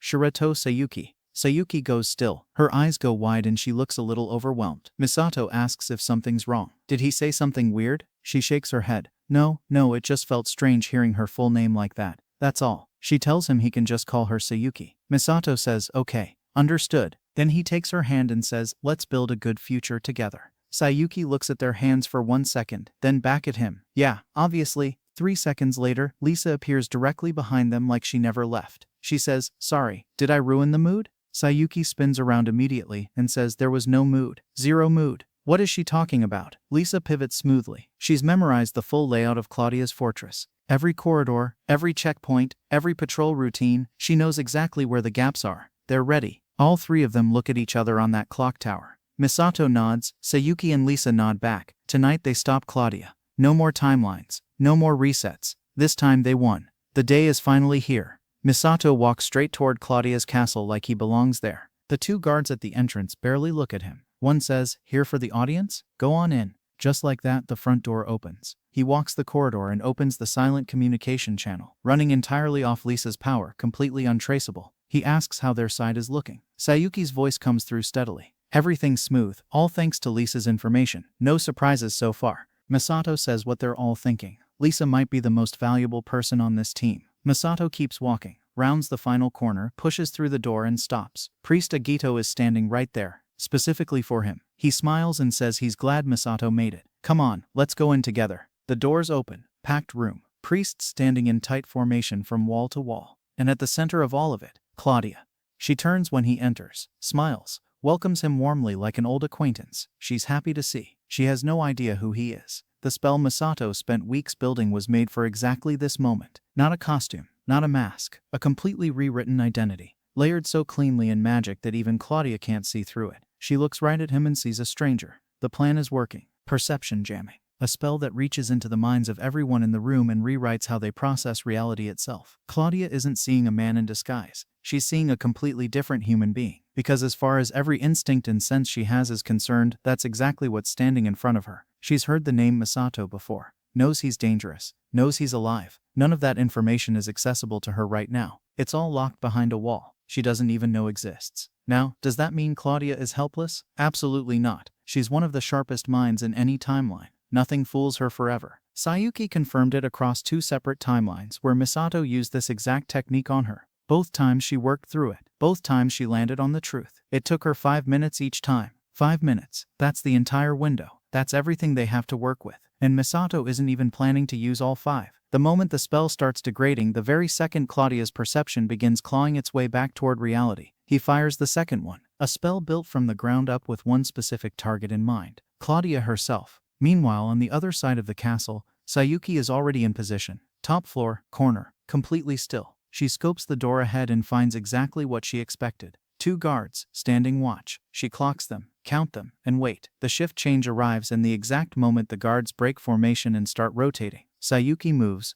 2 guards hit the floor before they even process the threat. The other 2 spin around, hands already reaching for their communication crystals. Need to contact Claudia right now. Lisa materializes from behind them like a ghost and puts them both down before the thought finishes forming. The door is wide open. Sayuki wastes 0 time. She opens the magic communication line and pings Misato directly. They're at the device room entrance. The barrier is the only thing left between them and the objective, and they need him to seal Claudia's magic as fast as humanly possible. Misato, meanwhile, is standing inside the 7th chamber casually collecting blessings from a priest like he's on a relaxing afternoon stroll. Misato already knows exactly what this gathering is. The kind of routine religious event nobody looks twice at. It's anything but. The real purpose is mana harvesting. Right now, a 7th layer priest is quietly scanning every believer in the room from chest level, reading their mana output, cataloging it, feeding the numbers straight back up the chain. For a moment, Misato considers the safe play. Suppress his mana, look like just another unremarkable face in the crowd, get passed over and removed from the process without drawing a single eye. However, he does the exact opposite. He opens the floodgates, mana pouring out of him like a broken dam, deliberate, controlled, and absolutely staggering in scale. The kind of output that has no business coming from a random believer standing in a blessing ceremony. The priest's eyes blow wide open. In his entire career he has never, not once, encountered anything remotely close to this. He immediately informs Lady Claudia. They need to secure this believer immediately. Right now, at any cost. Misato stands exactly where he is and is planning his next move. Suddenly Claudia starts laughing like a complete mad woman. The priest standing beside her asks what happened. Still laughing, she says she finally understands why something felt wrong the moment he walked through that door. Then she looks straight at Misato and says, "So you're still alive." The room doesn't just go quiet, it goes hollow. Every priest present freezes mid-breath. Is that really him? That legendary Misato Kyoichiro. Claudia doesn't rush. She walks toward him slowly and touches his face with one hand and says she can see him clearly now. With that magnitude of mana flooding the room, unraveling the spell was almost effortless. Claudia tells him she's actually impressed. She had every reason to believe he was dead. The hypnosis she buried inside Ingolf was specifically designed to be inescapable. No loose ends, no survivors. And yet here he stands, somehow stronger than before. She tells him not to worry. She'll correct that mistake personally. Right now, through the communication line, Sayuki's voice cuts in sharp and urgent. Misato, do something before she actually kills you. Claudia turns to the priest standing closest to her. One word leaves her mouth. Eliminate him. Then she reaches into her coat and pulls out an injection. She moves through the room without hurry, pressing it into priest after priest. The same enhancement drug Roxy had been distributing through the ranks. The effect is immediate and deeply unsettling. Bodies expand. Power levels surge to something that makes the air in the chamber feel physically heavier. One by one, every priest in the room transforms into something that barely resembles the person they were 30 seconds ago. Within moments, Misato is completely surrounded. An entire army of supercharged, enhanced soldiers closing in from every angle. Misato raises his hand. One instant, a single breath of magic. Every single one of them hits the floor. The chamber falls into absolute silence. Claudia stares at the bodies spread across the ground around her. Priests she just enhanced to their absolute limit dropped like they were nothing. Then she lifts her eyes to Misato and asks the question quietly. Has he become an archmage? Misato looks at her and says he is finally fully prepared. Then he activates his void magic. The air tears open. Power unlike anything the room has felt before begins pouring through the gap, and Misato steps forward to handle what remains. The soldiers who survived the first wave didn't last long. One by one, efficiently and without spectacle, they fall. Claudia stands in the middle of it all and watches. Misato opens his domain expansion and pulls Claudia inside. The space seals around them. No outside world, no external connections, no borrowed power from anywhere beyond these walls. He tells her exactly what this place is. A cage, and she's the bird inside it. Claudia looks around. Then she looks at him. She asks calmly what he's actually trying to do here. Misato tells her plainly. He wants to destroy the mana application device, the backbone of everything she's been building. And he wants to stop the Calamity Beast summoning before it even begins. Seal her here, and the barrier protecting the device disappears automatically. He asks if he's got that right. Claudia goes still. She stares at him. The fact that he even knows about the mana application device, that alone shouldn't be possible. For a moment she considers whether he tracked it through void magic, then immediately dismisses it. That shouldn't be possible either. She narrows her eyes and asks how he plans to destroy a device when he's trapped in here with her. Misato just smiles, and that's when she figures it out. He's not alone. Someone on the outside is handling the device right now while he keeps her locked in here. That's how he knew. That's how any of this was possible. She demands to know who the partner is. Misato doesn't deny it. He confirms it simply. Yes, there's a partner. Their only goal is stopping the Calamity Beast. And until that device is destroyed, Claudia isn't going anywhere. Claudia goes quiet and starts pulling at threads in her memory. A partner with this level of inside knowledge. Someone who could move through her operation undetected. Someone who knew enough to make all of this possible. Then it clicks. The hypnosis she cast on Ingolf. That should have been a death sentence for anyone nearby. If Misato survived, someone interfered with the spell at exactly the right moment, and only one person she knows of could have pulled that off. She looks at Misato and says the name Sayuki. He doesn't confirm it. He doesn't need to. She can already see it on his face. She tells Misato that he's managed to turn a very impressive girl against her. She trained Sayuki herself. Years of preparation, carefully shaping her into exactly the tool she needed. And when the moment finally came, Sayuki chose his side instead. Then her tone sharpens. She says it's fine. The path forward is simple. She kills Misato here. She breaks out of this space, and then she deals with Sayuki personally. She pulls out a small dagger and tells him she'll end it with this. The second Misato sees the dagger, he knows exactly what it is. Sayuki described it in detail. A weapon designed to drain every drop of mana from a believer in one strike. Claudia isn't trying to kill him outright. She's trying to bleed him dry and collapse the barrier from the inside. Misato tells her if she wants to try, go ahead. She charges at full force. He sidesteps it without breaking a sweat. He could end her right here. The opening is right there, but he doesn't take it. Sayuki already warned him. Claudia dying doesn't stop the ritual. The Calamity Beast gets summoned either way. So the goal isn't to beat her. It's to keep her locked in this space and buying time. So that's what he does. He dodges, steps back. Let her come. After a few exchanges, he even starts talking while doing it, and tells her that her attacks are genuinely easy to read. No effort required on his end whatsoever. Claudia smirks. She tells him he's gotten weak. Misato says she's welcome to prove that. She reaches behind her and pulls out a crossbow. The bolt comes fast. Misato dodges and immediately realizes this isn't a normal crossbow. Same hypnosis spell she used on Ingolf. One hit anywhere on his body and it's over. Claudia confirms it with a smile. One arrow. That's all it takes. Then she starts firing in rapid succession. Misato moves through every single one. Calm, methodical. He only needs to not get hit. That's the entire job right now. Claudia watches him dodge and keeps smiling, like she's been waiting for this moment. She tells him she has something interesting to share. There's a piece on the board more important than Sayuki. Someone she's already contacted. Someone who now knows about the device. She asks if he understands what that means. On the other side of the castle, Lisa spots it first. The mana application device. Right there. They move toward it, and someone steps directly into their path. Lord Agito. He doesn't raise his voice. He doesn't need to. He tells them simply, one more step into that area, and he kills them both. Direct orders from Lady Claudia. Both Sayuki and Lisa freeze. Agito's eyes settle on Sayuki. He reminds her that she used to serve Lady Claudia personally. Her attendant. Someone trusted with everything. He asks her why she's doing this. Sayuki tells him she doesn't owe him an explanation. Especially not to someone who follows a woman like Claudia without a single question. She already knew this was coming. She'd seen this exact moment play out in a previous timeline. Agito isn't just a guard. He's Claudia's real right hand. The one who actually matters. If they want to reach that device, they have to go through him first. Agito doesn't seem worried about that at all. He looks at the two of them and sees exactly what he expected. A traitor and her friend. He tells Sayuki to step forward. She betrayed Lady Claudia, which means she needs to be taught a lesson personally. By him. Sayuki hasn't moved yet. Instead, she asks him something. Why? Why does he follow Claudia this blindly? What did she give him that's worth all of this? Agito's expression shifts slightly. He answers, when he was a child, his parents made his life a nightmare. That was his world until Claudia found him and pulled him out of it. Lisa cuts in immediately. She says that's not what happened. Claudia doesn't collect broken children out of kindness. She hunts for children with rare abilities and picks them up because they're useful to her. That's all it ever was. Agito says it doesn't matter why she did it. At that moment in that darkness, she was the only one who came. She gave him a way out and taught him the only thing worth knowing, that power is how you survive. He swore his loyalty to her that day and he hasn't reconsidered it since. Then his eyes move back to Sayuki and something colder surfaces. He admits it plainly. He's always been jealous of her. Claudia kept Sayuki close, gave her attention, respect, trust, things Agito spent years trying to earn. All because Sayuki had a special power he didn't. In his mind, Sayuki was the only thing standing between him and the position he deserved. He says he's genuinely grateful for this moment.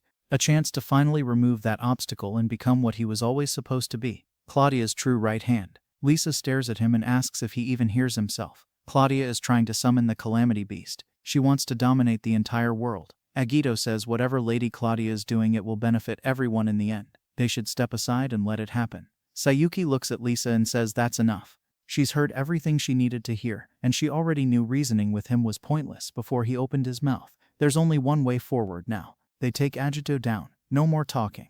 Let's be clear about something. Agito's fifth layer position, a cover, a costume he wears to blend in with the rest of them. His real job has always been this, guarding the device, answering directly to Claudia, and making sure nobody who finds this room ever walks back out. He is not someone you take lightly. Not even close. In the previous timeline, he killed Sayuki. Not after a long fight. Not after a close call. Quickly. Efficiently. Like it was nothing. She remembers every second of it. She has absolutely no intention of letting that happen again. Agito rolls his shoulders and declares it plainly. Claudia is his god. Her orders are his entire purpose. Both of them die here. The device stays intact, and his mission is fulfilled. The end. Sayuki and Lisa settle into their stances. Neither of them speaks. Lisa especially isn't holding anything back today. Because for her, this stopped being about the ritual a long time ago. 10 years ago, Claudia didn't just build a plan, she destroyed a village. Lisa's village. She watched it burn with her own eyes and walked out of the ashes as the only one left standing. That wound never closed, it just waited. Agito catches the detail in her expression and pauses. He puts it together quietly. When they razed that village, she was there, one of the survivors. Lisa doesn't flinch. She confirms it. Something flickers across Agito's face. He says he almost feels sorry for her. Absolute silence. Then Lisa's eyes go cold in a way that's almost frightening. She tells him to keep his pity. She didn't survive 10 years just to stand here and receive sympathy from the man who serves the woman who took everything from her. He's not going to feel sorry for her today. He's going to answer for it. Agito's expression hardens completely. He says surviving was luck and nothing more. If anything, she should be grateful. Claudia let her live that long. But that grace period ends right now. Lisa draws her dagger. Done. Azito draws his sword in one clean motion and turns the blade towards Sayuki. His voice drops to something quiet and final. Come forward. Then he activates the magic sealed inside the blade and disappears. The room goes still. No footsteps. No presence. Nothing. Both of them sweep the space with their eyes and find only empty air. Sayuki's voice cuts through low and sharp. Stay ready. He can come from anywhere. A half-second later, Agito reappears directly behind Sayuki. Sword already mid-swing. Aimed to end it in one strike. She sidesteps it like she read it before it happened. Agito lands and stares at her. That attack was perfect. Blind spot. Full speed. Zero warning. There is no conventional reason she should have been able to dodge that. Only one thing in the world explains it. His eyes narrow. He asks her, when did she learn time magic? And is that really the same power once wielded by the legendary Misato Kyoichiro? The question hangs in the air like a threat. Sayuki confirms it, and immediately closes the distance. Time magic in full effect. She's not just fighting him, she's reading him. Every move Agito makes, she's already seen a fraction of a second into the future. She dodges before he commits. She strikes in the gaps he doesn't know he's leaving. Agito knows exactly how dangerous this ability is. He's watched Misato fight before. Seeing it turned against him is a different experience entirely. Lisa calls out mid-battle, using the long-range communication spell. Fight as one unit, not two individuals. Sayuki agrees without breaking stride. Now they're synchronized. Sayuki glimpses Agito's next move and immediately calls it out. An attack coming from Lisa's left. Lisa shifts instantly, turns and lets the strike pass right through empty air. Agito blinks. He launched that attack at Lisa, not Sayuki. There's no way she should have known. Then he understands. They're sharing information in real time. Every move he makes gets transmitted between them before it lands. He's not fighting two people, he's fighting one mind split across two bodies. Sayuki knows her raw combat ability alone isn't enough to bring Agito down, but with the communication spell running, the equation changes completely. She guides Lisa through every exchange, calling positions, flagging openings, threading their attacks together into something neither of them could pull off alone. Agito keeps pushing, harder, faster, trying to overwhelm the system with sheer aggression. Then Sayuki charges with wind magic pouring into her strike. Full force, no holding back. Agito catches it on his sword. The impact sends him skidding backward across the floor. His sword shatters clean in half. He stares at the broken blade in his hand. And in that moment, standing in the wreckage of his own weapon, he finally understands why Claudia wanted their abilities so badly. He just felt exactly why. But Agito isn't finished. He reaches for the ring on his finger, the one Claudia gave him personally. He looks at both of them and says quietly that their playtime is over. He activates it, his body starts to change. The transformation is slow enough to be terrifying. Bones shifting, frame expanding, something monstrous crawling out from underneath the shape of a man. By the time it's done, Agito is no longer recognizable. Sayuki and Lisa stare at what's in front of them. Agito doesn't say another word. He just roars. The shockwave alone is enough to throw them both backward. The gap in power is obvious. It's enormous. Then Sayuki plants her foot. Lisa steadies herself beside her. They look at each other, then back at the monster in front of them. They're not running. The device is right there, and Misato is still holding Claudia back on his end.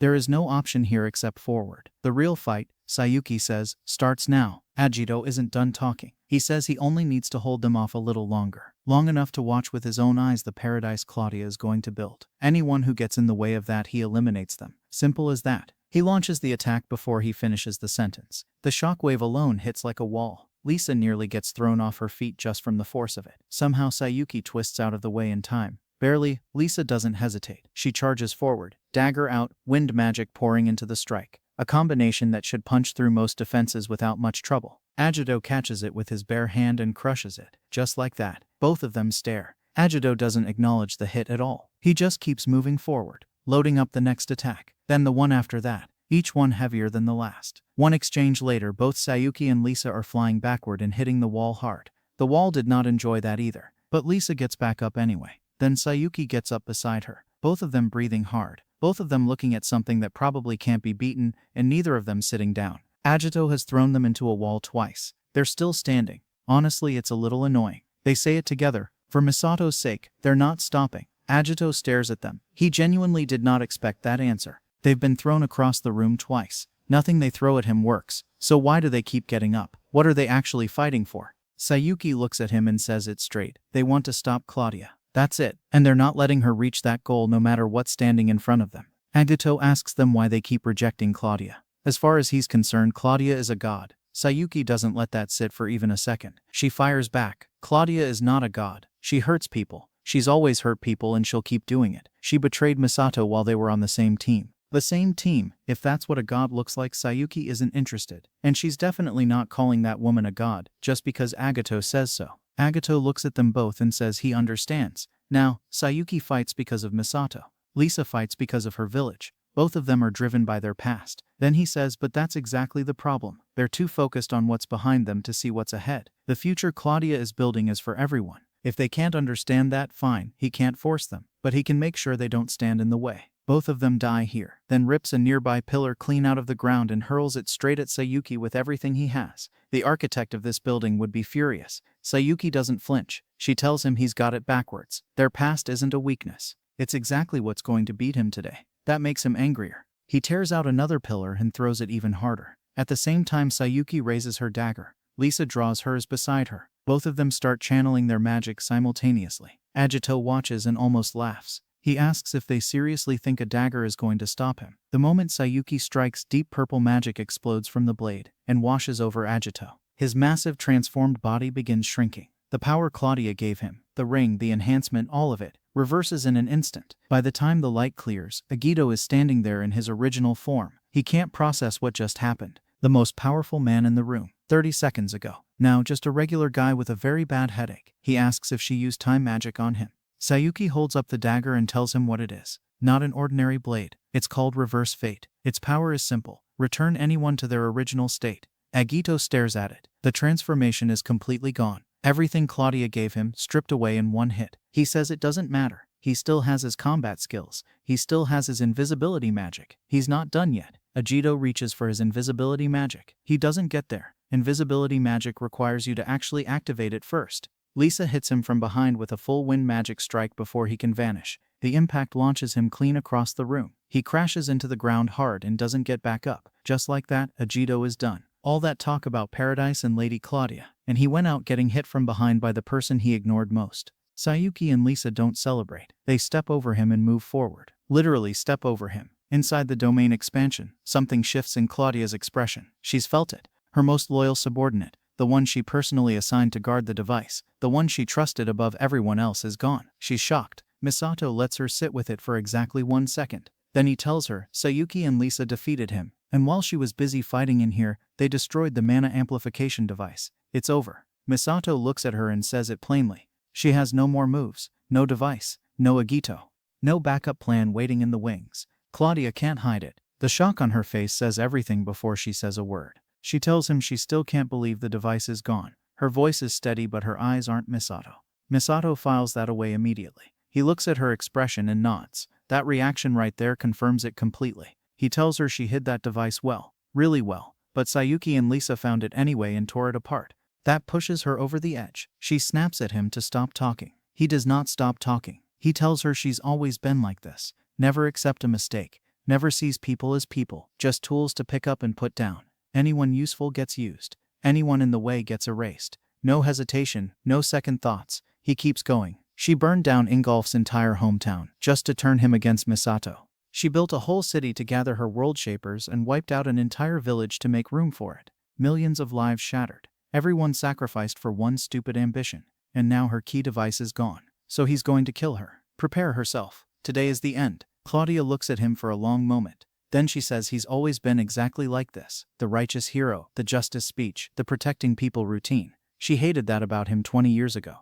She still hates it now. 20 years and he hasn't changed one bit. Genuinely irritating. She pulls out her crossbow and starts firing. Misato dodges every shot without breaking stride. He's been dodging her attacks this entire fight. At this point it's almost routine. She already knows he won't come close, not while she's holding that mana-absorbing dagger. He's not careless enough to walk into that. So she lays it out plainly. Destroying the device doesn't finish her. She can rebuild it with her own power. All she has to do is kill Misato, break out of this domain expansion, and her future is still very much alive. And after that she'll deal with the two traitors personally. Misato keeps moving, keeps dodging, and asks her one question. So to win she has to kill him first. Is that right? Misato says that's never going to happen. Claudia smiles like she expected him to say exactly that. She tells him she's already set a trap. He just hasn't stepped in it yet. Misato asks if she thinks he can't reach her without getting close. Then he uses his void magic. An invisible hand shoots out and grabs Claudia where she stands. No approach, no warning, no contact. just a vice grip around her from across the room. No approach, no contact. Just void magic doing the work while Misato stands there looking completely unbothered. He tells her calmly she can't beat him in a straight fight.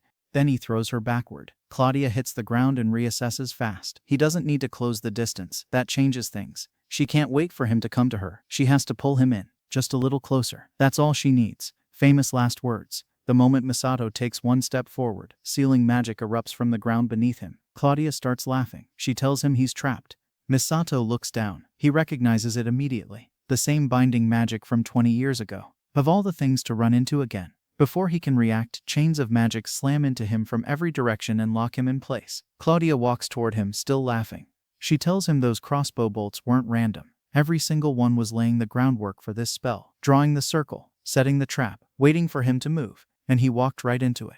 She pulls out the dagger, smiles. She tells him his death is certain now. She pulls her arm back and drives the dagger forward, shouting that with his death her victory is complete. Blood comes out of her own mouth. The dagger had one job. It just did it on the wrong person. She looks down.